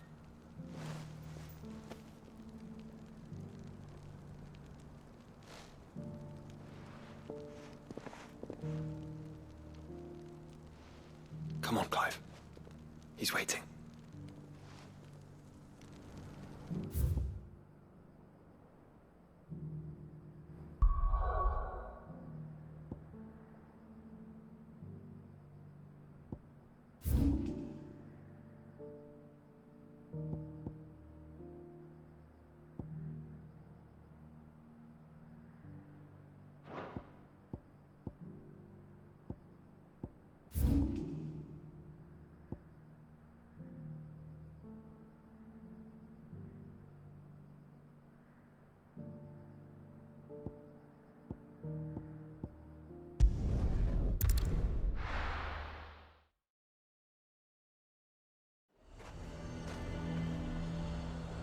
Nazaire might at least have mentioned where in Northreach he'd testing this recruit. Oh no. Well met, Sid. This is the initiate. Ember, present yourself. At your service, Master. Please, just Sid. There are no masters here. Your life is your own. Oh, of course. Thank you, Sid. The sergeant says you'll be evaluating me at my trial. To become a scout, yes. You are aware of the dangers inherent in that role. I am. But I swore I'd face them. Just like the man who saved my life. And who would that be? Gav. It was him who found me and freed me. No magic, no support, just one man and his nose. Came and sniffed me out. It taught me what one man can do if he puts his mind to it. And I've been training ever since, so that one day I can be someone's saviour, just like Gav was mine. I'm sure he'd be flattered. You clearly have good intentions, Ember. And it sounds like you're under no illusions. Stick to this path and you'll make a fine cursebreaker. So, what? Have I passed? You haven't even started yet. Now listen.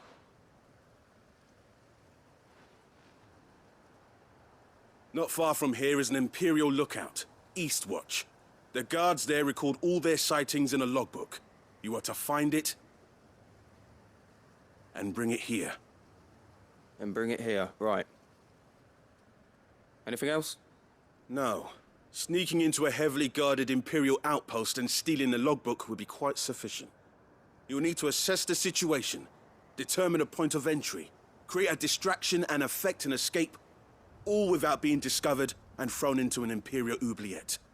Ember, Gav isn't our best scout because he can do everything. It's essential that you know your limits. Know my limits, right. I won't let you down.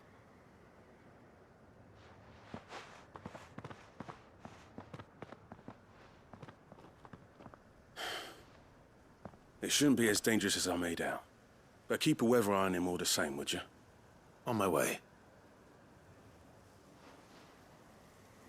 All right, Ember. Impress me.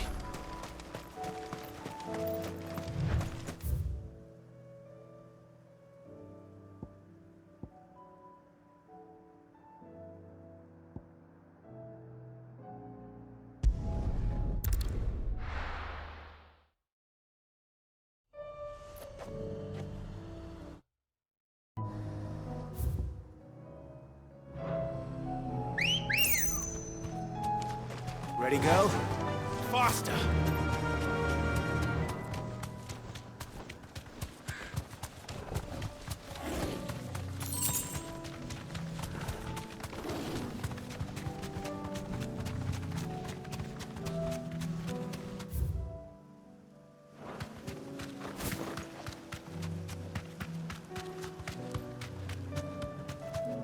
These are clean kills. Perhaps young Ember really is ready. Or maybe not.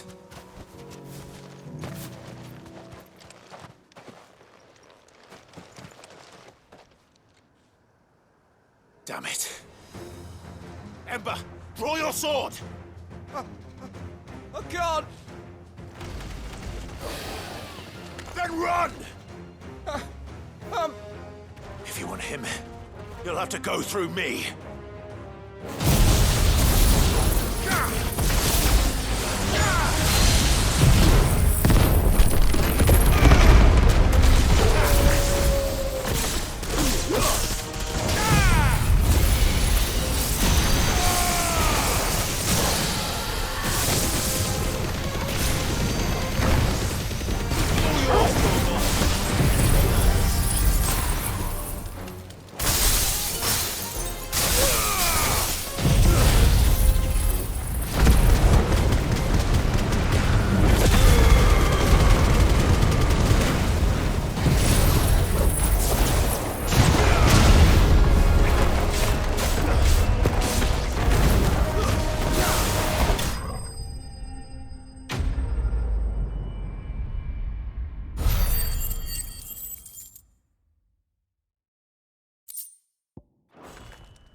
Ember, are you...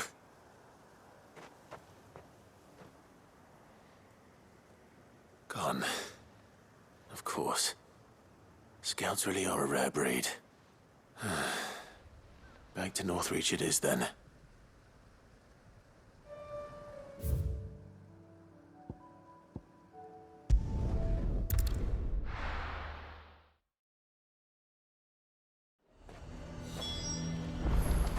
A fortress? And who'll pay for that? Who do you think?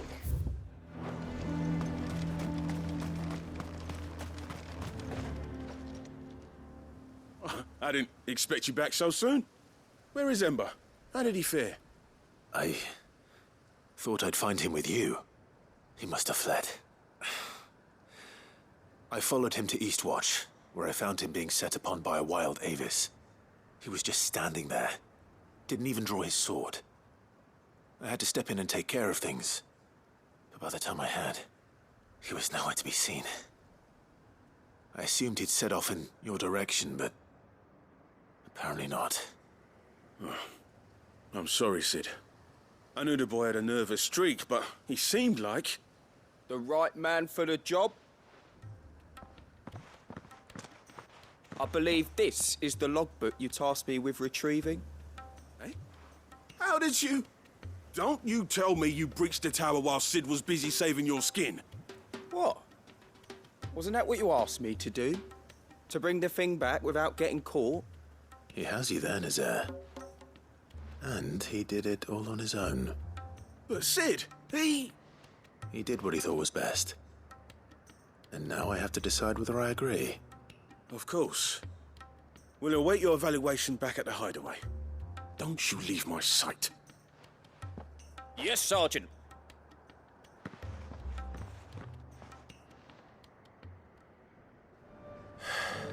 This won't be an easy decision.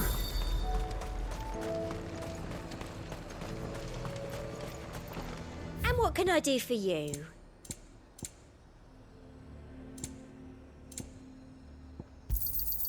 I do like a customer who knows what he wants. You've a keen eye. I do like a customer who knows what he wants. You've a keen eye. An excellent choice. The garrison is threatening to pull their sentries from the markets if you don't cooperate. I would speak with this Duke. Saw the captain just now. Wasn't wearing his uniform. Your town needs you. I need you. The Duke would have Do you have a moment, Clive? What is it? It's the Duke, unsurprisingly. His Eminence has assumed full control of the garrison and put every able-bodied man to work on the fortifications. The town was left all but unguarded, so Philippe was compelled to form a citizens' watch to fill the void. And though my dear boys have been characteristically willing to assist him in this, they want for bodies. So I was wondering if you would lend them your strength, that the people of Northreach might sleep easier, if only for a few nights. Of course. Whatever you need. Thank you, Clive. What would I do without you? Philippe told me he had men stationed at... Where can I find the mistress of this establishment? Here, my lady. To whom do I have the pleasure of speaking? My name is Sabine, and it is my displeasure to be the daughter of the Duke of Oriflamme, who I understand is causing you and your town no small amount of trouble. I wish to speak to you about what might be done. Very well. Let us speak. I trust you'll forgive me, Clive. Absolutely. Our conversation can wait. Please, proceed. As you know, my father is a most overbearing and supercilious man, and I join you in objecting to his every action. Indeed, I owe you my thanks for continuing to argue against his reckless plans. Yet I fear he is not one to be swayed by reason. No. He must be made to face the consequences of his actions. And who would make him do this? I would. Myself and several other like-minded individuals. Were you to join us, we would surely have the strength to drive him from Northreach for good. Does that not seem a trifle... drastic? Drastic action is precisely what is called for. Unless you are content to see your people downtrodden and dispossessed. My father would have it that citizens exist only to serve the Empire. That they should be forced to make every sacrifice to ensure her revival. But he is wrong. It is not the people who must serve the Empire, but the Empire who must serve her people. He's always been like this. Scornful of the opinions of anyone he judged beneath him. But he cannot be allowed to ride roughshod over the common folk any longer. We must fight him. By all possible means. Fight him? No. My purpose is to quell the tension in Northreach, not to stoke it. Respectfully, my lady. Our only chance of saving this town depends upon every one of us uniting against our common enemy. Your father and his followers included. While I understand your frustrations, I cling to the hope that he may yet be won round. False hope, I assure you. But I see that your mind is made up. I shall bother you no longer. If you will extend me the same courtesy, I bid you good day. She certainly has spirit. Indeed.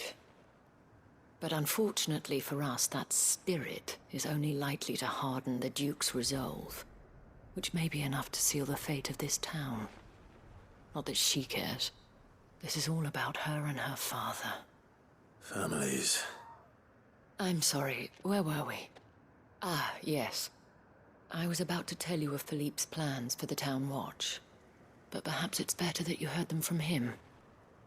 I believe he's in the market, if you'd be so kind as to seek him out. Right away. It's just a pity I cannot join you. I'd like to see the two of you in action together.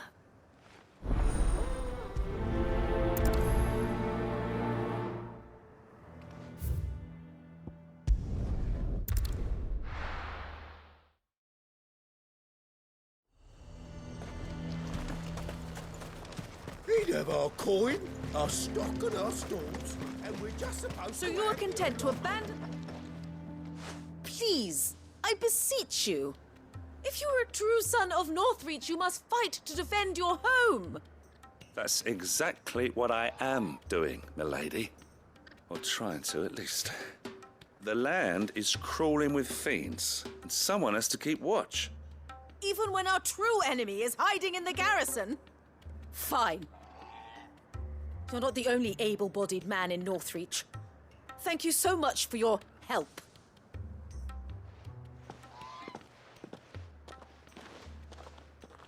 She cornered you too, then? Could hardly get a word in edgeways. Like father, like daughter, eh? She made an uninvited appearance at the Vale earlier, hoping to convince the Dane to join her in fomenting rebellion. I bet that went well. Her ladyship seems to have a way with people. Anyway, what brings you here? Our mutual friend thought you might welcome some help. Oh, she did she? Right as always. In fact, you're just the man. We've had some reports, you see. Sightings of, you know what. They're back. Seems that way. All over, too. We haven't been able to confirm anything yet, but if you're willing, you could go and see what's what. Right. Where should I look? You know Grieger's Weep? One of the sightings places them somewhere on its shores. I'm on my way. Thank you, Clive. I'll look into one of the other sightings. Let's rendezvous back here later.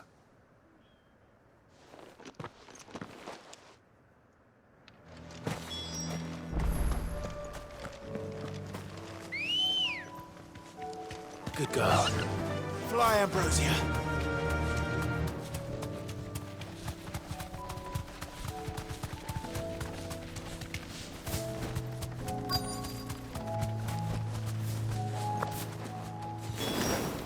Damn it. The reports were true. I need to stop them before they get to the town.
Call that a test, Ultima?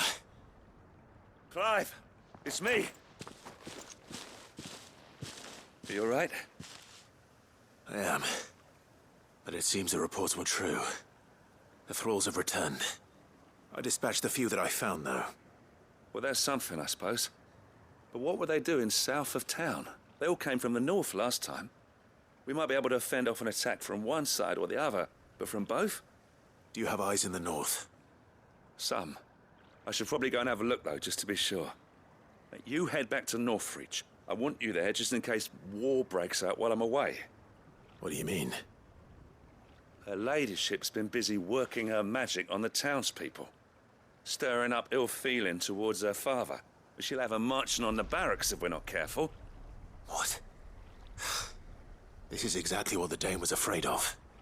I'll do what I can to calm things down. Be careful out there, all right? Don't worry, I'm not like you. One sniff of those things and I'm running back to town screaming blue murder.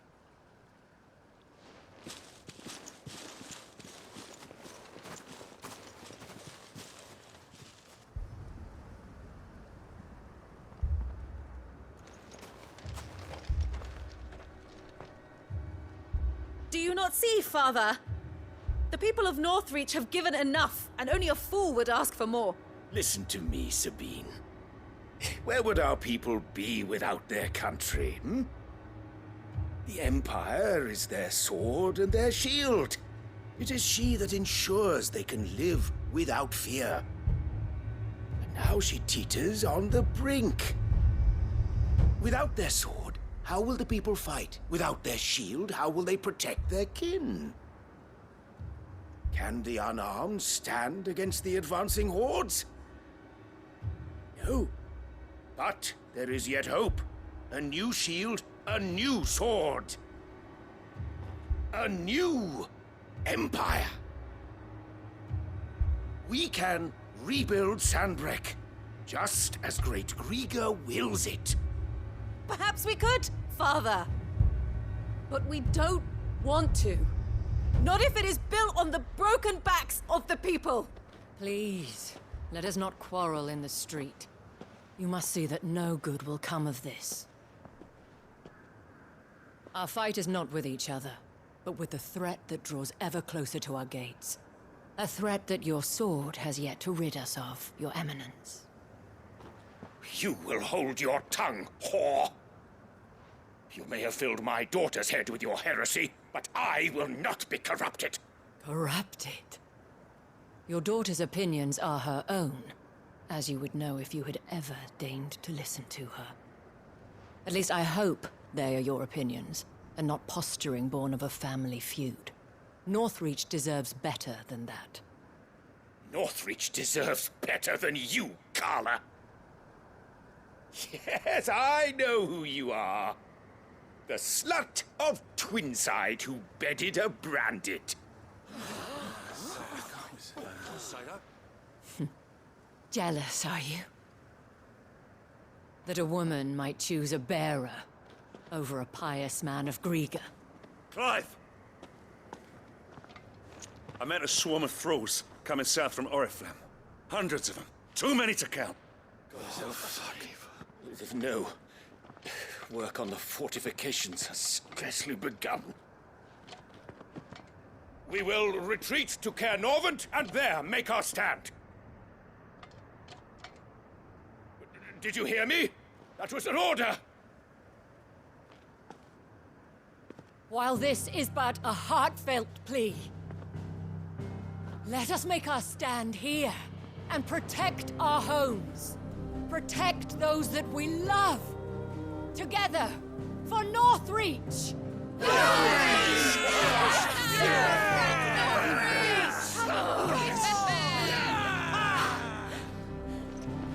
You heard the dame.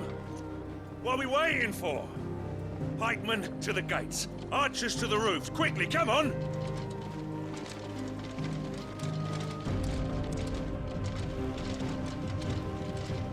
But she is but a common... whore, yes. And we'd follow her to the gates of hell.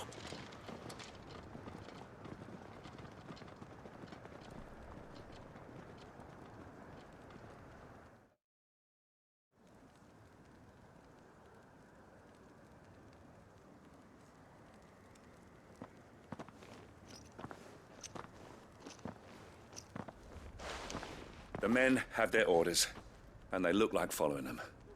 I got them spaced out at regular intervals. Whichever direction the thralls strike from, there'll be someone there to meet them. Thank you, Philippe. Rest assured the people will play their part. The herbalist has donated her stock of medicines to me. Should any of your men be injured, take them to the Vale. We'll see to them there. Thank you, milady. I will. I'll play my part too. You still want for numbers? unlike the enemy. I only hope I can go some way to evening the odds. Philippe, can I leave the South in your hands? I doubt the thralls by the lake were the last of their number. Of course. I'll lead a party down that way so we don't get taken by surprise. What about you? I'll make my way up the road to Oriflamme. I fought a few of these things.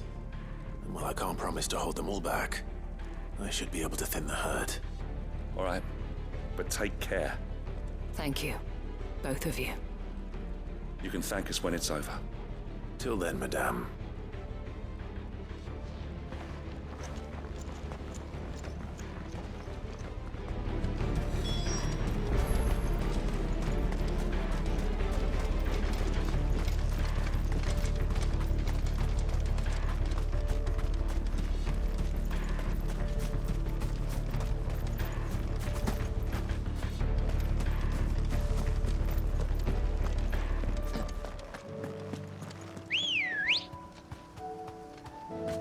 Come on. Faster!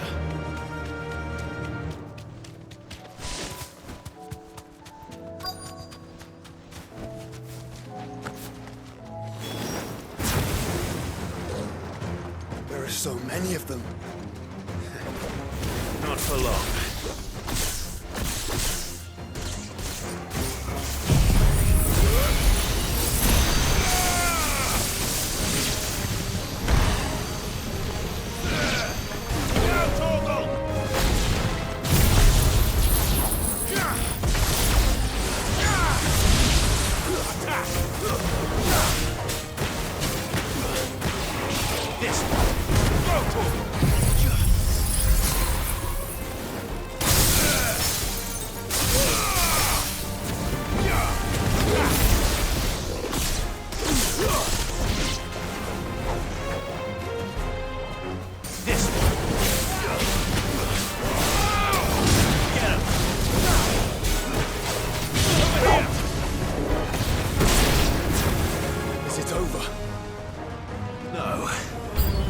It's only just begun.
That looks to be the last of them. I wonder how the others fared. Better hurry back to town. Come on, Torgal.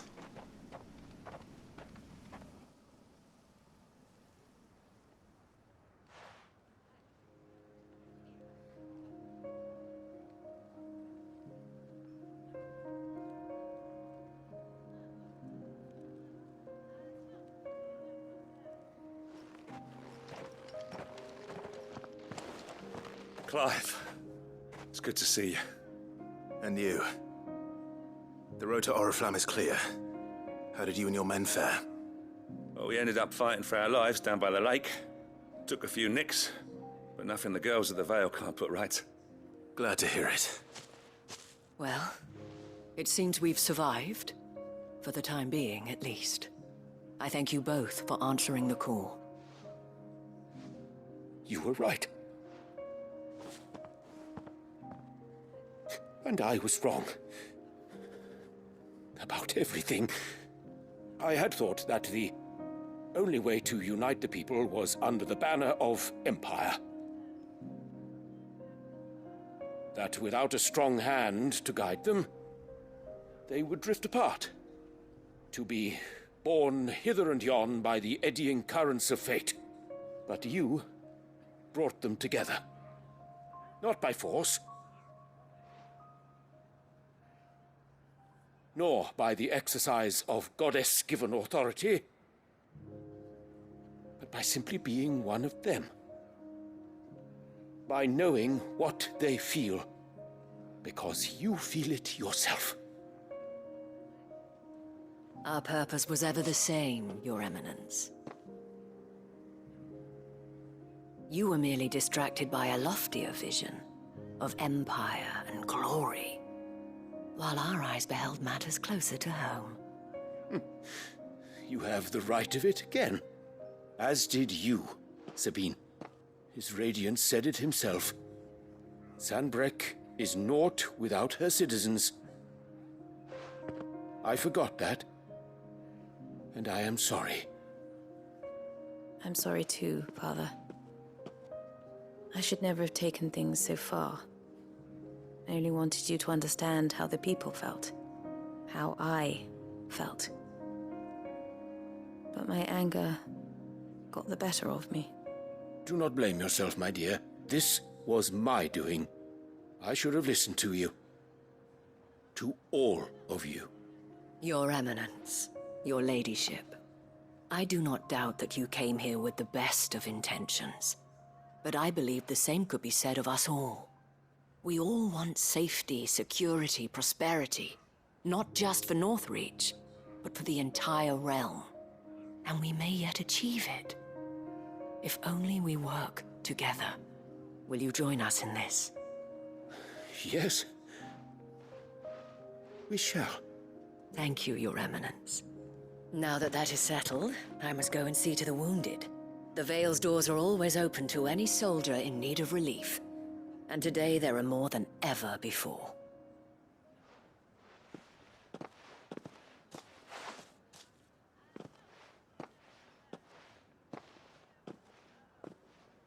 Madame Isabel is a rare soul indeed.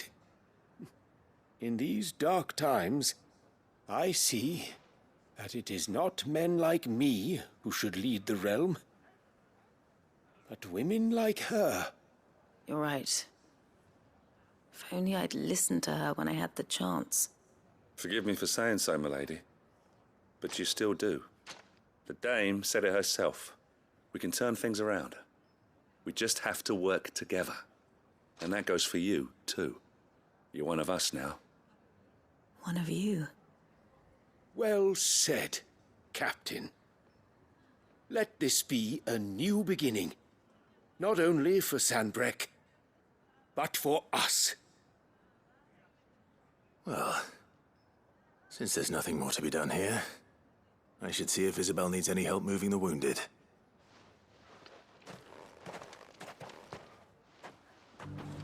Can we get you anything?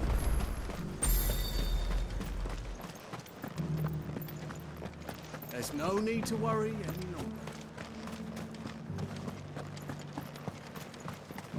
I saw several soldiers being carried to the Vale.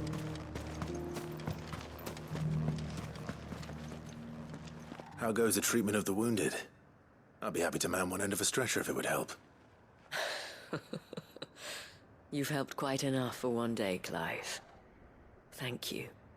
Don't mention it. Oh, but I must. After all you've done for this town, it is the very least you deserve. Tell me, if Northreach had fallen, what would you have done? A woman of your means could find a home anywhere in the realm, but I sense you would rather have died here. It's a long story. For you, madame, I have all the time in the world.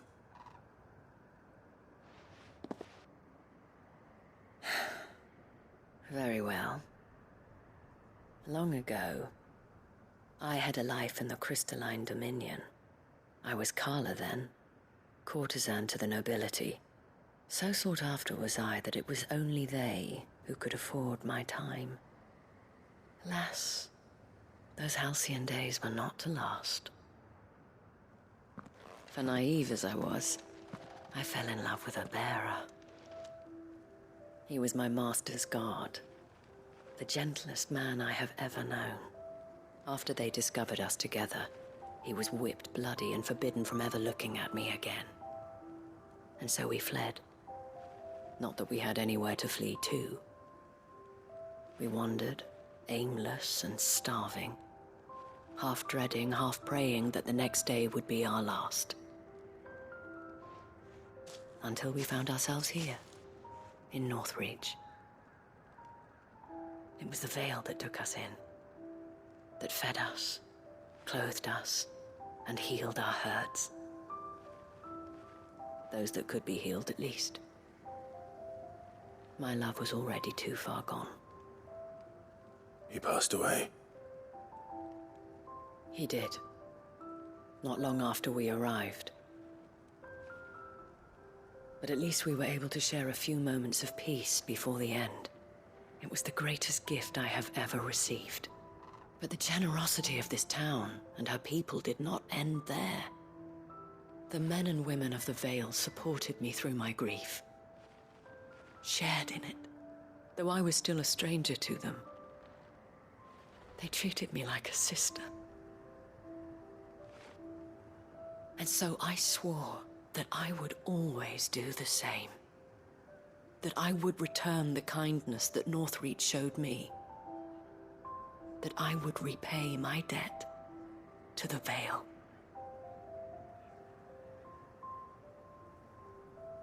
Thank you, Isabel, for sharing this with me.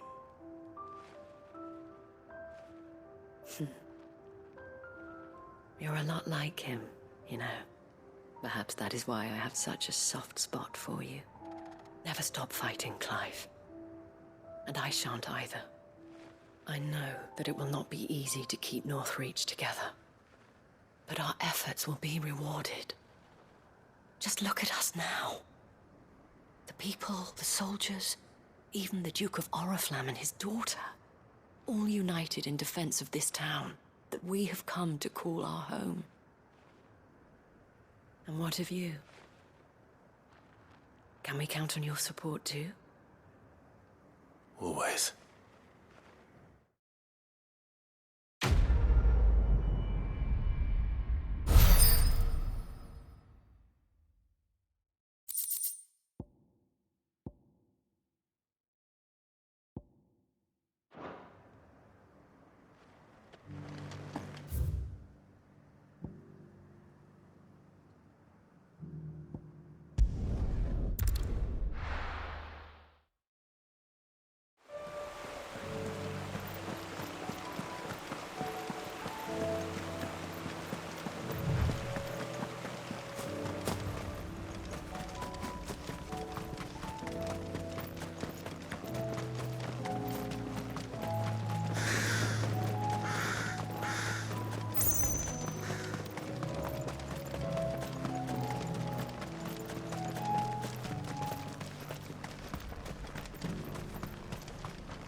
Quentin, I have a proposal for you.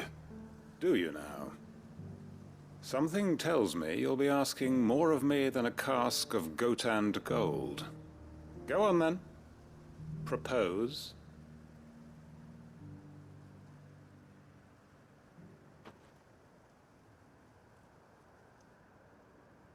You'd have me convince the chiefs and chamberlains of the realm that they should simply swallow their pride and do the one thing that has proved impossible for thousands of years.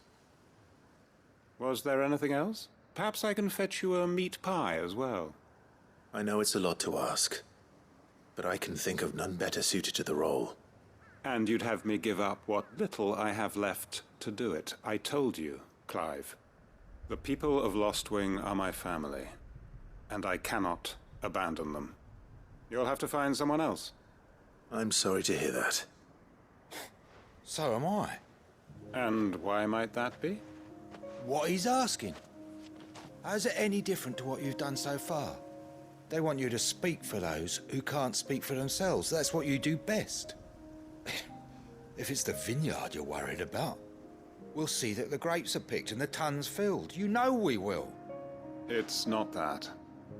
Then what is it? You said yourself we're family. Don't you trust us? You know that's not what I'm... Then what are you saying?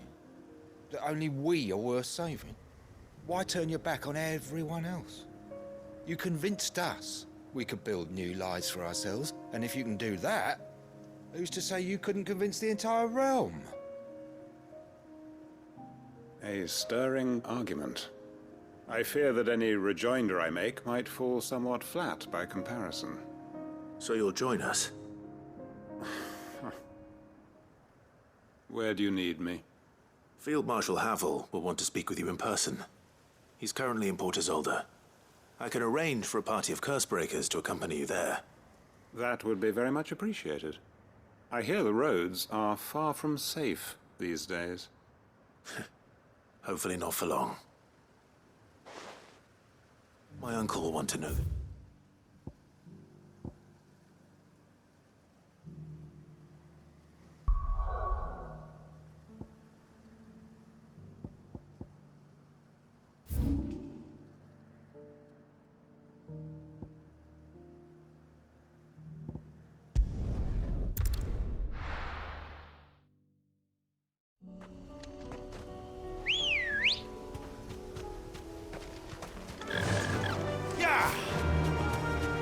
Unwavering will and an unbreakable bond. Do you really think we're strong enough? Save the world? Of course. To have overcome Father's political enemies. That I'm less certain. Especially knowing what we know now. What Mother was truly capable of. But perhaps these bands would have helped. Knowing he was with us would have made all the difference. It's just back there.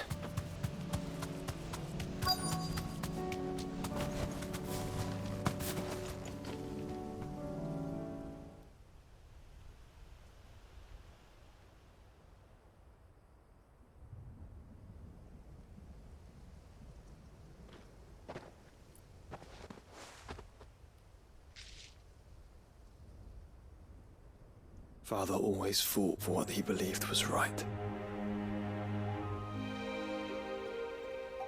It wasn't until that night at Phoenix Gate that I realized I had never fought for anything. I always had someone else to do the fighting for me.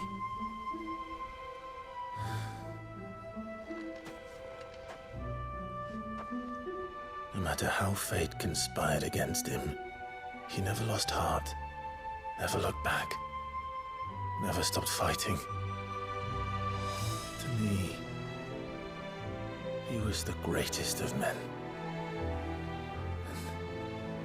And I've been trying to live up to his ideals ever since.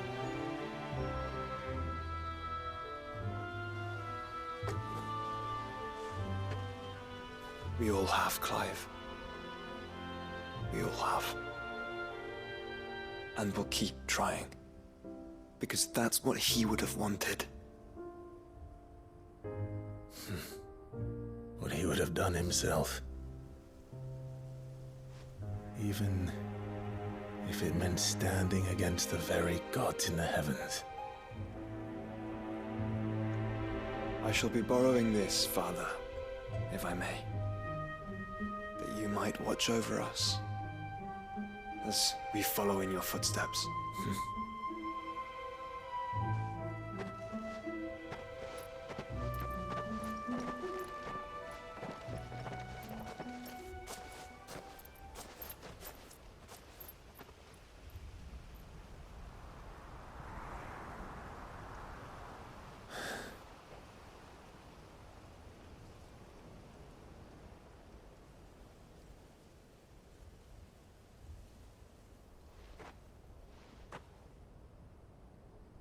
We won't lay you down.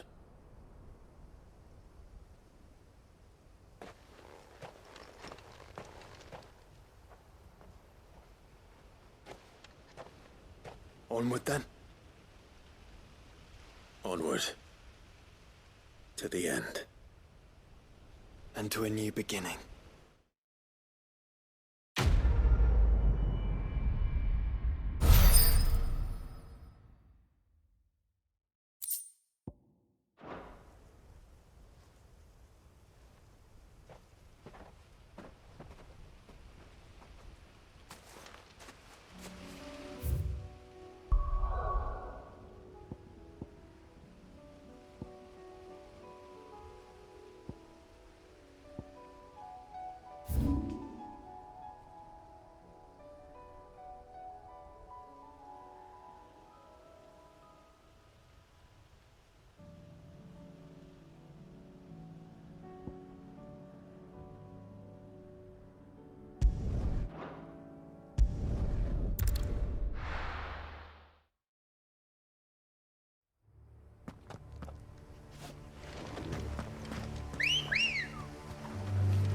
Let's go.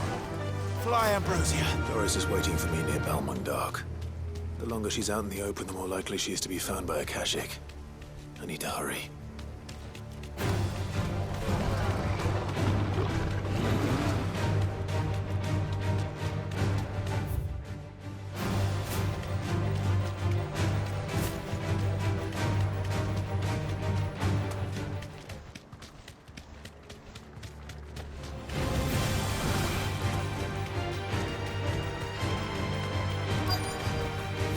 I can walk from here.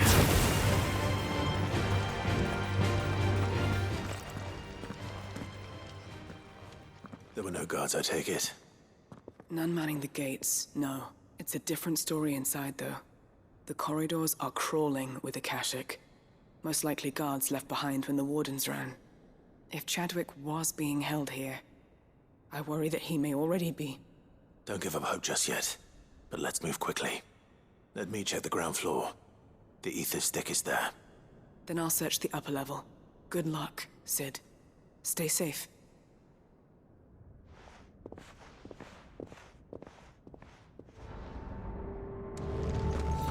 Just how bad are the floods inside the walls? Bad enough to turn a bearer? I hope not. We're risking not just being here. Better keep my eyes open for signs of life.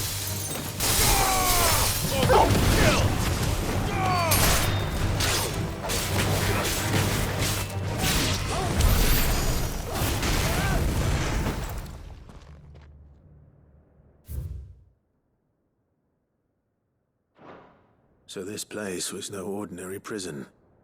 And I doubt they'll have taken the creature with them when they fled.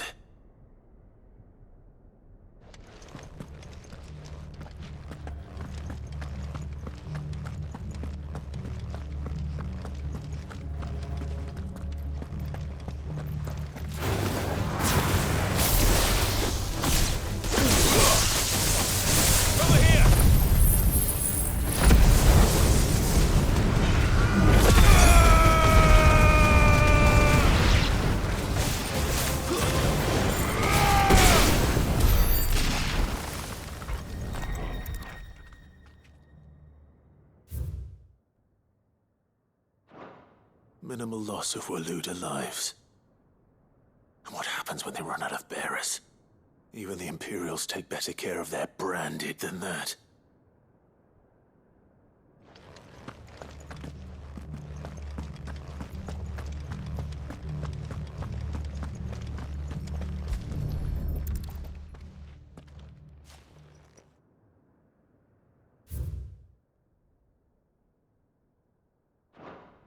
They were feeding bearers to it. This is even worse than I'd feared. Nothing but Akashic down here. Hopefully things are looking better upstairs. I should go and see how Doris is getting on.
No lock downstairs.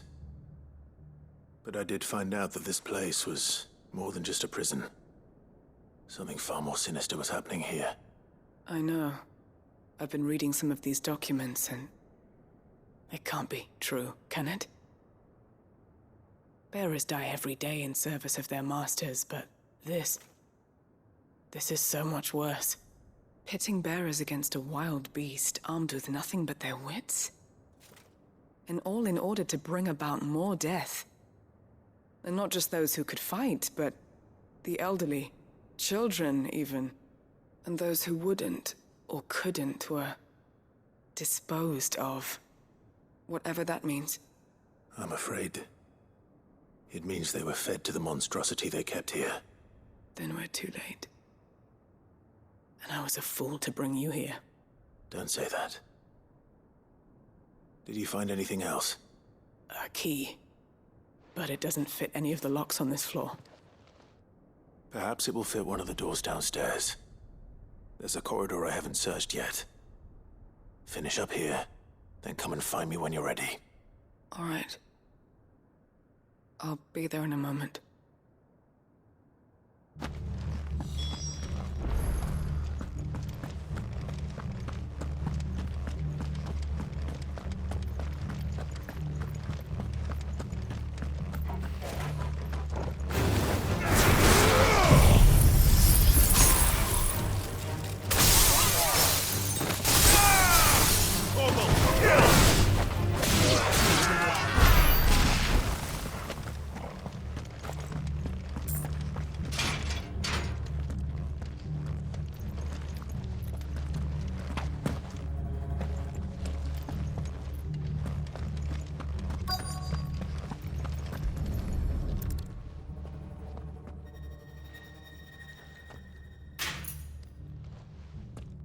Let's see what we can find down here.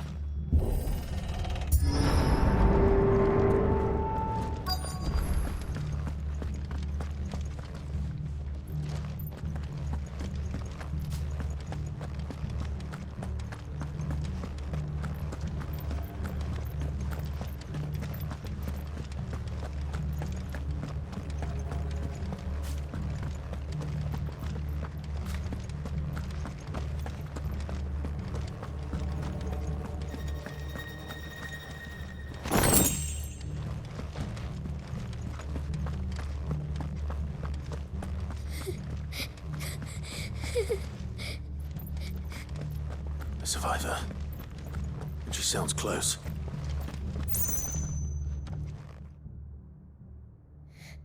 Who are you? There's no need to be afraid. Are you alone? Are there any other survivors? Some of the guards. They're still here. But something's wrong with them. Everyone else was eaten by the monster. Of course there were. Thank the Founder. It was worth our coming. But I'd rather we didn't linger. Are you ready? Ready when you are. You poor thing. He must have been terrified. Did Chadwick send you? What? He fought the monster. Distracted it so I could run away. He must have sent you. He promised to free the others too. Where is he? He opened your cell, didn't he? He wouldn't be here otherwise. Chadwick.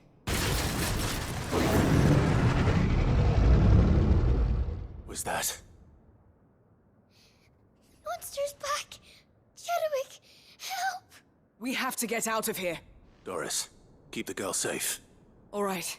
You put that bearer-eating bastard in the ground. It's out there waiting for me. I can't let it live. Not if it's got a taste for bearers.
Finally.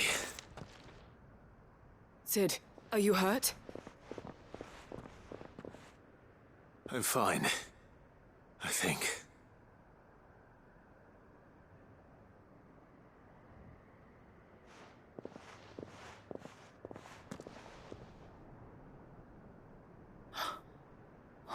No. What is it? A diary. I gave it to Chadwick before we went our separate ways. He was here. Do you think that creature? I'm sure he fought bravely to the last. The girl is safe thanks to him. Chadwick. You fool. Come on. We have to get her back to the hideaway.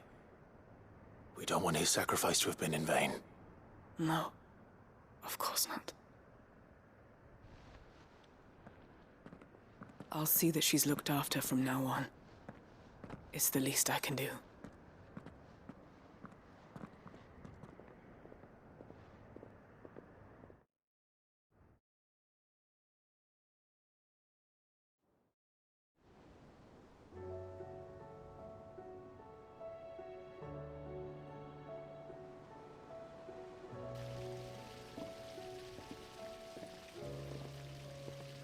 From what I hear, you've barely left the girl's side in days.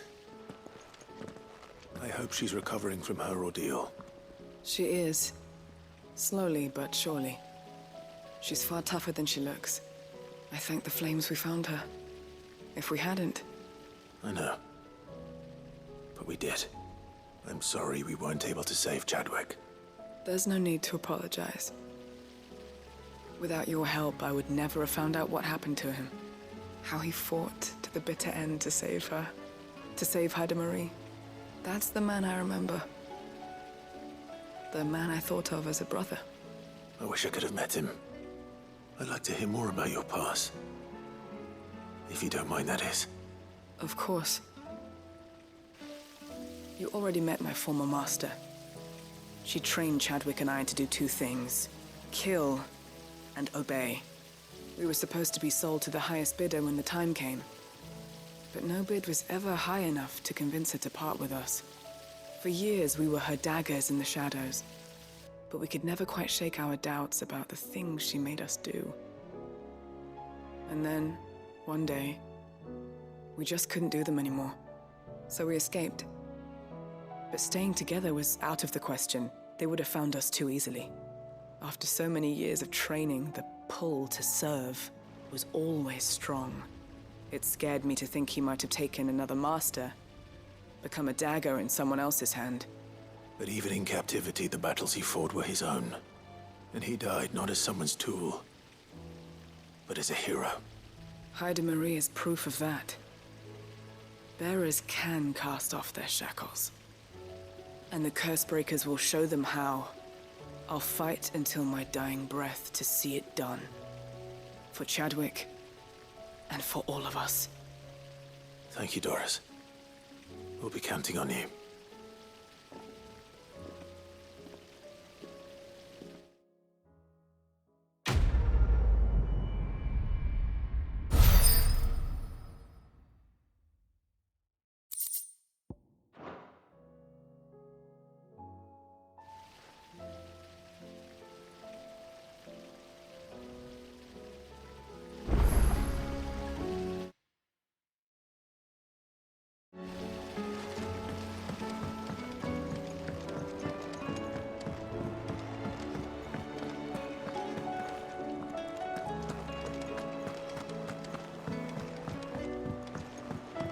You should have seen him. Welcome back, Sid. Welcome back, Sid. Yes. Welcome back. Trip wasn't too much of a pain in the arse, I hope. Truth be told, it was me who suggested roping you in to help with the trial. But from what I hear, things didn't go quite as planned. No, they most certainly did not.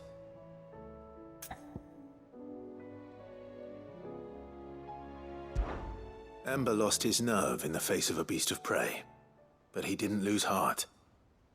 He pressed on, and he achieved his aim. And is that Not what we ask of our scouts. Indeed it is. Thank you for your honest appraisal, Sid. The fact remains, however, that Ember will not always have a battle-hardened warrior on hand to pluck him from the jaws of peril. All I have gleaned from this trial is that without someone watching his back, Ember is little more than a liability. Wait, Sergeant. Ember still has much to learn, it's true. And this time he was found wanting. But I'd say he's due a second chance, nonetheless. After all, he did do as you asked. With a bit of hard work, any hand can be made to hold a blade, and any mind can conquer its fears. But a scout's nose is different. You've either got one, or you ain't. And by sniffing out that log, young Ember here has shown he has a conch and a half. Wouldn't do to waste it now, would it? Fine. One more chance. I'll do whatever you ask. I'll spend my days and nights in the pit if I have to. I'll show you. Just you wait. Daft as a brush, that one. But his heart's in the right place. Just like someone else we know. And if you ask me, we've been leaning on him for far too long. About time the curse breakers took some of the weight off his shoulders, I reckon. It couldn't hurt. Just don't tell Gav I said so, will you? I won't have him thinking he's been hard done by. Next thing you know, he'll be asking for a day off. Chance would be a fine thing. Back to work. Forgive me, Sid. This did not play out as I expected. Things really do these days. But that's why we need men like Ember more than ever. Men who can make the best out of a bad situation. Remember that. I will, Sid. Thank you.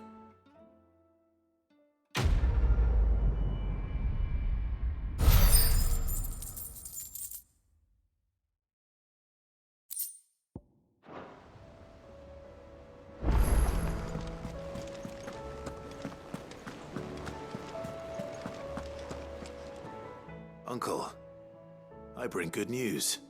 The Field Marshal has agreed to your plan. Ha! Of course he has. I didn't doubt you for a moment, dear boy. Rutherford is accompanying him back to your manor in Portazolder as we speak. They will await your return there. As will one other. One other? Who, exactly? Lord Havel was concerned that even if he could get the realm's armies to agree to an accord, he might not be as successful in convincing those with political power. He asked if I might have a solution, and I suggested a certain Imperial Lord Magistrate turned Liberator. One of your co-conspirators? Master Quinton would probably call me one of his, but yes. Another outlaw, then. Just the thing we need to put these rotten politicos in their places. Good thinking, Clive. I'm glad you approve. The more the merrier, eh? Uncle, assuming Havel and Quinton can solve our problem with the armies, you still haven't mentioned how we might manage the grain shortages. Oh, don't you worry, my boy. The 7 high houses will be seeing to that. They have all agreed to make the most generous of donations. Oh, of course, it did take a little persuasion, but luckily I had some unexpected help. From who? Why, you, my boy. Rumor has it that you rescued the Lady Ariane's head steward Rockford from a horde of bloodthirsty bandits. It was more of a handful. Well, the old battle axe was so pleased. She had a shipload of talents delivered to my private docks by the next new moon. And when the other houses saw the parsimonious old crone's purse strings finally loosen, they as good as tripped over themselves in the rush to follow suit. I'm happy to hear it. Now, I must be getting back to the manor. Join us there at your earliest convenience, would you? Of course, Uncle.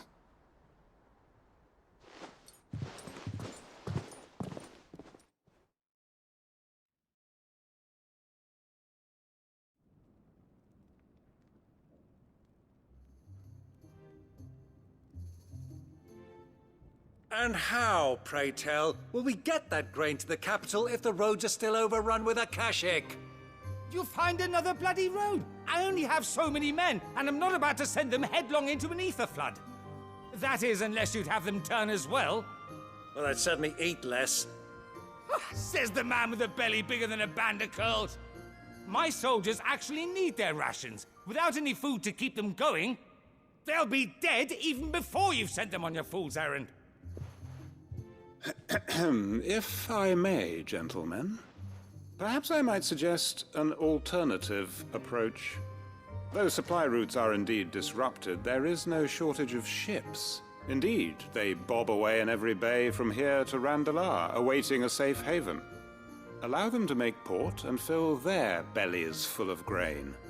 And once those who crowd the cities are fed, ferry the displaced back to the countryside to work the fallow fields. But I'm sure that you wish to continue your discussion. Forgive the interruption. Two such firm friends as yourselves need no help from the likes of me. Rutherford spoke fondly of the great bond between you. Us? Friends? I can't stand the man! Clive, I'm beginning to question the quality of the company you keep. And what kind of company were you expecting him to keep? The man's a criminal! Criminal? How dare you? You are not fit to breathe the same air as this fine, upstanding young gentleman. Upstanding? He calls himself Sid the Bloody Outlaw! Once more onto the breach.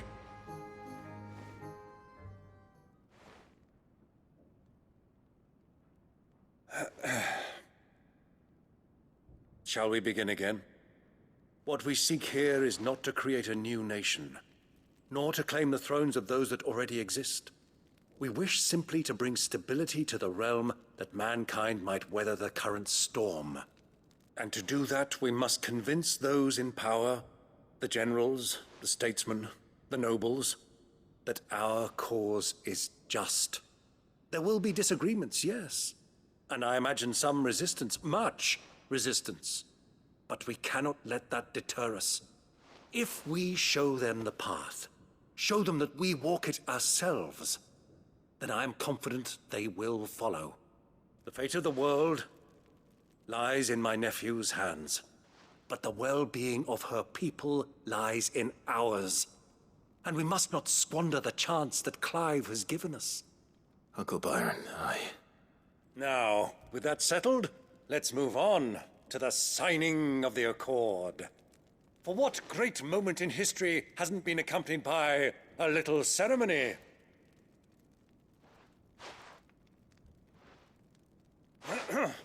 Citizens of Valisthea, I present to you the Triunity. Rutherford, Mike Will.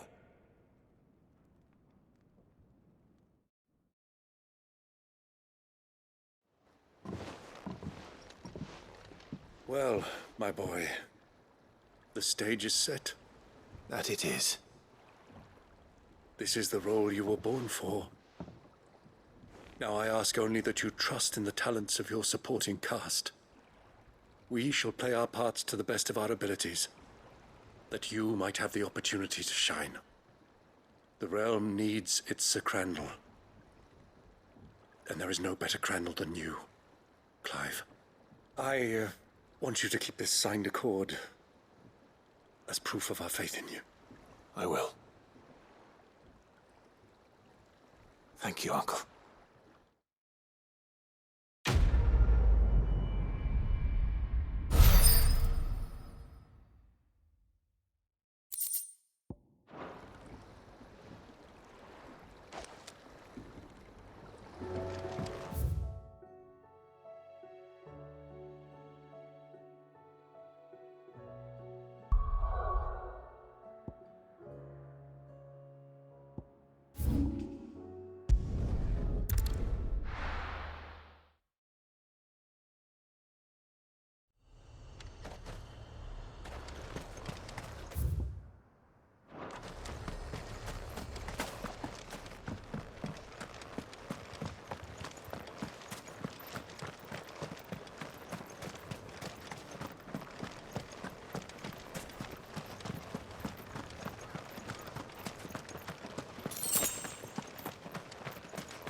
Good girl.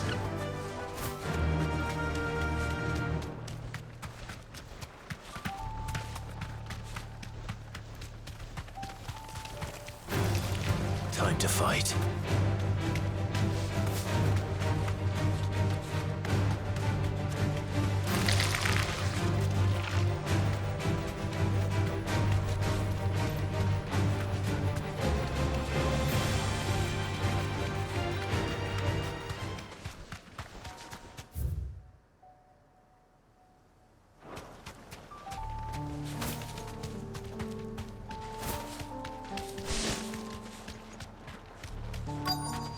This be Nickelberg.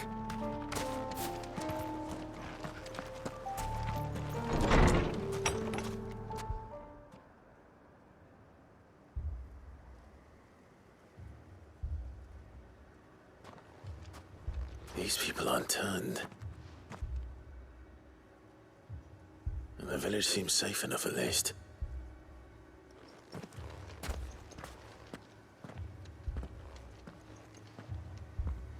What is going on here?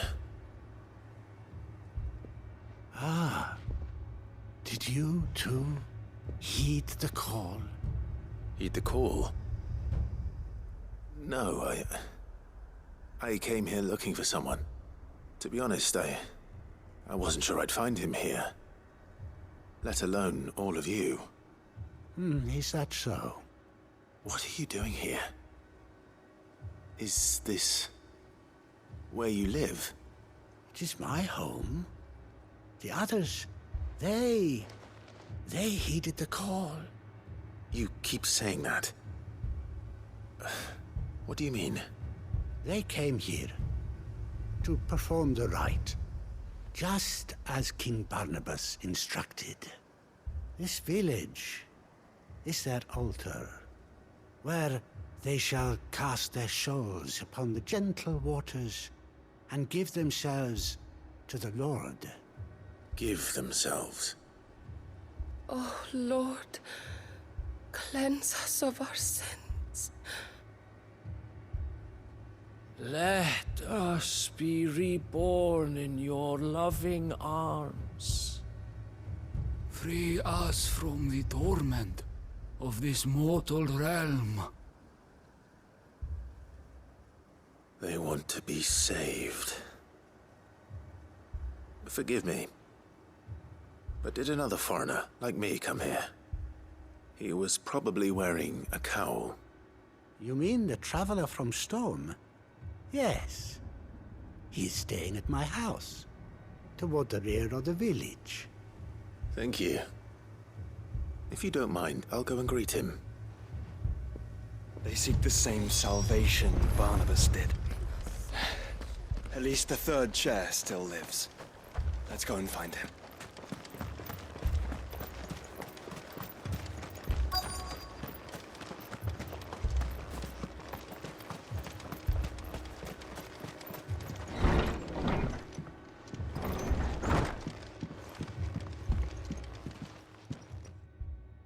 Excuse me.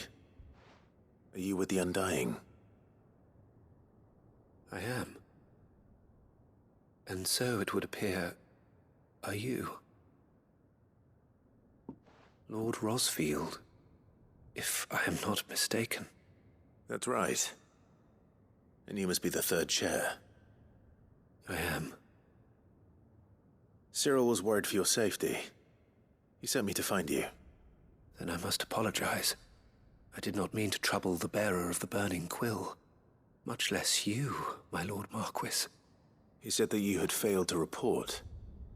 Is there a reason for that? I came here to study the followers of this new faith. But the more I learned of them, the more my own faith began to falter. You have seen them at their prayers, have you not? They devote themselves to the veneration of their Lord with a fervor I have never seen before. Praying night and day that they might be rid of their wicked wills and reborn in their Saviour's light. Not that they might be granted respite from their worldly woes, but so that they might continue to serve him. Serve him with all of their beings. I, too, swore to devote my life to the service of my Lord and Master, but this... 'tis different. It is more. And so I would see it through to the end. See these people safe, that they might achieve their dream. That they might do their duty to their Lord. Even if it should keep me from doing my duty to mine. You do understand what their dream is, don't you? I do, my lord. They would cast aside their wills and become Akashic.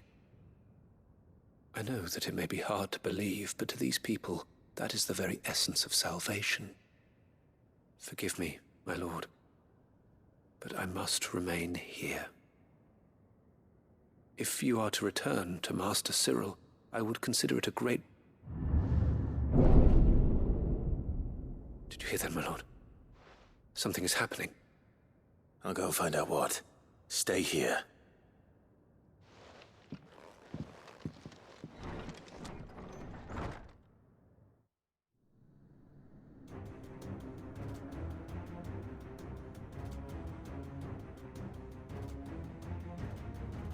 Beneath the flood. Oh no. There must be something I can do.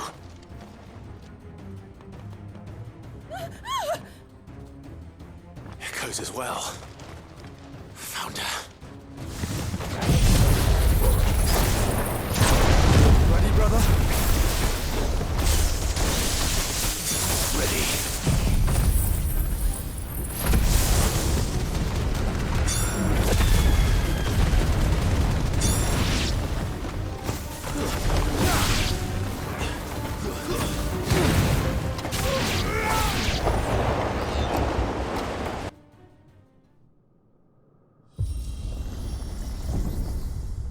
What now?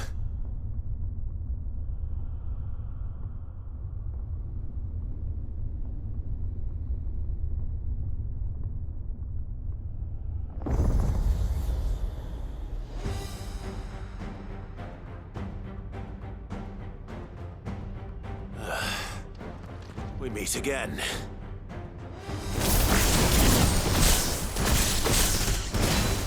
Killed your kind before. Get him!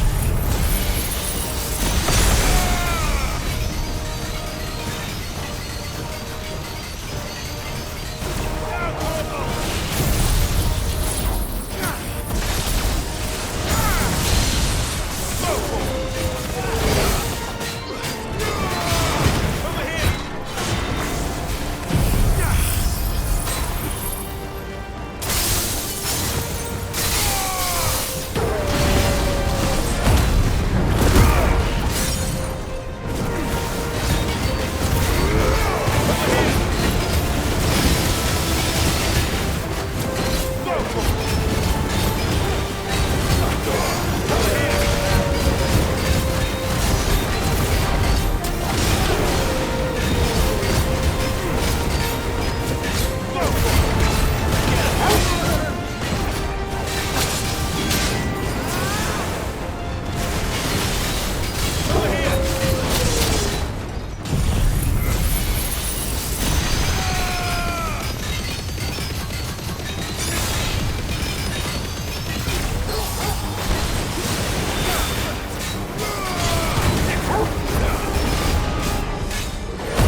Damn it!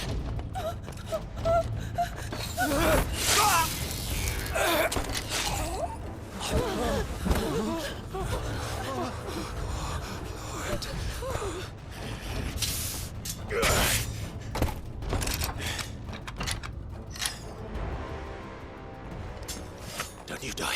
Come on, speak to me. I had to save them, that they might have a chance to find true salvation. By devoting themselves to the service of their Lord. Just as I did when the Undying plucked me from the gutter and gave me a cause to believe in. A duty to serve was everything to me, and I would not deny them that fulfillment, even if they must become a Kashik in order to achieve it. Forgive me, my Lord Marquis. I did not mean to trouble you with this. My findings. Could you deliver them to Master Cyril for me? Of course. Your duty will be done.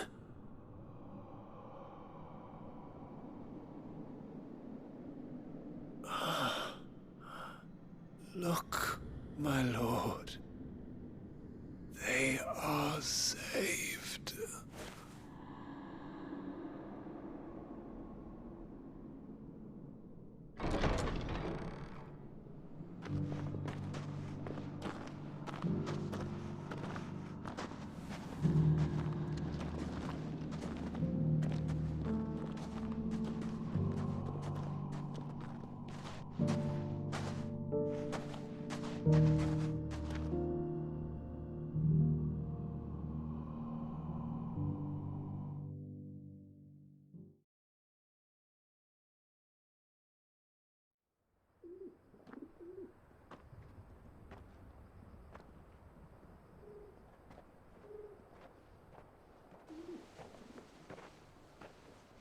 They are saved.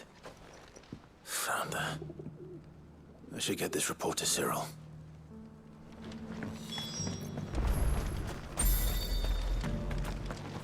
Are you buying or selling?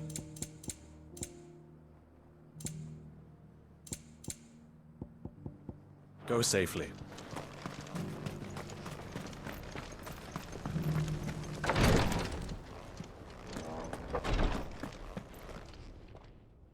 My Lord Marquis, welcome back. I am glad to see you hale and whole. I met with your third chair, Cyril. He bade me deliver his findings to you.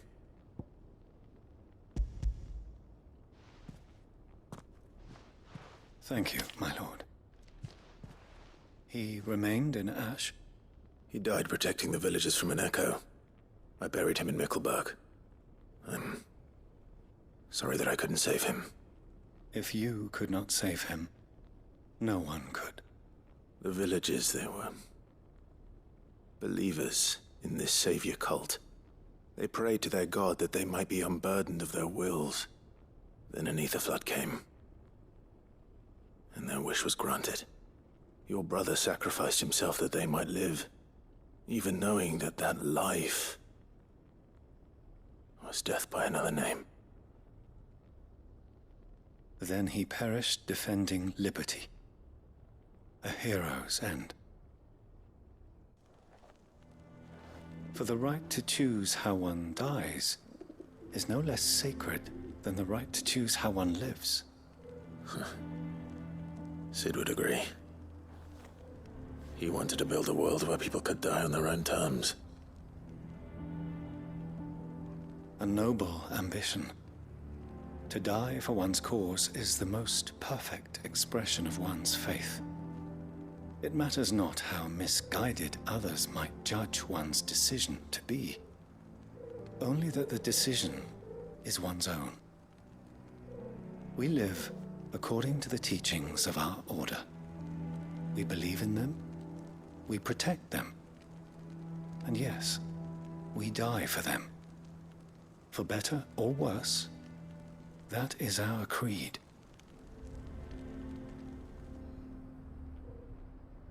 But he didn't die for your creed. He died to save them. And you still believe that what he did was right. I believe that he believed it was. We of the Undying are not slaves, but willing servants. And this was his will, the ultimate expression of it. All right. I'd like to know this man's name, Cyril. To know the names of all the Undying who've fallen in the line of duty. They died serving my house. It's only right that I remember them. That is my duty. Of course. I shall fetch the Book of Martyrs at once. My lord, it has been, and shall ever be, the greatest honor of my life to serve House Rosfield. Though our duties may differ, yours is no less important. I pray with all my heart for your success.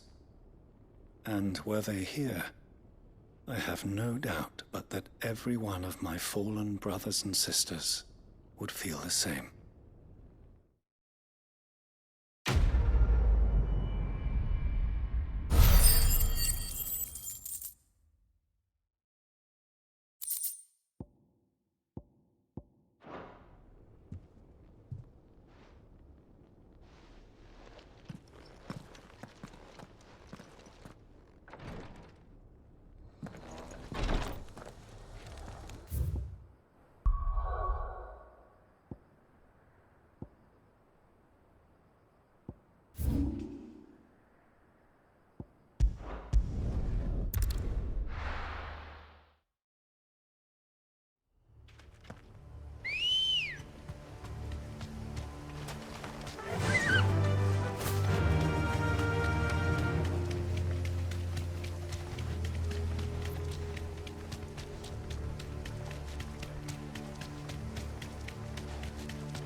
The entire village looks abandoned. Now, which house would a bookworm live in?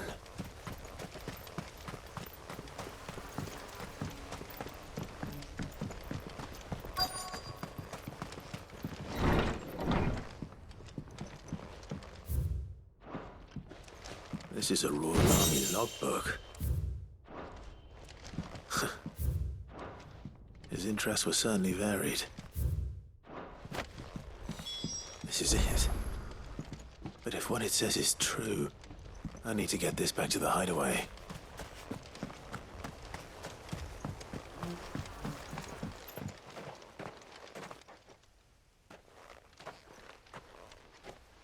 Leaving so soon, stranger? We've been watching you. From a distance, so to speak. Subtle. I know who you are. Then we need not waste time on introductions. Hand me the book.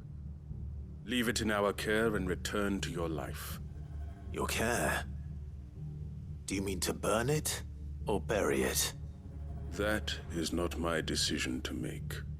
But by one means or another, its contents shall be removed from the common record. Then I'll have to politely refuse. I won't let you erase our history. Then we find ourselves at an impasse. Very well. The book can just as easily be pried from your dead hand.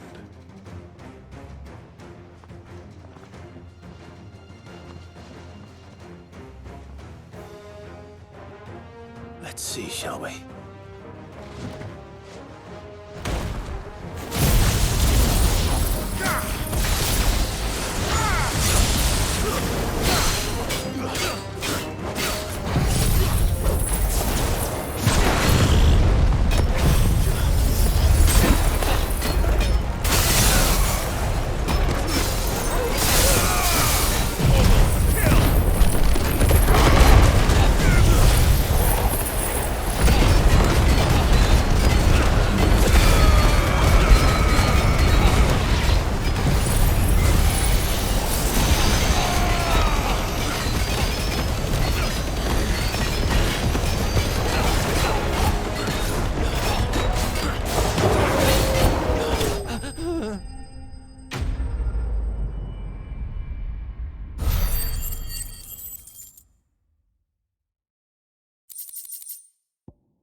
Impressive. But we have other means. We shall claim the book yet. Why do you want it so badly anyway? It lays out in no uncertain terms the vanity and avarice of mankind. It tells the shameful history of the persecution and oppression of a gifted few by a giftless many. Would you say that this interpretation was correct? I don't know. You don't know. Your sword may be sharp, but your wits are dull. So let me answer for you. There is no correct interpretation of history. That a series of events took place may be proved beyond a doubt. But there can be no single, immutable explanation as to why they came to pass. It is a question of numbers and of belief. If enough people believe that a set of events occurred for a reason, that belief becomes the truth. So you're trying to control the truth? We are trying to protect people from themselves, from knowledge that would bring them naught but pain. That is all. You may keep the book, for now. The world is small. We shall meet again. Until then. Wait! Damn it. Let's get this back to Vivian. Perhaps she can explain what that was all about.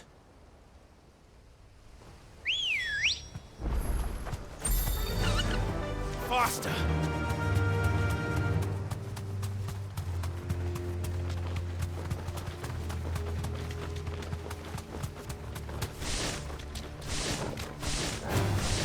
Time to fight.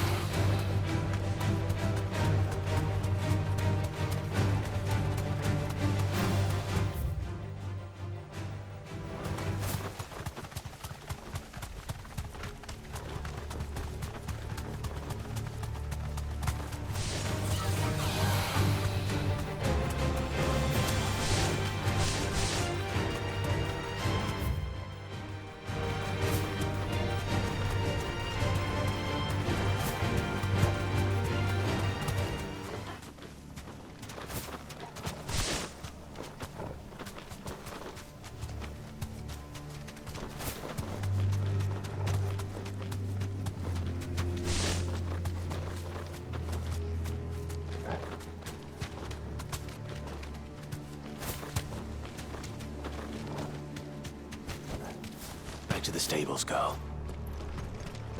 This must be the orphanage. Hopefully the registry is still here.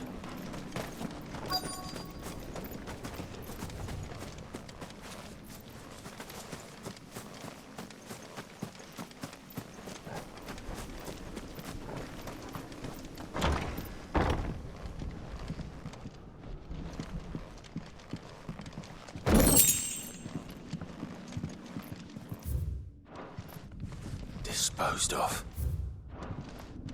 Conditioning. This is nothing short of torture. Herman wasn't exaggerating.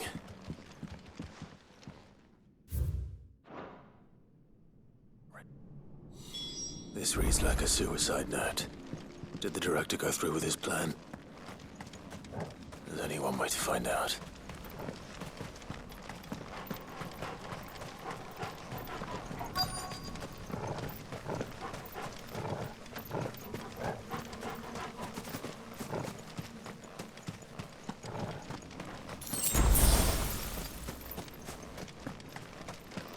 Forked white tree.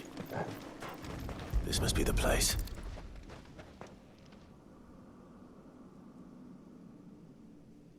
Could he really be buried here? There's something hidden among the roots. Let's see.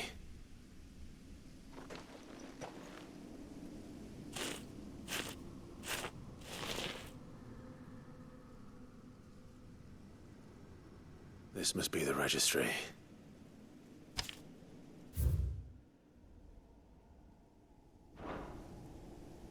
So many names. This place was a slaughterhouse. And where is the architect of all this misery?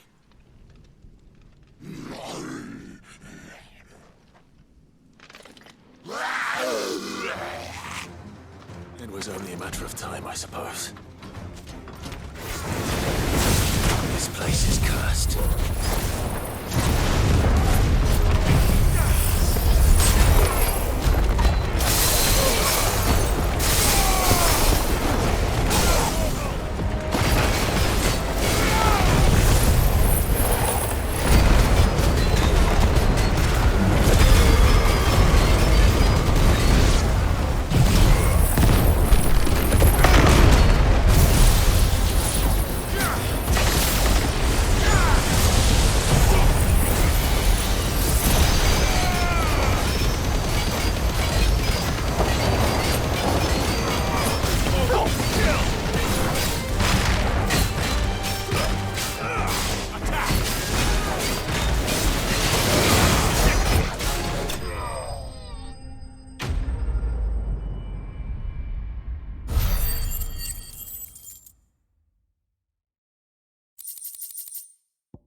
I'm done.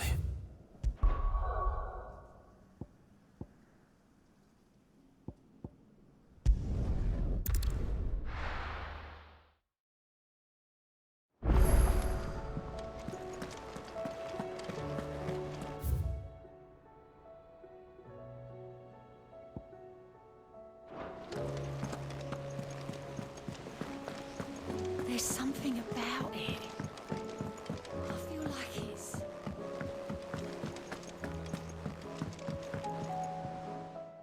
Vivian. I found it. The book you lost.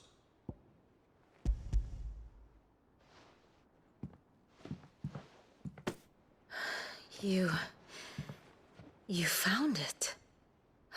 Thank you, Clive.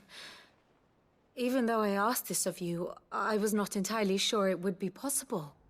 I feared the executors had seized every copy.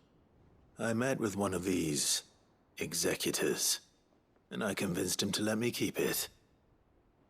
He told me something. That the truth is just a matter of collective belief. And that if enough people believe a lie, that lie becomes the truth. It does. But it also means that the truth is not immutable. That it can be changed. Provided that those who wish to change it can convince enough people that their perspective is the correct one. As the sad history of the bearers proves. You said that the book inspired you to become a scholar. It did. Or its author, rather. She was a heretic, you see. A firebrand and a dissenter. A gallows stood ready for her in every corner of the realm. And by shunning society, or perhaps being shunned by it, she stumbled upon a truth so potent that an entire realm trembled at the prospect of its utterance. I, too, have always felt somehow set apart from the world of men. A stranger to my own species. She taught me that my solitude was not a curse, but a gift. And that, though my journey to the truth might be a lonely one, what I found at my destination would be more than worth the cost. Do you still feel that way? That you're not one of us? Honestly, I'm not entirely sure anymore. Since coming to the hideaway, I find my thinking somewhat clouded. Perhaps the result of studying mankind from a rather closer perspective than I had intended. But the more I study, the more I find value in this perspective. In looking not from the outside, but from within. So if you'll permit me, I'd like to continue my work here. Remember, Clive, when enough people believe, belief begets truth. Give the men and women of this benighted world the gift of truth. Make them believe in you, as I do. I'll try, Vivian. I'll try.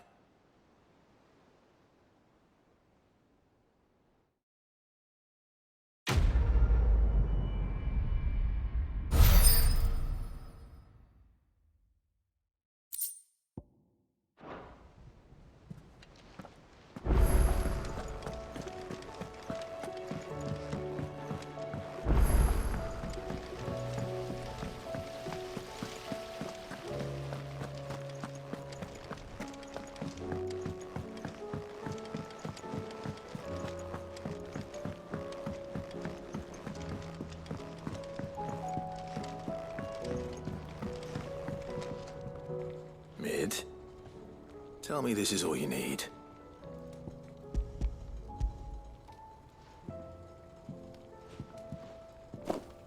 Aw, you make it sound like I asked you to save the world or something. Tell me this is all you need. It's most of what I need.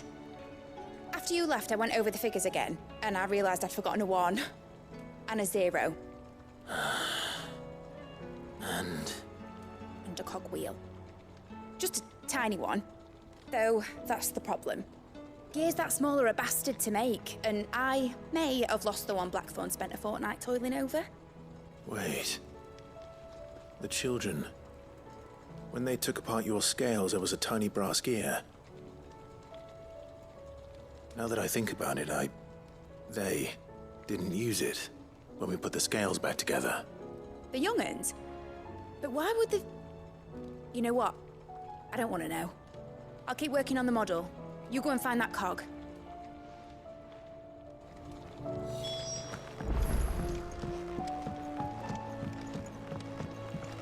Has Midadol mentioned a new project yet? Not exactly. She seems preoccupied, but then again, when isn't she?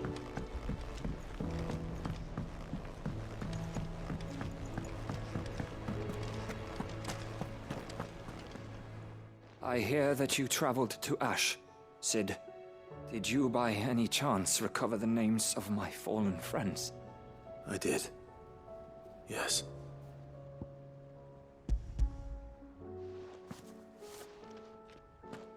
If I may? The bearer registry.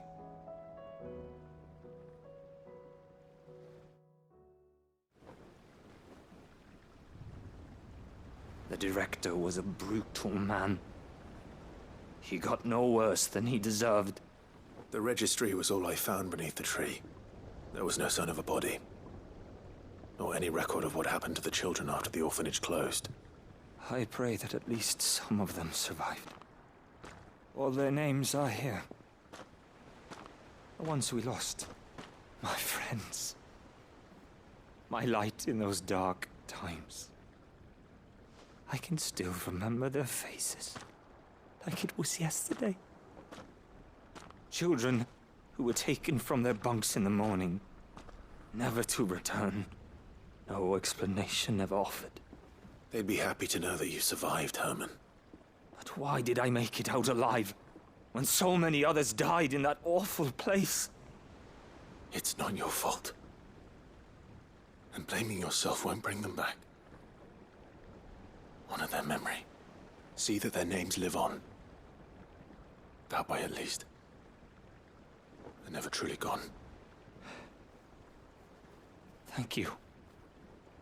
Sid, I'm going to write a book. An account of the horrors of Badbach, and the spirit of those its custodians sought to crush.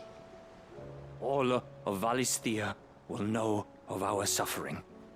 And in the name of those I lost, I will not let it happen again. Neither will I.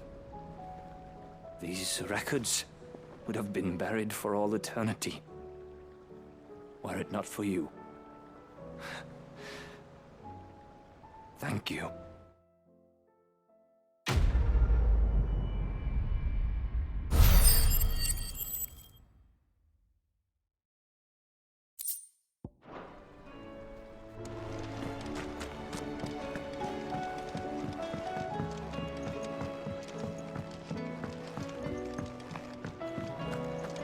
Has Midadol mentioned a new project yet? Not exact. Sid! Is Mid still hiding from us? She wasn't hiding. She's fine. She's just busy working on her next project. A new invention? What is it? What is it? Is it an airship? I bet it's an airship! Do you think she'll let us help? That just so happens to be why I'm here. She needs something special, something only you three can provide. A brass gear. A tiny one. One that might fit on, say, a set of scales? Oh, the one you forgot! We remember! We saved it, just in case. It's in the bag of bits. Since your lesson, we've been disassembling, then reassembling everything we can find. All the pieces that are left over, we keep under our beds, just in case. That's good to know. Look! I found it!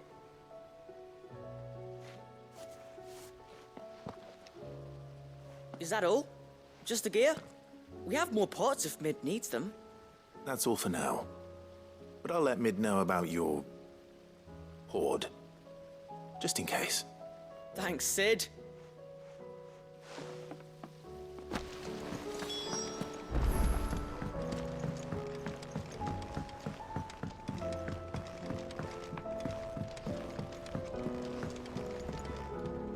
Well, did they have it?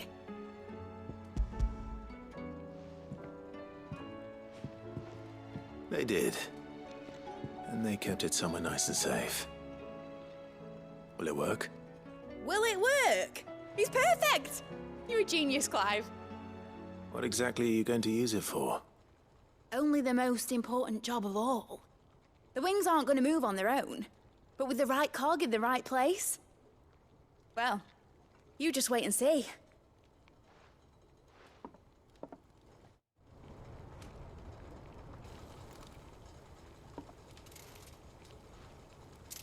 That should do it.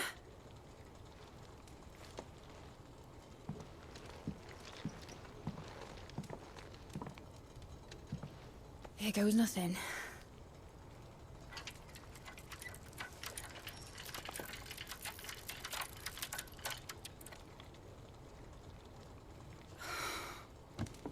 Titan's tits. It wasn't supposed to fly, was it? Of course it was supposed to fly. Wouldn't be much of an airship if it didn't. Honestly, these bloody engines are driving me mad. I was so sure this would be the day she soared. The Mithril engine was made to make dreams come true. But maybe this is one dream the world's better off without. Show folk how to take flying. It won't be long till they're raining death down on each other. People will lose their homes. Children, their mums and their dads. Like I lost mine. I'm sorry. So am I, Clive. So am I. Sorry that I have to choose. Do I follow my head, or do I follow my heart?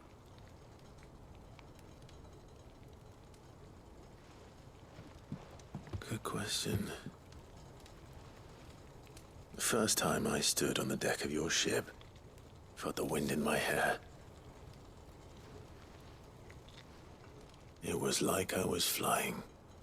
But imagine how it would feel to actually do it. My dad always said there were two ways of living life. Chasing a dream or shuffling to your grave.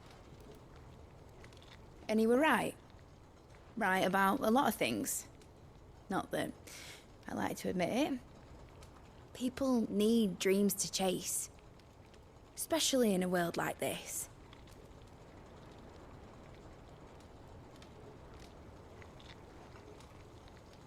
Right.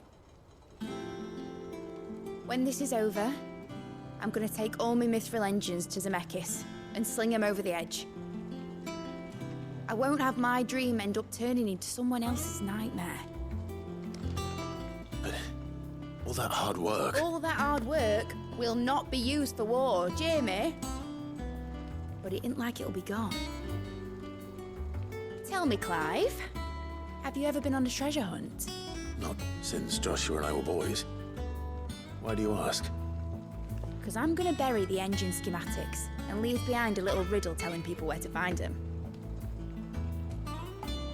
A really hard one, so that only the most dedicated dreamers will ever be able to work it out.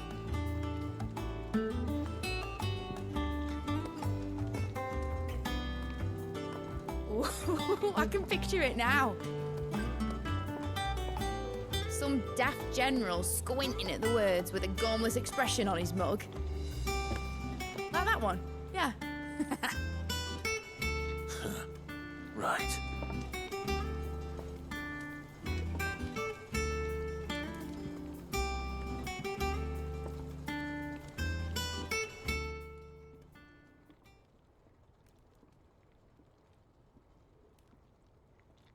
Of course, if I'm putting this engine at the end of a treasure hunt, I'll still need to make it a treasure worth hunting for. Won't be much of a prize if it couldn't even make a toy boat fly after all. My dad always said, dream big. But it ain't the size of a dream that's important, is it, Clive? Only that it's a good one. And I reckon I've got a fair few good uns left in me. I'm sure you do.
You all right? About that. Oi! Let's...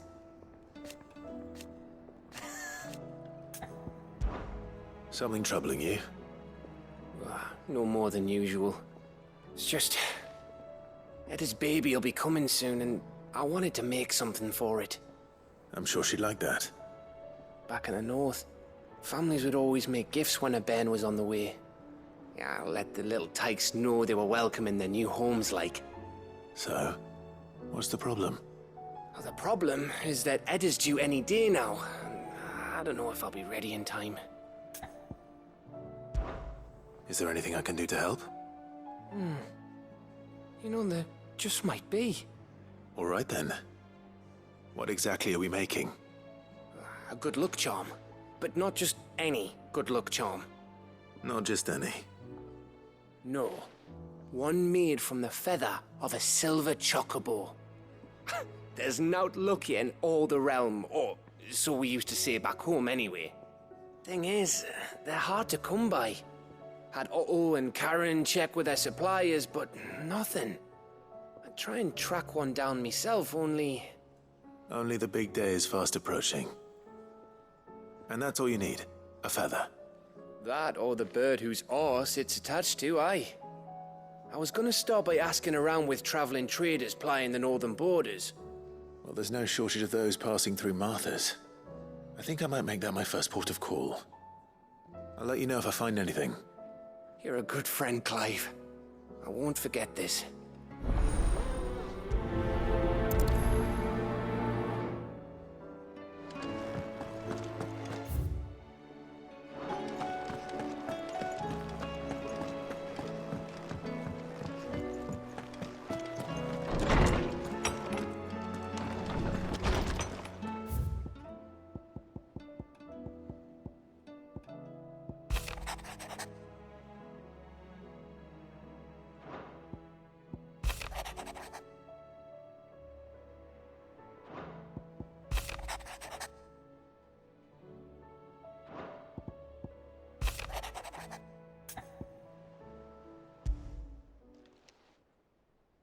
If Joshua's worried about Jill, I should go and speak with him.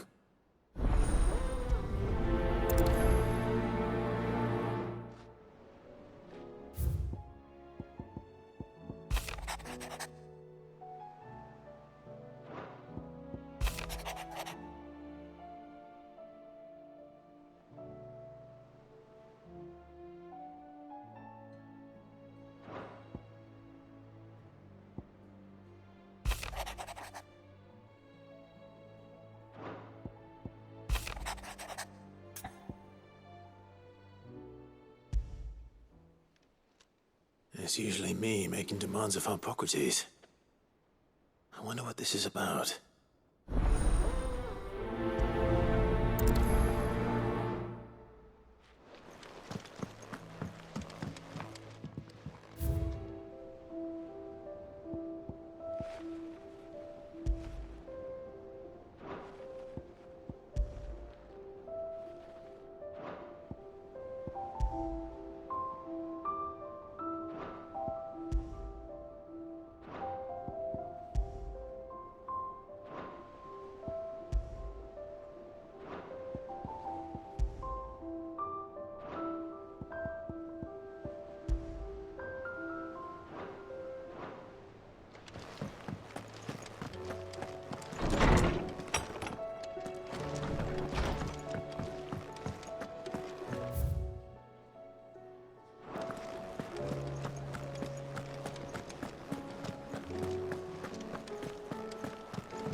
Lawsman Harpocrates, I received your note.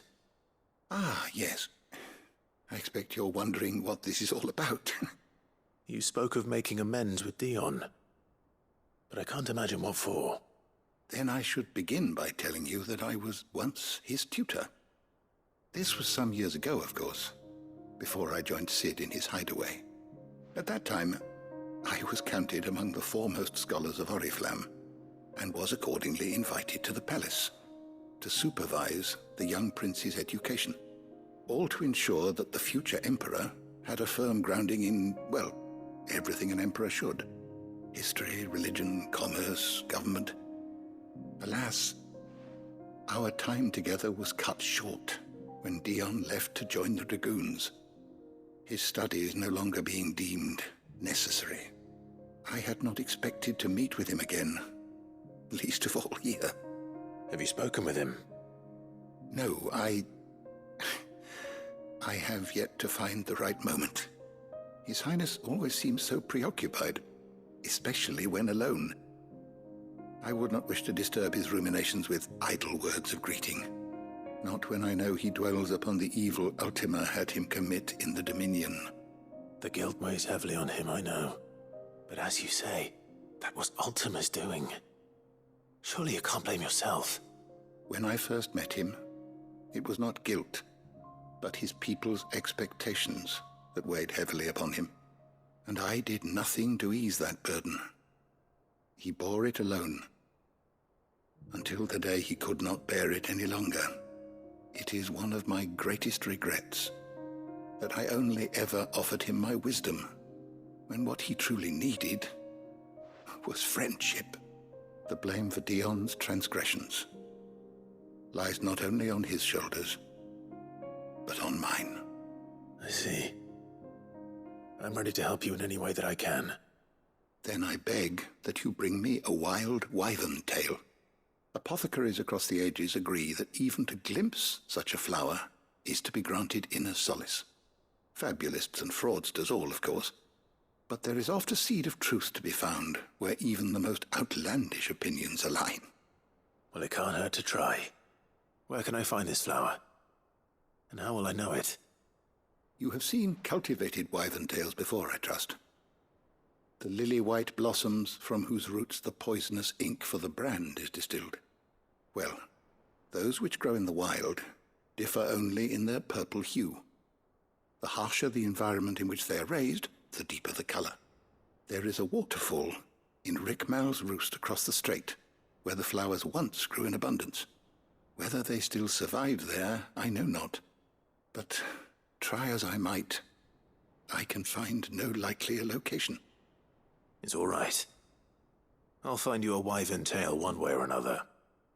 Thank you, Clive. And please, be safe.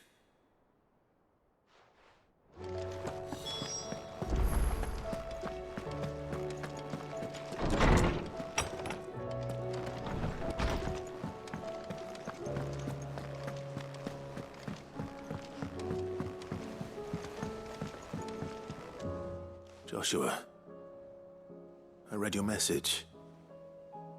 You're right. Jill is different. I don't think I'd realized how different, but since we returned from Drake's spine, I've felt it more and more. I suppose it's not hard to imagine why. She doesn't think she belongs anymore. And that's why we need to remind her she is still one of us. To let her know that we still need her, now more than ever. That you still need her. But how to do that? When last we were truly close, we were but children. Of course. Do you remember the time we accompanied Father on his annual tour of the Duchy? And Jill and I broke from the procession to ride up Man's Hill. To see the snow daisies, I remember. It was the first time Father had allowed us to join him. And when he realized you were missing, he had the entire retinue down to the pot boys combing the countryside. In the rain. A thunderstorm forced us to take refuge in a grove of oaks before we'd even made it halfway there. It was the Lord Commander who finally found us, and needless to say, he was none too pleased.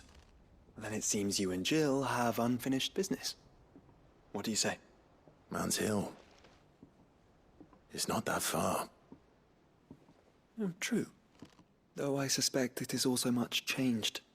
Little in southern Rosaria remains as it was when we were children. You're saying I should go and scout the area for bandits? I'm saying we should first go and see if there are actually still any snow daisies left. What would you do without me, Clive?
live.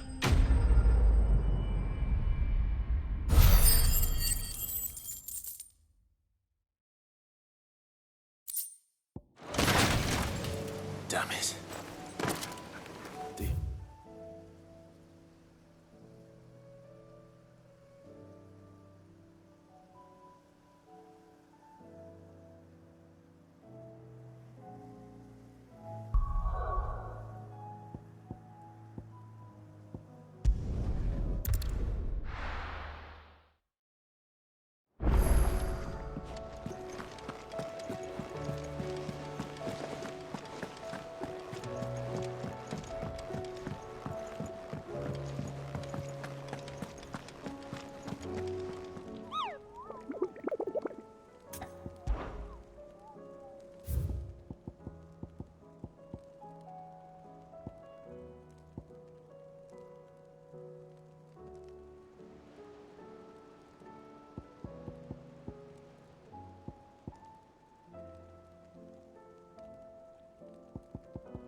And how might I help the garrison today?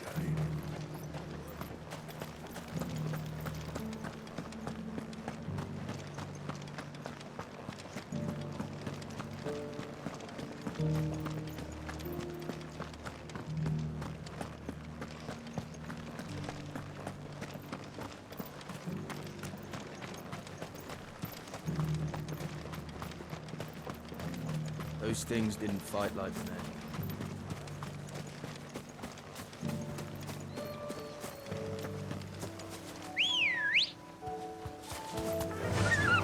Faster!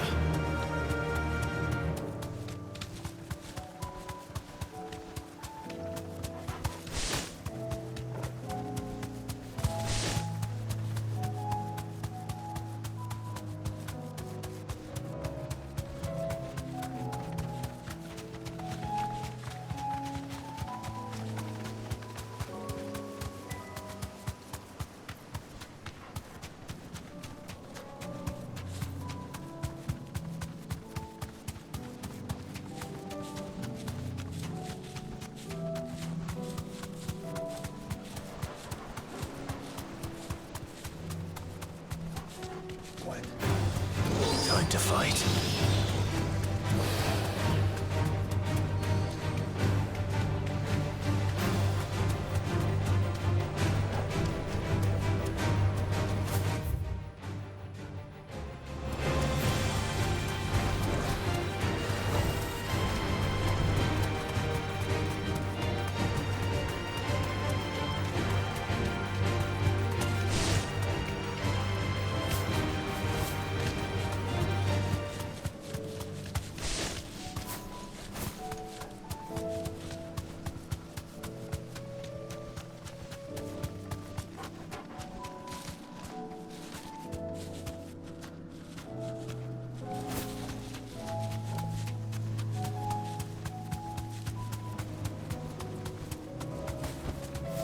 deserve a rest.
Tired of these things.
Let's go.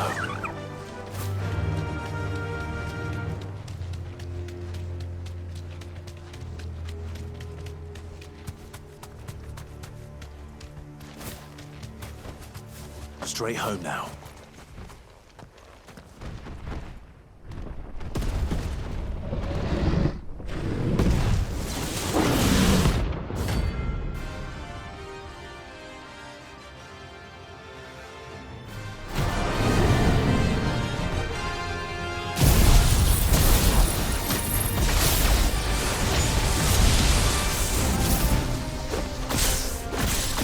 Another of the Royalists' guard dogs. Quest less.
No match for you, eh, Torgal? Run like the wind.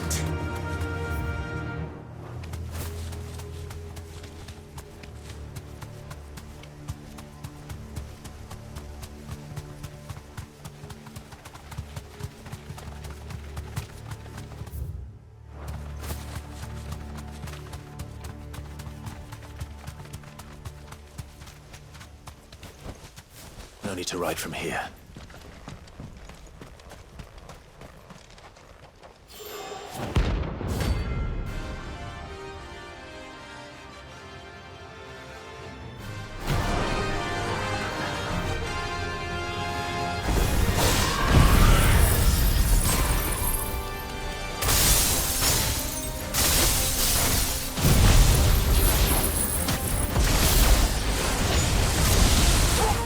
Madness lives on.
Rest in peace.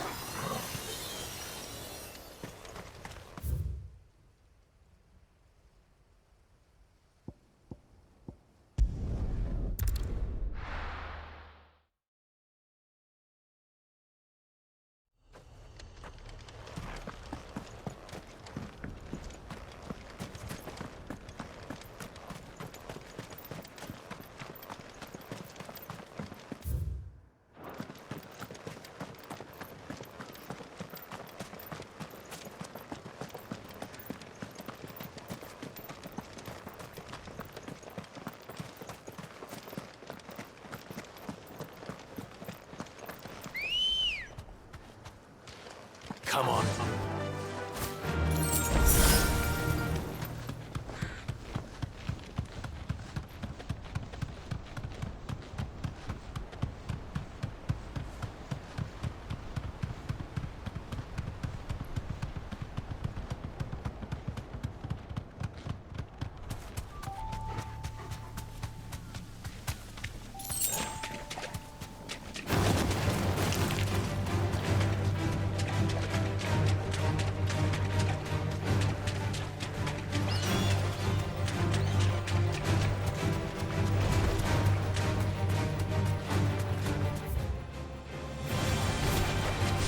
Seems this place has been flooded twice over.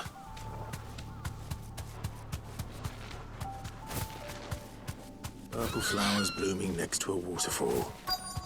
Shouldn't be too hard to find.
Here they are.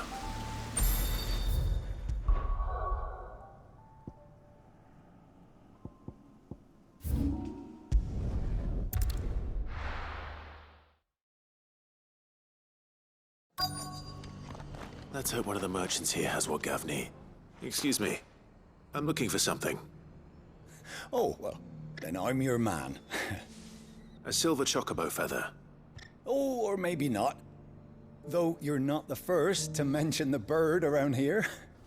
There was a man stopped by the rest not long ago, claiming he was attacked by a silver chocobo. Near some gutted hovel, not far from Eastpool. Most took him for a braggart and a liar, but who knows? Perhaps there was some truth to his tale. We'll see. Thank you.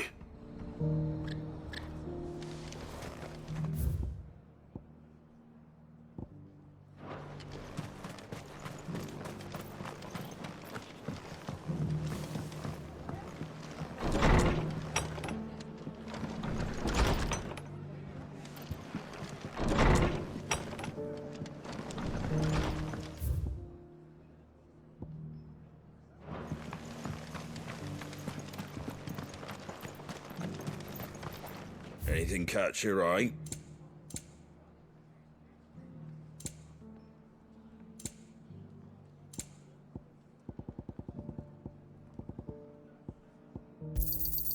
There you go. Much obliged. There you go. Thanks very much.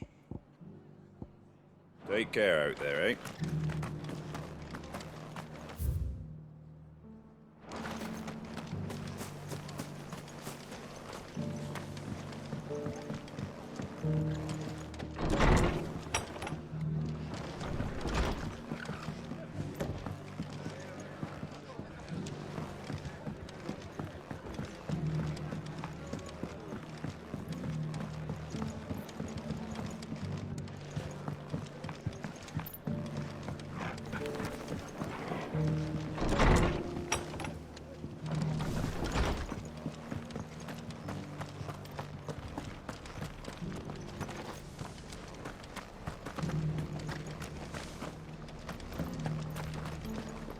Look, Daddy.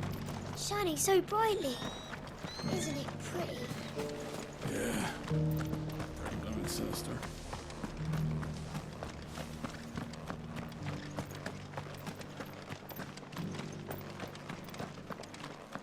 Just because the heavens have gone to wreck and ruin, it don't mean we have to. Now, let's get this stall set out.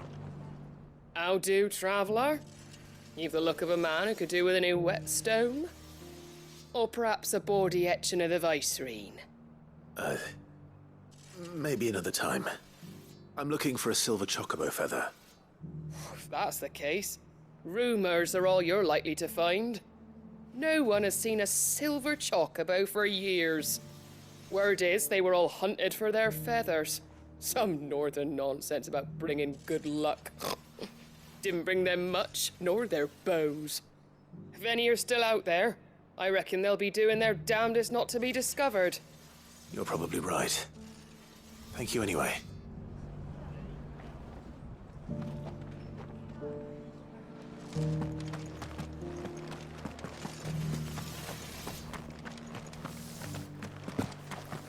It doesn't still hurt, does it? Oh, 1,000 Akashic jaws couldn't hurt me. I'm a son of Rosaria, after all. A born survivor.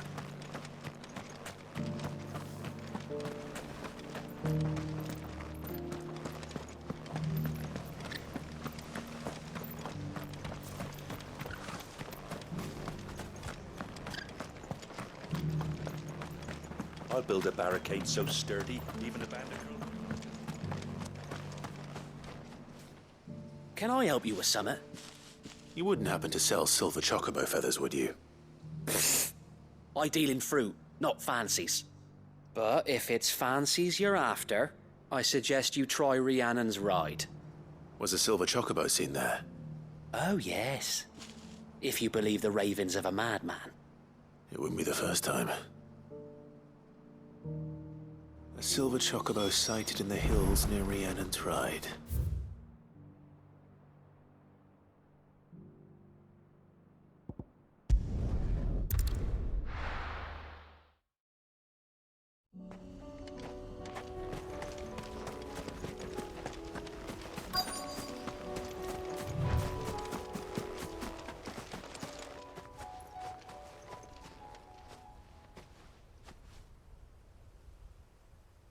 This is the place, but... I'm sorry, Clive.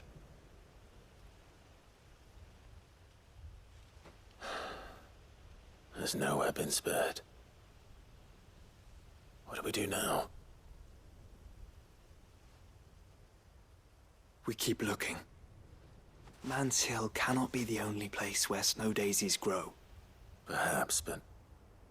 it's the only place I know of. Knew of. Then why not ask someone who might know of another? Someone in the backyard? To the hideaway, then.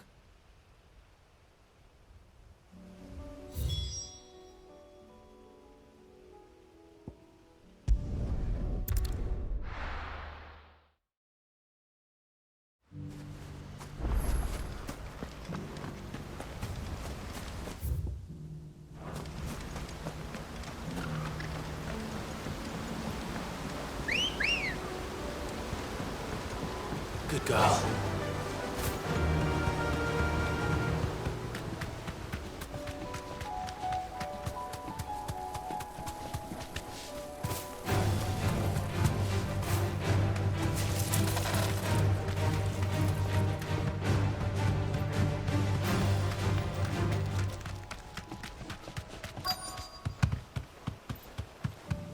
Tracks.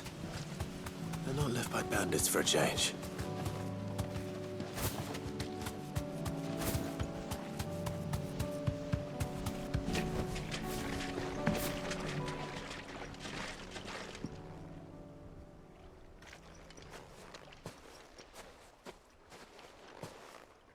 More tracks. And these look fresh. The chocobo was here. And recently. Perhaps it still is.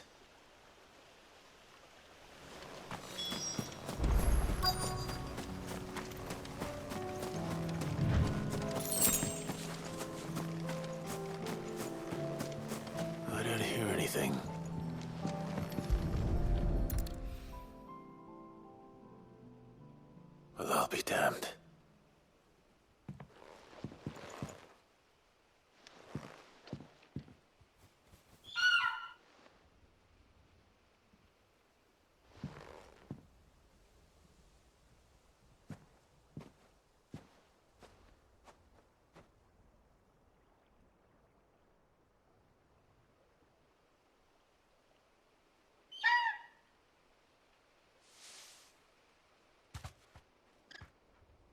It's all right. I'm not going to hurt you. Just borrowing a feather for my friend.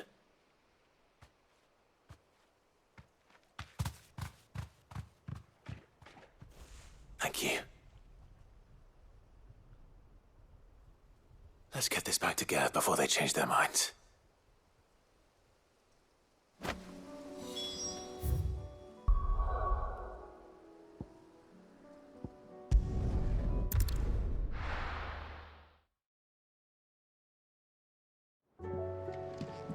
Let's hope one of the gardeners knows where to find snow daisies.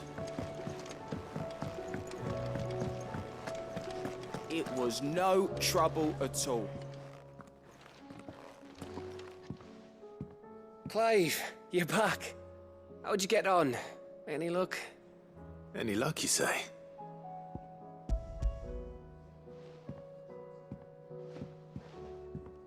Crystal's crack. Is this what I think it is?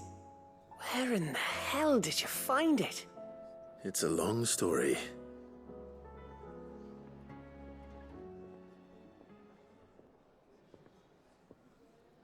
Right there on the road to Eastpool. Who'd have thought it? Everything up there's been abandoned for years. The empty cabin made for the perfect shelter. Though I fear my presence may have forced the poor creatures to look elsewhere. Don't blame yourself, Clive. The Blight's right on Eastpool's doorstep. They'd have had to move on before long, even if you hadn't have turned up. They'll find a new home. Trust me. After all, that's what us endangered animals do. Anyway, what matters is, you managed to nick us one of their quills before they could run off. And now all that's left is to fix it to the carving. I didn't know you could carve. Reckon there's a lot you don't know about me. Like the fact I'm as good with a whittling knife as I am with a sword. And that bone Ember gave me's a dream to work with. What did you say it was from again? An Avis? But it weren't your Avis, Sid. I slew one of my own at last. So all those long nights in the pit finally bore fruit. I'm proud of you, Ember.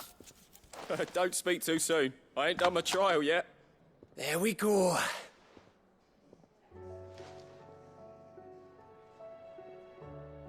What do you think? I think if you ever hang up your scouting cap, you'll be able to make an honest living. Now will I? I should go and see if Ed is awake. Give it my best. You can give it to yourself. Come on.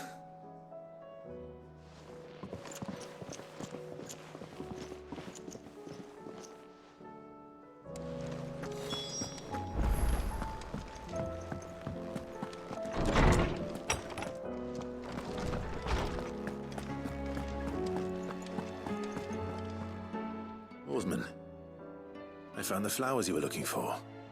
You did? I think I did.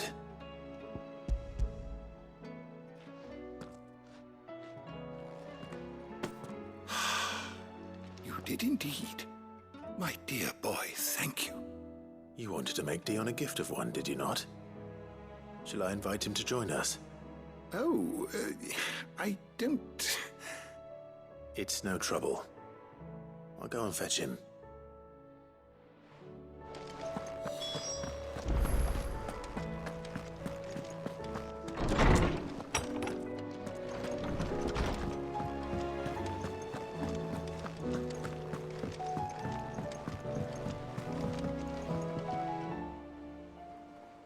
Your Highness, would you do me the honor of accompanying me?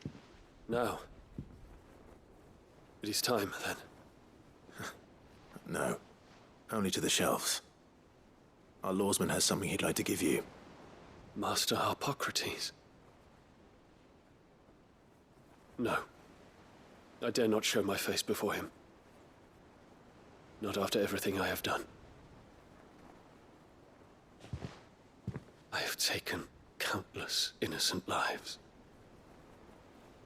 And ruined countless more. All because I was weak.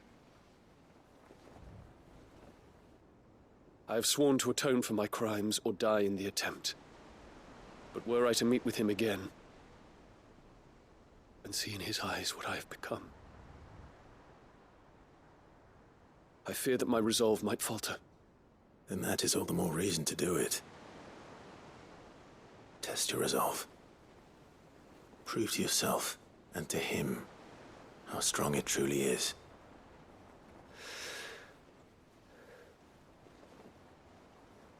You are right. I must, at the very least, offer him my gratitude. Very well, then. Take me to him. Follow me.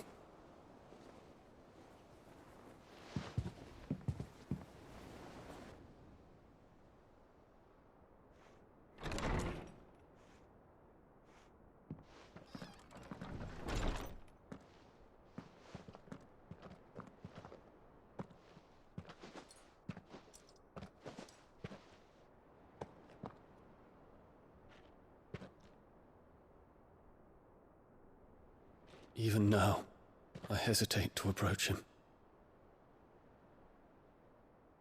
What must he think of me? You'd be surprised.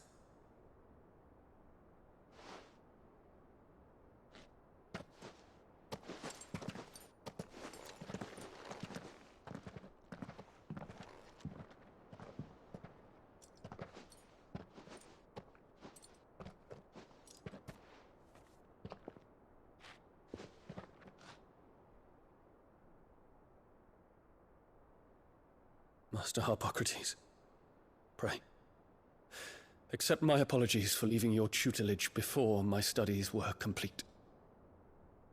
Your lessons opened my mind to a world quite unlike the one I had imagined from within the gilded confines of the palace. And I shall be forever grateful for the efforts you made to enlighten me. Lift up your head, Your Highness. The deeds of youth require no apology. That you took the time to visit me says much about the man you have become. Now, there is something I would like to show you.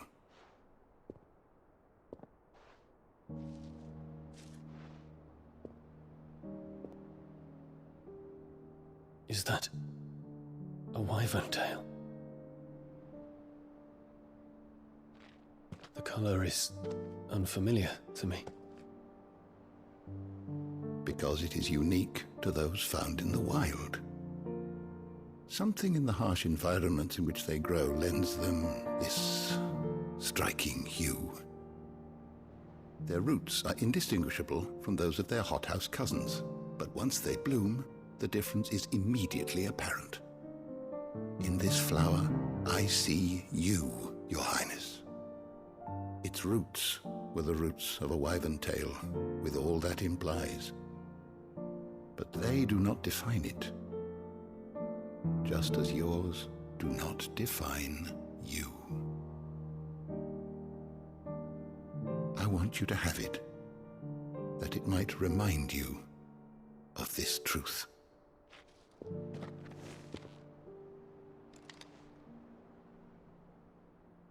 Master Harpocrates, I would ask of you a service. Keep your gift until I have fulfilled my duty to the realm, for only then shall I be deserving of it.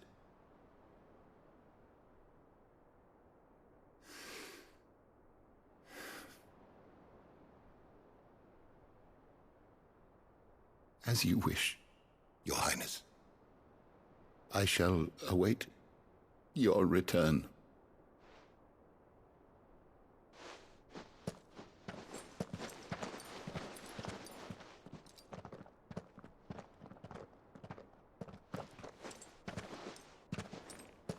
Our roots do not define us.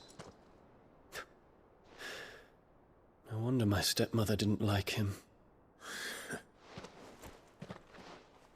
For reuniting me with memories I had thought long lost.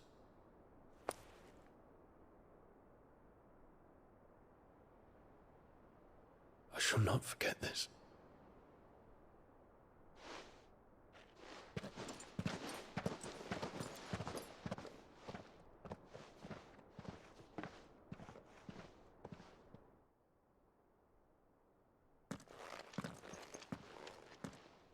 Thank you, Clive.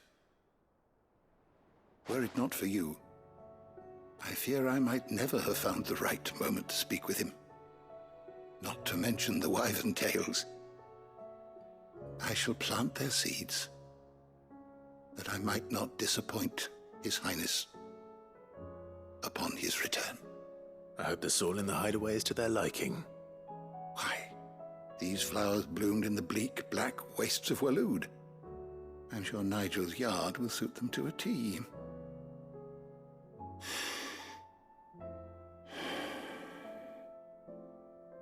When it comes to expressing one's gratitude, I find that words are seldom sufficient.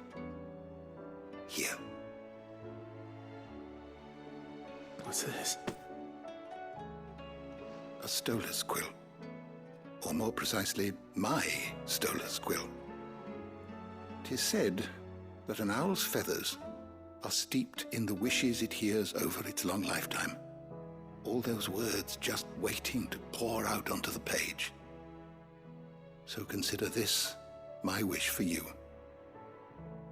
That one day you may put down your sword and pick up that pen. Well, when that day comes, I'll certainly have a lot to write about. Thank you, Harpocrates. It shall have pride of place in my chamber.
Me lords. How are you feeling? Well, thank you. Is something wrong? Wrong? No, nothing like that. What it is, Go on, please.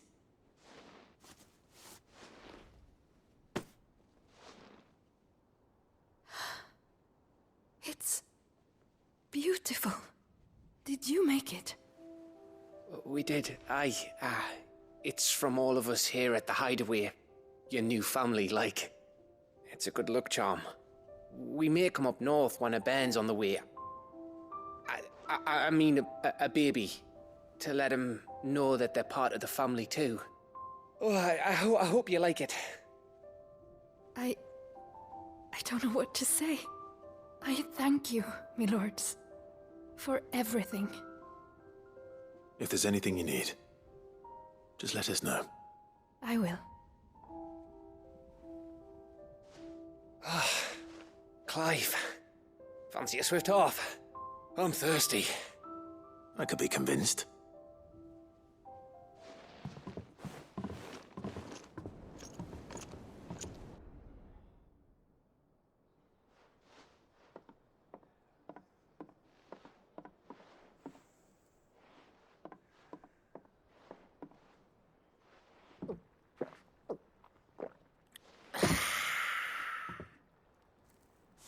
Don't you think you've had enough? No, we're celebrating. I'm gonna be a father.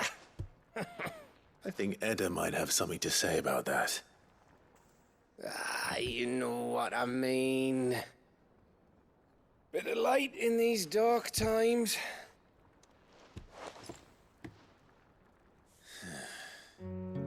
Wasn't long after me 10th name day, my mum told us she was with child again. I was over the fucking moon. I was looking forward to having a little one to lord it over, what with me being the runt of the litter. Thought I'd finally have a chance to prove to the world that I could be a big brother. Imperials came the day she went into labour. Had myself a baby sister. And then I didn't. Me whole family gone in a blink, while I hid in the cellar like the spineless little arsehole I was. Great brother I turned out to be.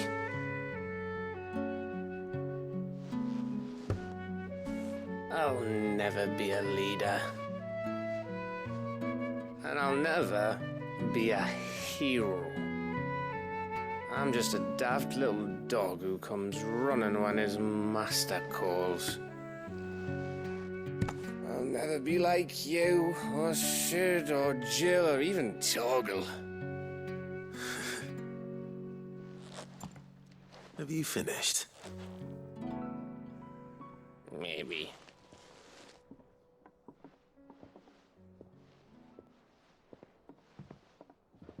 Do you know why you're our best scout? Because you don't need anyone to hold your hand. Without your resourcefulness, your courage, your determination, I don't know where we'd be. Maybe hanging off a cliff like, That was only the once. Exactly. You learn from it. And here you are after Founder knows how many missions, stronger for everyone. And let's not forget Rosalith. Who was it who freed me from the dungeon? Who was it who ran to Jill's rescue? That would be me.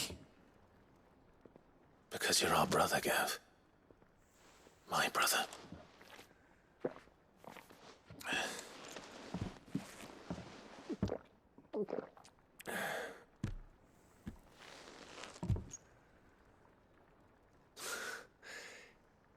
Your brother.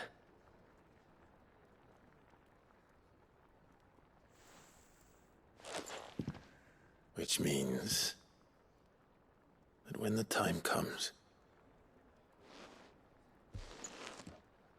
I get your room. And your sword.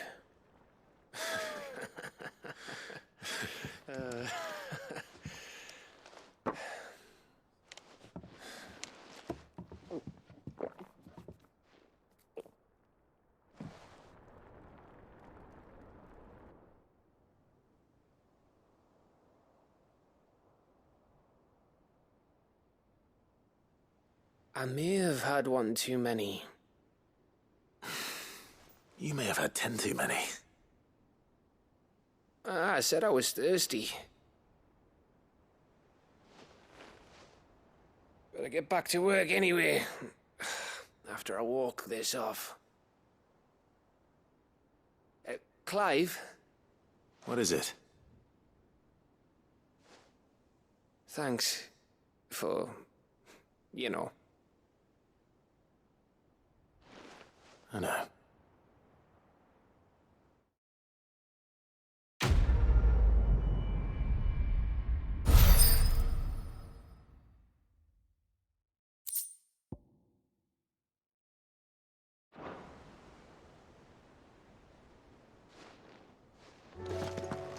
Do you think they'll come back? Of course they will.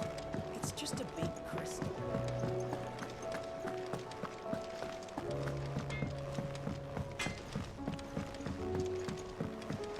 Say what you will. Lady Karen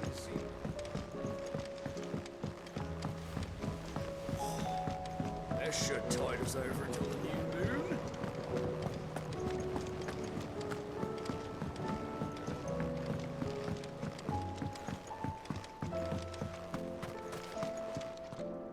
Oh.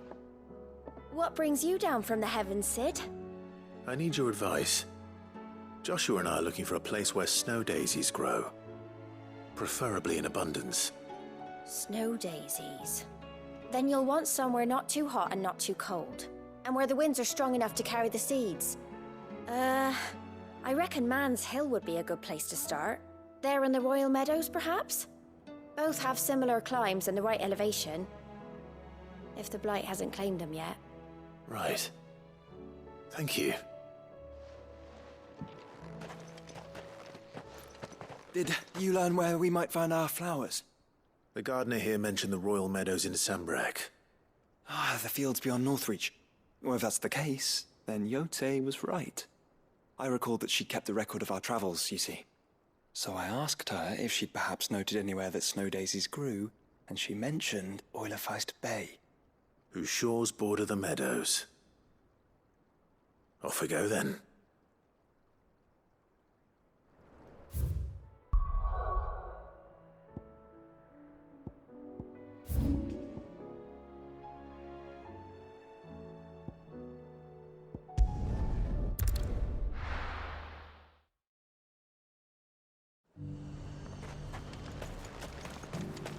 And how might I help the garrison today?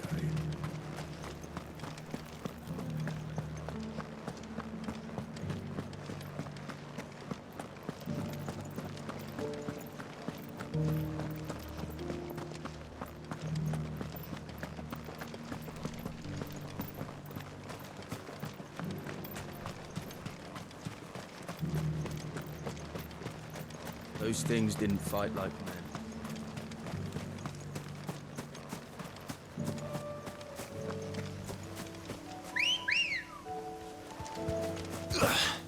Good girl. Yeah!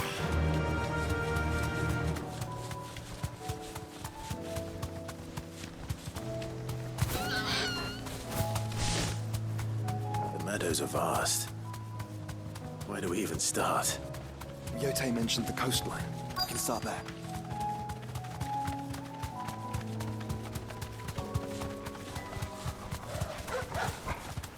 Caution, brother. Look, mother.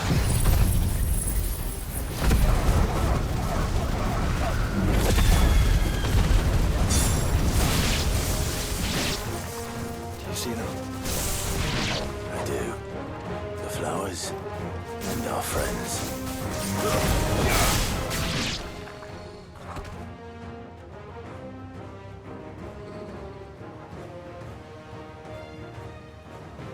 What do you see, boy?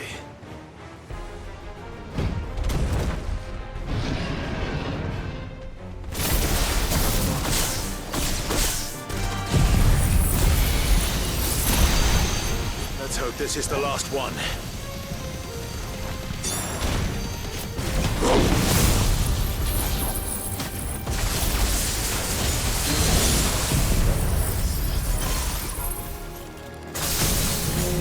Only one way to find out.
That was harder than I expected.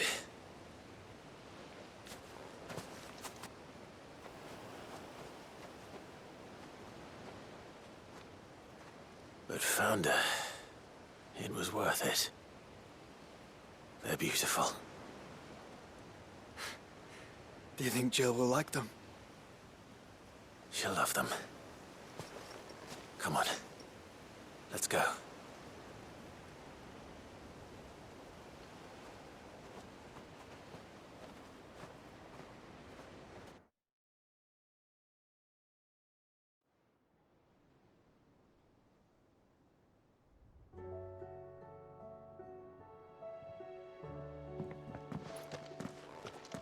It appears my work is done. The rest, as they say, is up to you. Well, you and the skies. We wouldn't want another thunderstorm now, would we?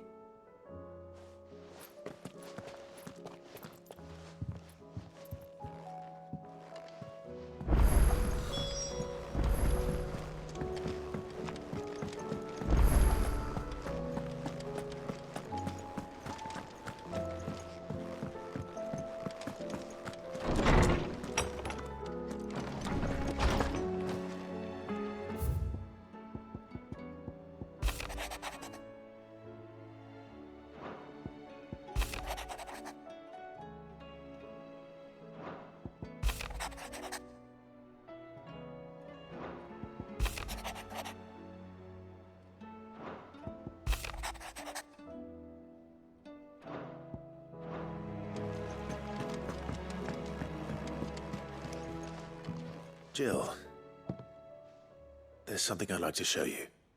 There is? And where might this something be? It's, not here. Now, I know this is sudden, but how would you fancy a trip to Oriflamme?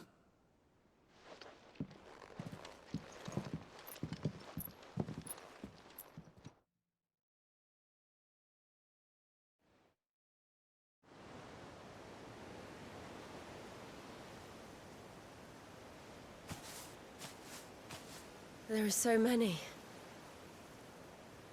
This is what you wanted to show me.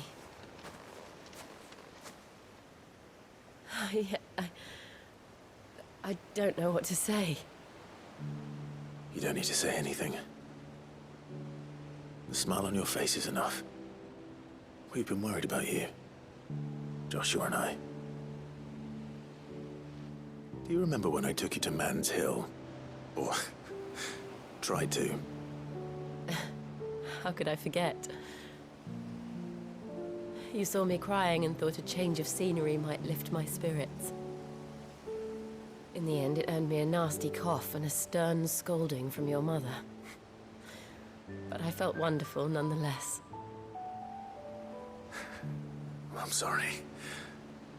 I had no idea what I was getting us both into. But I couldn't bear to see you like that.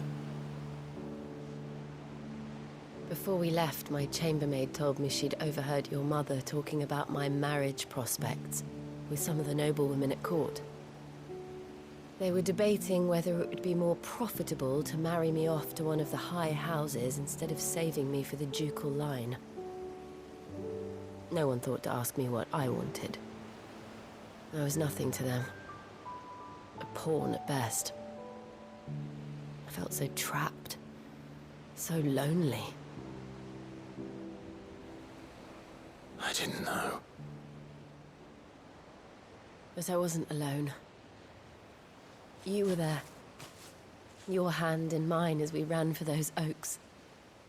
And I knew then, no matter what happened, I would be all right.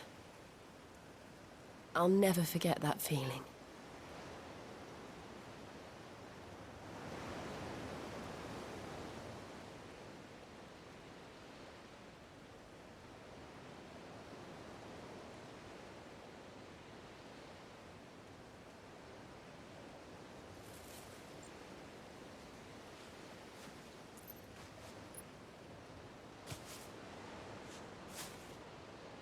Before we broke camp, the morning after the storm, do you know what I did? No? What? I slipped away from my governess to climb the tor. And from there, I saw a sea of petals, all reaching for the sun. And I realized that no matter how terrible the night, dawn would always come.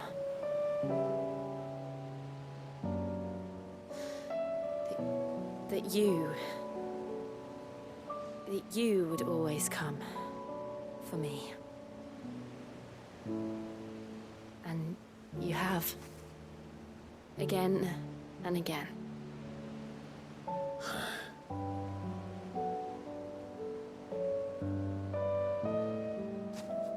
Where do you see us? When all this is over?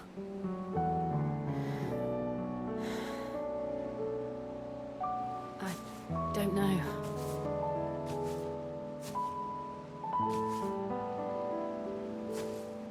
Not here, though. I think I've outgrown the twins. After everything we've been through, the realm just seems so small. I'll need some space to spread my wings. Then that's what you'll have. And I'll stop at nothing to see that you do.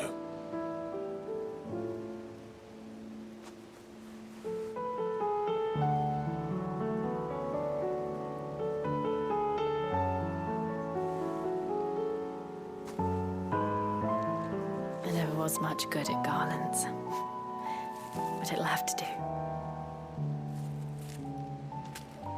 I'll treasure it forever. Thank you, Clive. For this, the flowers, for everything. It's exactly what I needed. You are my treasure.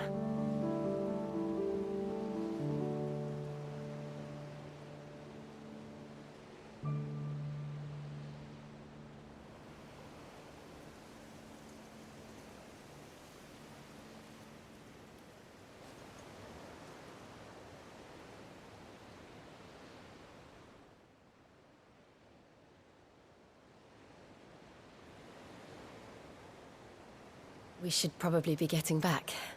I expect the others are wondering where we are. You're right. There's still much to do. And we'll do it together.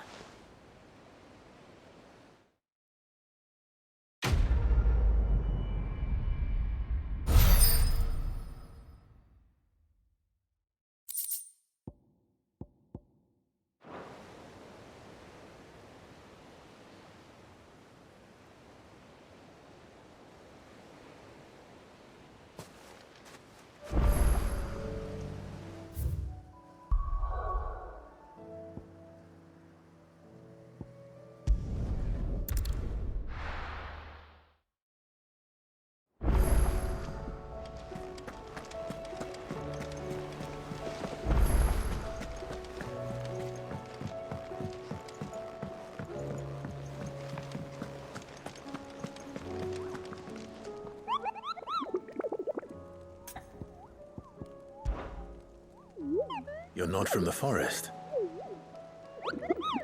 Well, which forest? Then what? And if you had?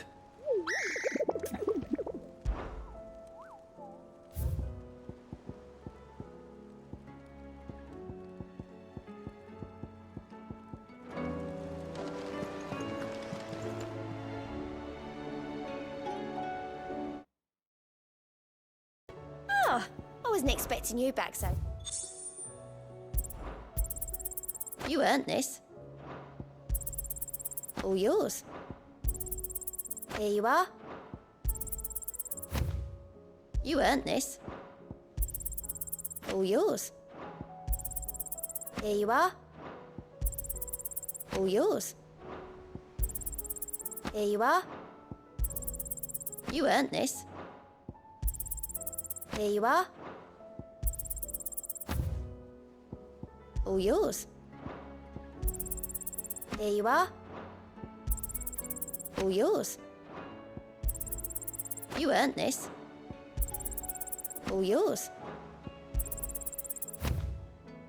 Here you are. Come again. I may have more for you.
First the skies, then the crystal. The advent of great Griga herself. Trouble with your gear, or crack the crystal? Oh, very good. But then,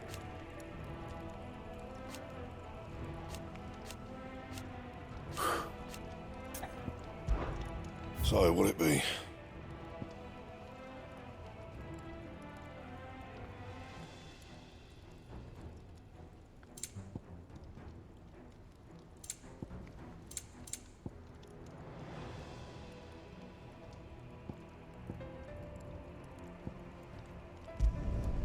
Should last you a good while.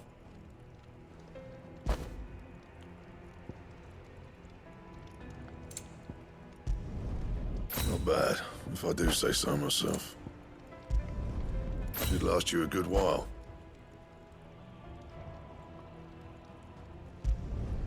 No scratches, all right? Should last you a good while. Not bad, if I do say so myself.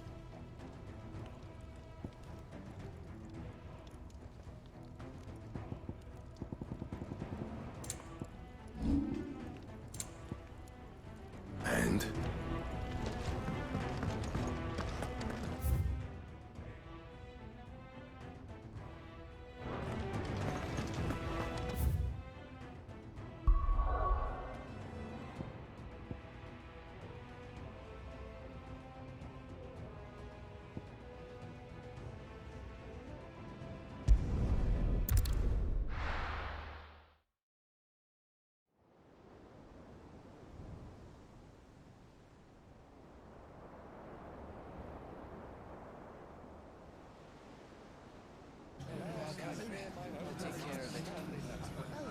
Make sure you do this time.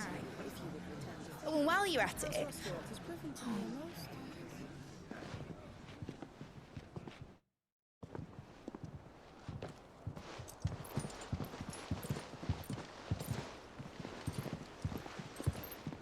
Clive, if you see me dad up there, tell him we were right to leave his legacy with you. Tell him he'll be in the front row. There's no way he'd miss this. Well, Behave yourself, Mitt. We'll see.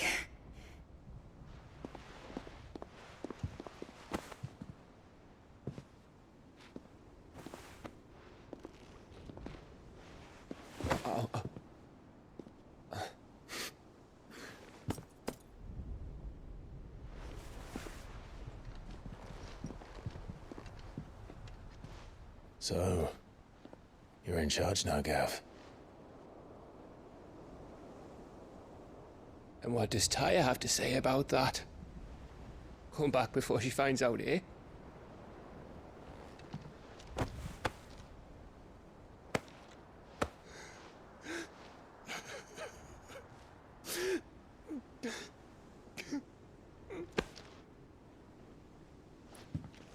Thank you, Yote. I'm sorry. Your Grace, I shall pray for your safe return. That's kind of you. But you should pray he took his medicine. I didn't spend all night grinding herbs for his lordship to leave them on his nightstand. Again. You needn't fear, Lady Taya. And thank you. See that your brother comes back in one piece. Or, at most, two. Any more and you can heal him yourself. I'll keep that in mind.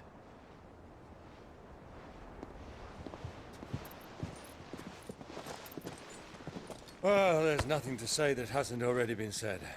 But that's never stopped me before, so just you do what needs doing. And don't worry about us. We'll do our best, Uncle. That we will. If that is all? Not quite.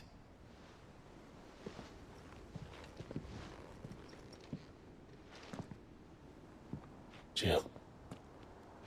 It's time, isn't it? It is. Take care of him. And you. You take care of her too, boy.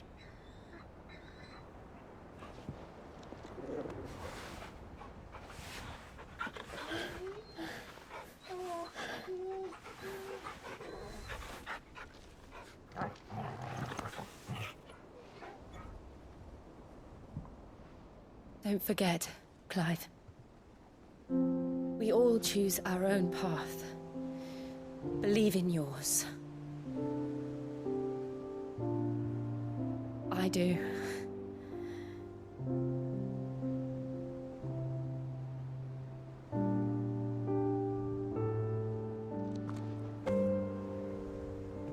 I'll be back.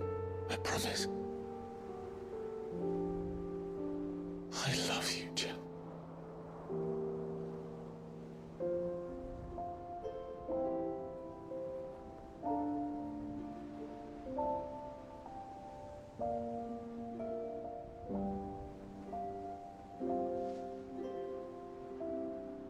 I know. I love you too.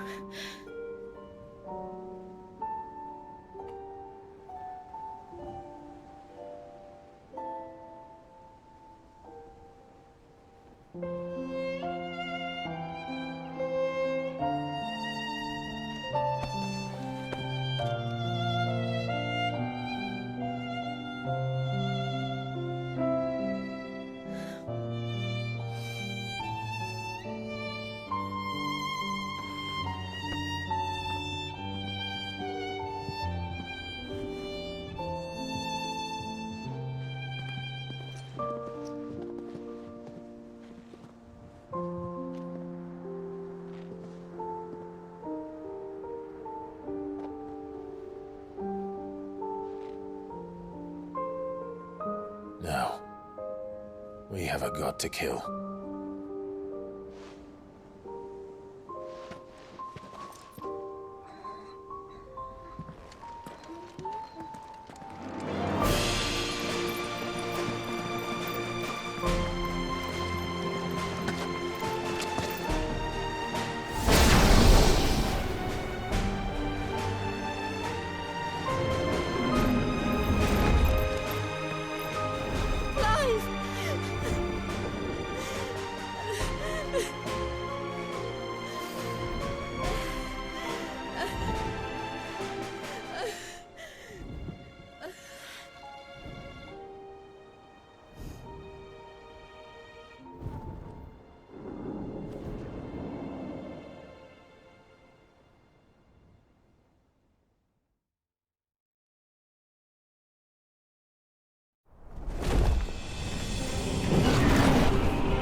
come!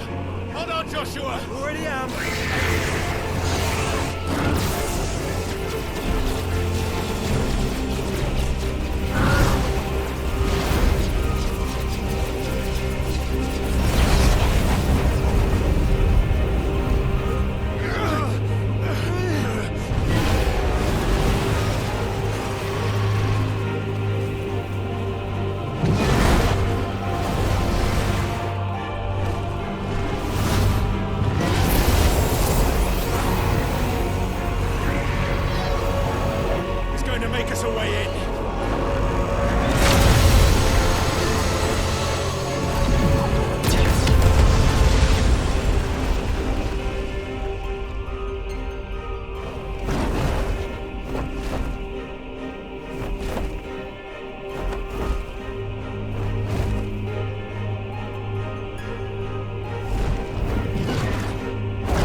So, this is Origin. A far cry from heaven.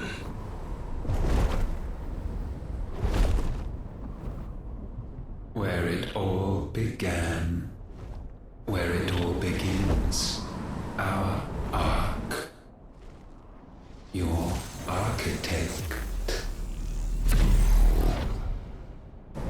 There you are. It was here that we slumbered, here that we waited for centuries, clinging to our decrepit shell, for fear that we might have need of it once again. But you have come at last. And now we shall be truly complete.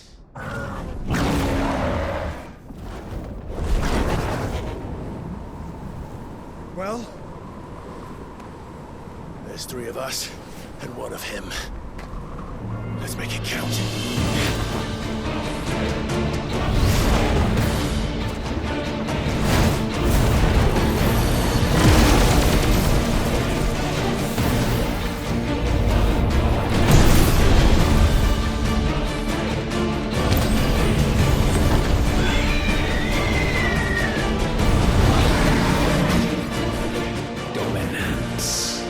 We will show you what it means to suffer.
Had you only surrendered, this unpleasantness could have been avoided.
Clive!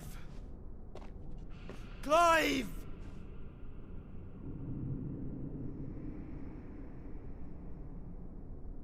No.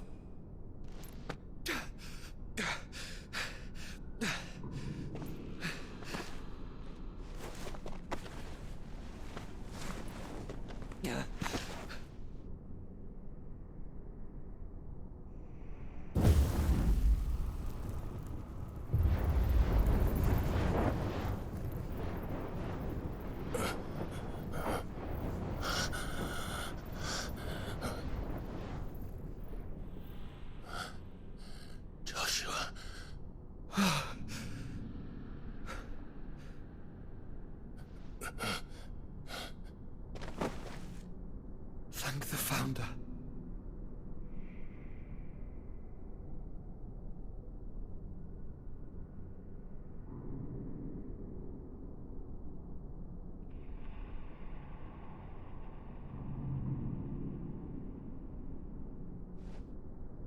Did I mention you look terrible? That makes two of us. Oh, I'll be alright. And Dion?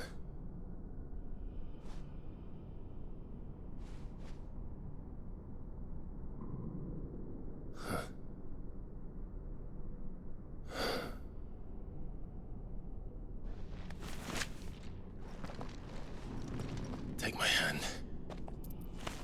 No, I told you, I'll be...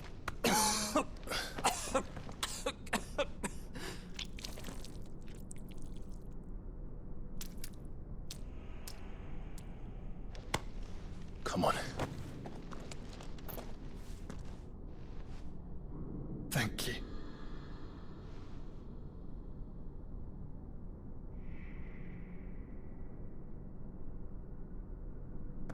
press on. Always.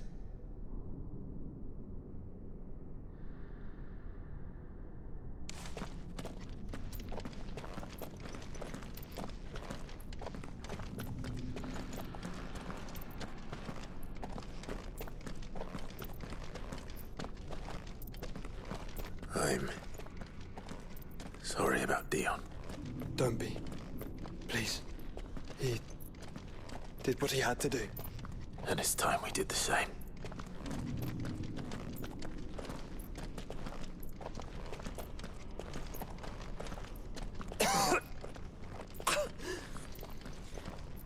Should we stop? Because of the cough. No, I think we're past that, Clive. I suppose we are.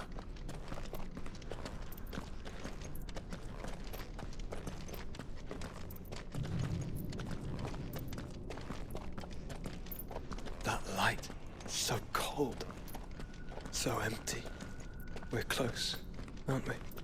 It, seems that way. But I don't want to think what could be waiting for us in there. Then think instead of those waiting for us at home.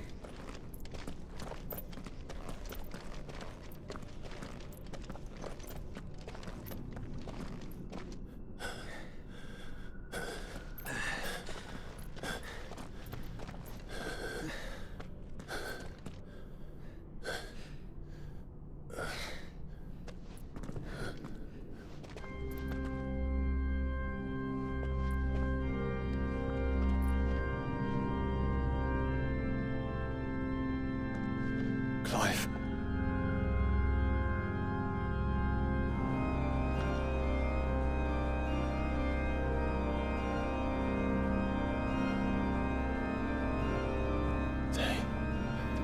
They can't be. But they are. This is the Nexus. A wellspring of life. Yours and ours. As we watch the world stumble slowly to its dark end, it was here we pledged a new beginning. And now, with the ether we have harvested, I shall raise my kin from their eternal slumber. That together we may usher in a new age of reason. This was never about creation. Only self-preservation. You condemned an entire world so that you alone might escape death. Alone. Him. Alone. Clive. I think I understand. He...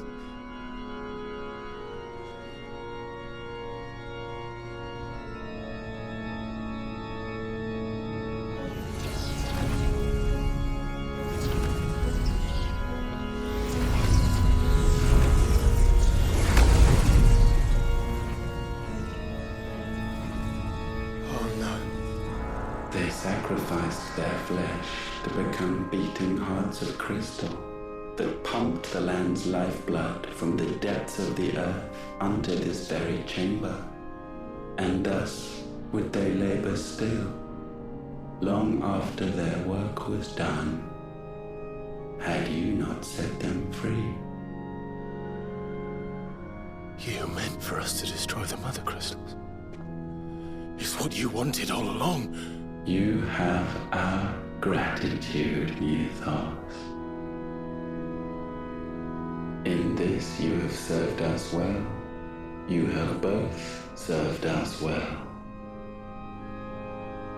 Welcome home, brother.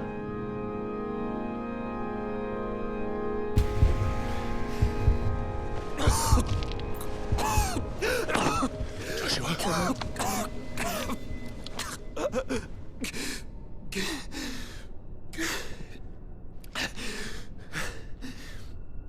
I thought it was me, but it wasn't my grasp that grew weaker.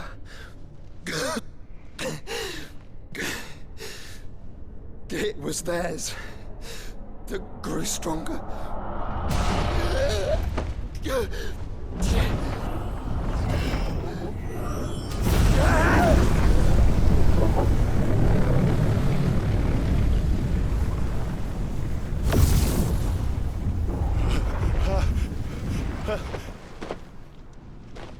Joshua! No!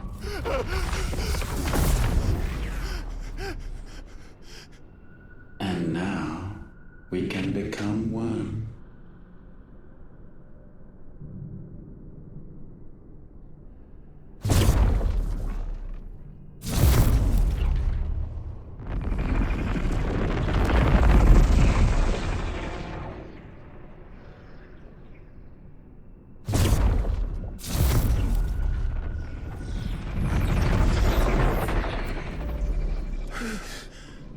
Clive. Don't speak. Shh. The one possessed of the destructive flames of Ifrit, and the healing flames of the Phoenix. This, I once believed, would be Ultima's true form. But I was wrong. I see it now. Why you will never become Ultima's vessel. I don't care. Just hold on. Listen to me, Clive. You remember the murals? People once knew that Ultima was their god. That he created them. And they worshipped him, prayed to him, looked to him for guidance. In vain. In vain. For he did not listen, did not acknowledge our will, and so we strayed from his path to forge one of our own. So absorbed was he in his own desires, so driven by his own will alone, that he shunned the one thing that could have made him truly powerful. Faith. The same faith people now place in you. Faith that you will fulfill their dream, Sid's dream, of creating a better world for us. Faith that you will follow in Father's footsteps and save those who need saving most. Faith that you will answer Jill's plea to save yourself. The difference is, Clive, that you chose to listen, and that is what has steeled our bonds. Bonds that helped you stand firm when Ultima's pull was at its strongest. His power may be absolute, but so is ours. And so will yours be. With my light in your heart, not even a god might stop us. Joshua!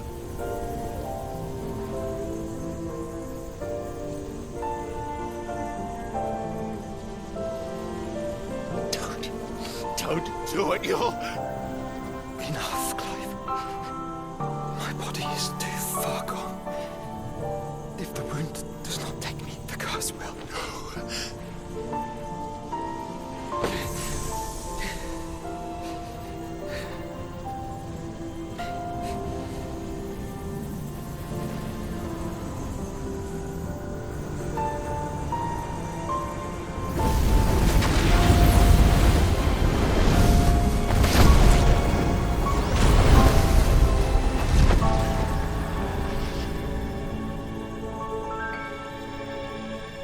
I have always been proud to call you my shield.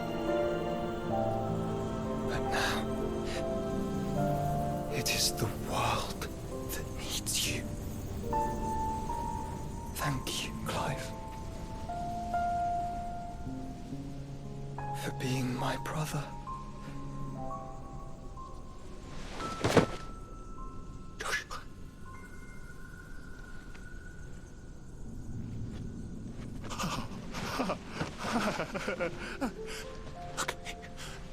Look at me, Joshua.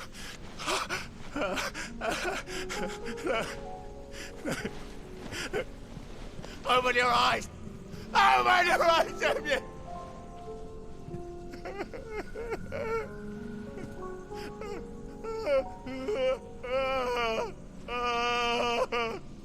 Why? Why did you do this? Joshua!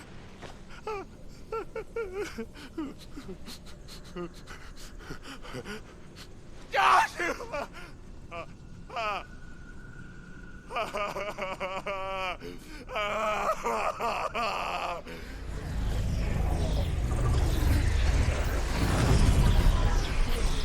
And thus does the final piece fall into place.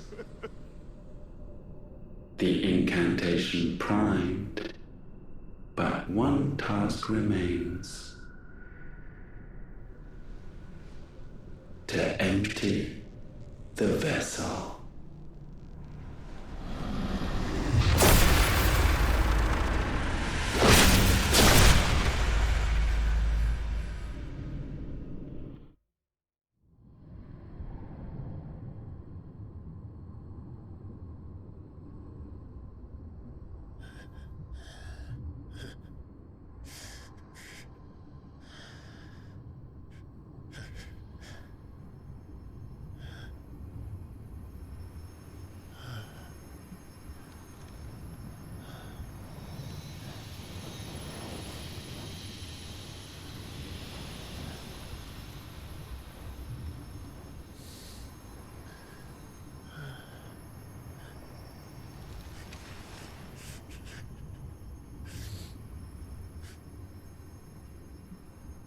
Still here.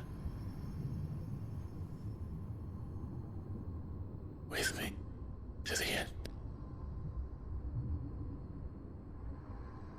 Even now, you would deny the inevitable.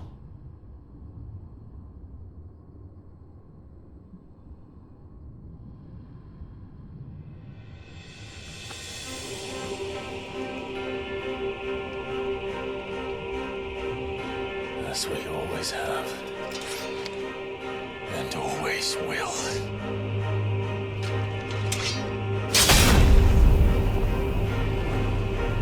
On this, my sword, I swear, to shield the Firebird's flame forevermore.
Centuries have I waited for this moment.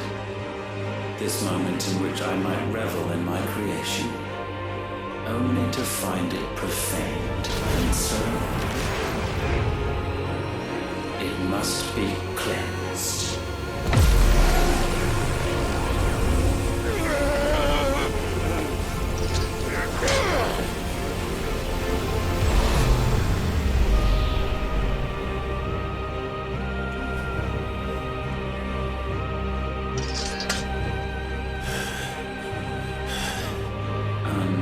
Unexpected. How is it that your will yet endures? Because it's not so easily broken. But it can be broken.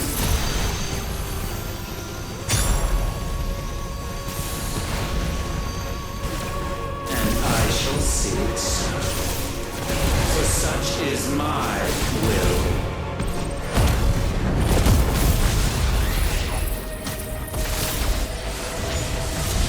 Try it.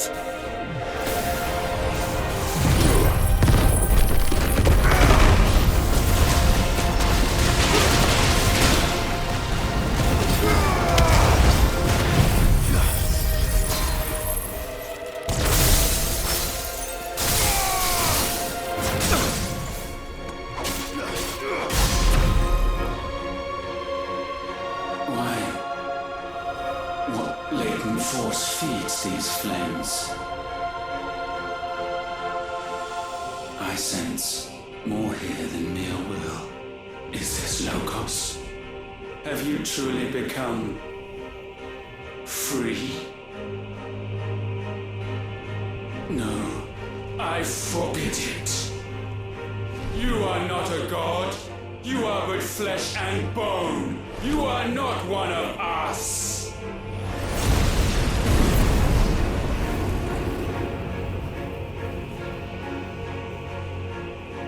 I created you, all of you. And what is mine is mine to destroy. Once, perhaps. But we are no longer yours. Our flames are our own, and they burn as one!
No.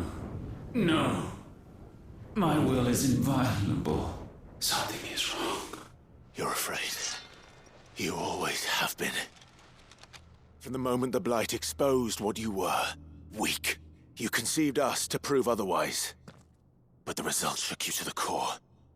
For in us you saw yourself, and realized we had the potential to be more than you could ever be, and so you turned your back on your creation. Your back on the world, like the coward you are. You think you know me? You know nothing, Logos. Nothing!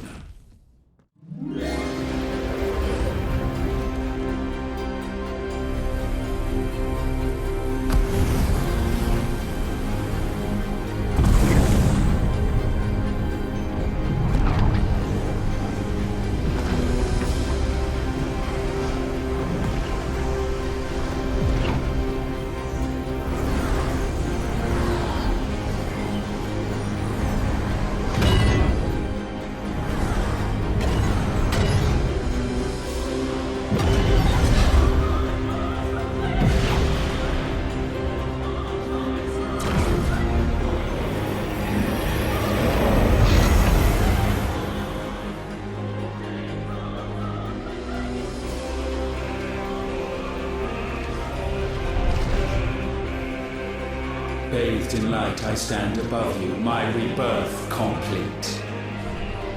And you, for your defiance, shall pay the proper price. An eternity of anguish. Anguish. Pain. Suffering. You have known none of these. But we have. So we know what they grant. They bring us together. And that makes us strong.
That's my boy!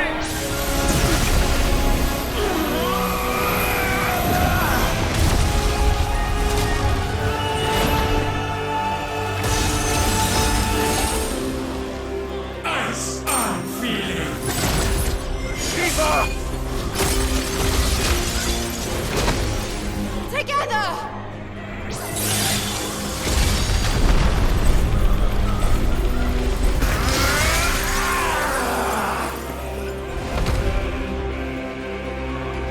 Darkness. Unending.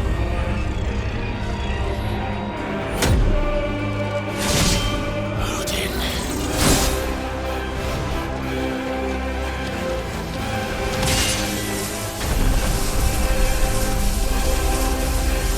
Onward, my son.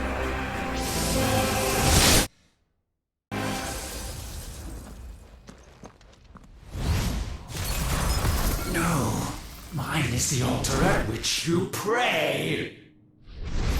Mine are the eyes that look down upon you all. And yet still you cannot see. You are no better than us. We are one and the same. We are not the same.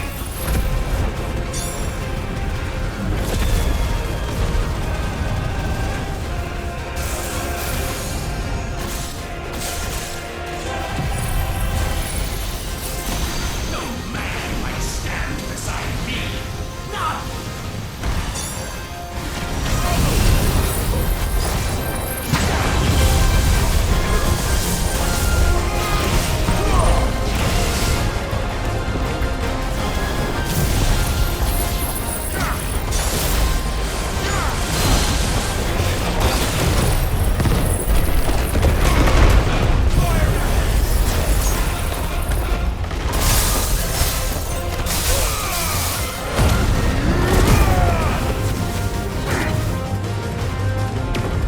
Flames unforgiving!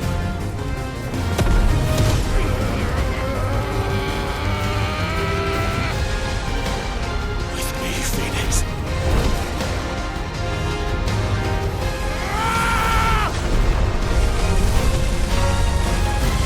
Forevermore.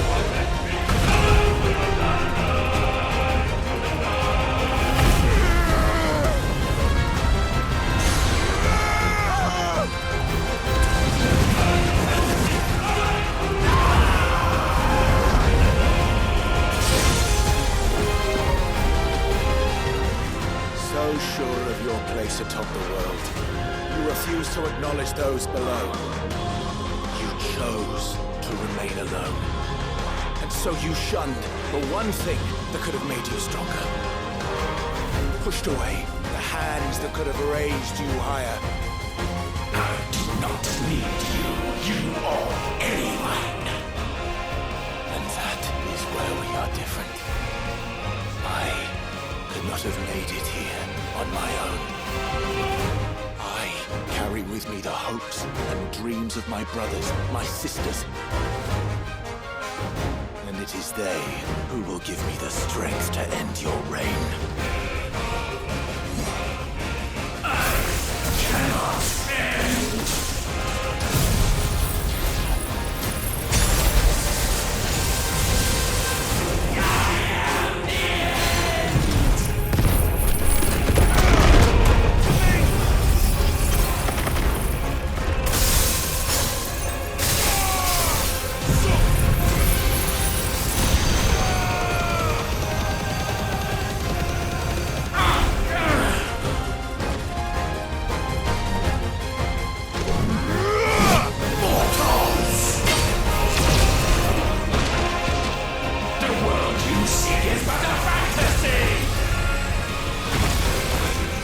fantasy here is yours. And we shall be its final witness.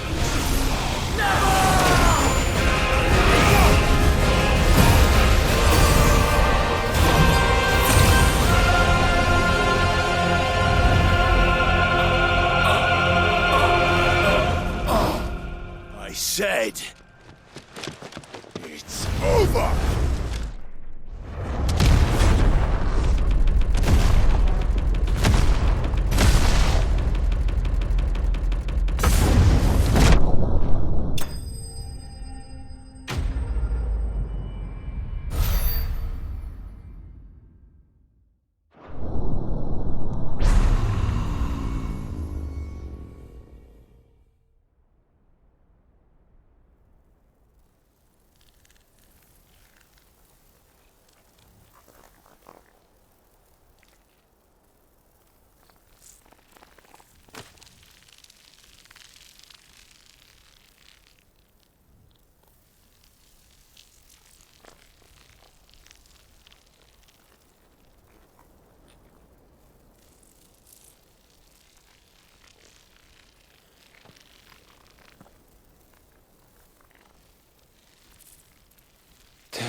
from this world.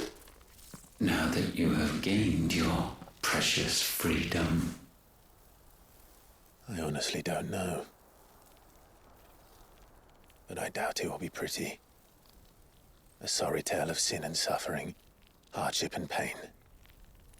And it was for this that you fought so fiercely?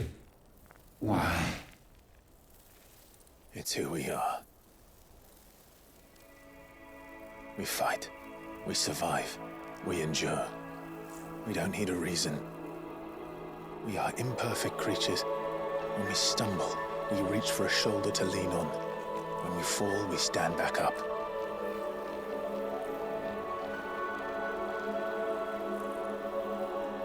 We see the horizon, ever out of reach, and still we march on. Certain the answers lie just beyond it. Because that is our way.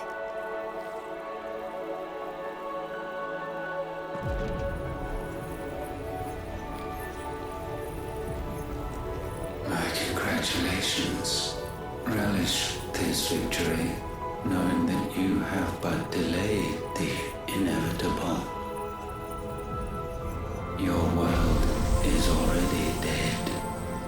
May you enjoy an eternity on its blackened husk.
It seems Ultima's power was too great for this vessel all along. But while I have it, perhaps I can use it to set things right. And see Ultima's legacy. Bearers, dominance, crystals, magic, consigned to the flames.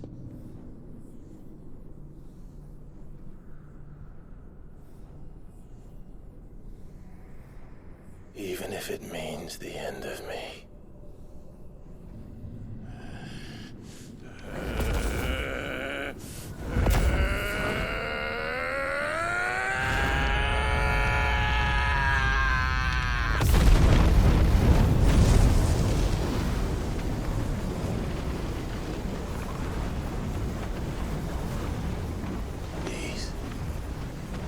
These are our terms.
You the most beautiful thing. He is, isn't he? What are you gonna call him? Let me see. Ah, read little one. Got a smile for your Uncle Gav. Not so loud, you burp. What? I was only... Shh, you're scaring him. It's all right.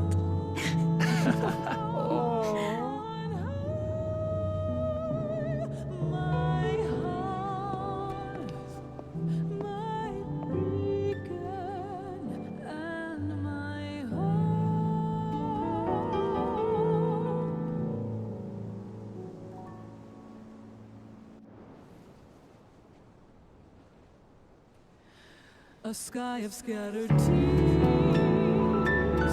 1,000 years apart. Should they fade, I will not be afraid of the dark. If you need a rest, I can take it. I'll hold you to that.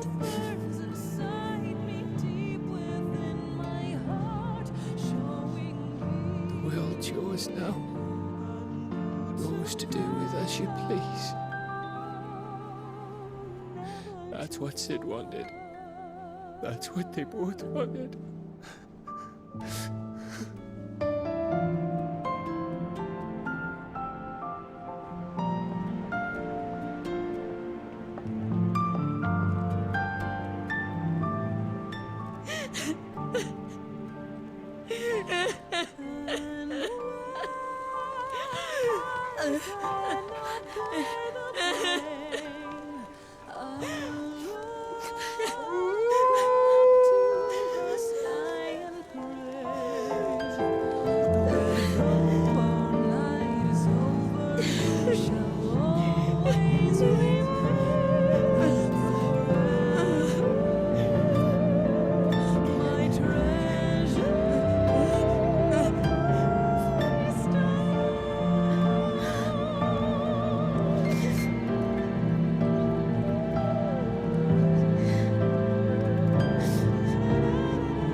And thus did our journey end.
Oh.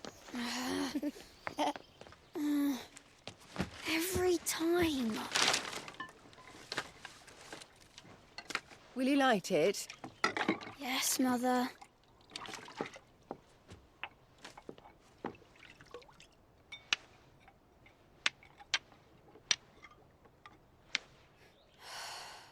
Come on. If only I had the flames of an icon. Icon? Have you been reading that silly story again? Magic belongs in fairy tales, and fairy tales don't boil kettles. You see? Well done. Now, be a good lad and play with your brother until supper. Come on, hurry! Hurry! All right.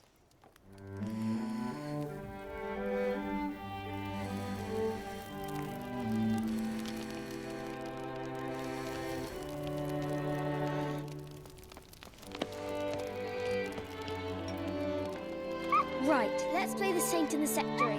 No, I don't want to be Madu. What do you want to play then?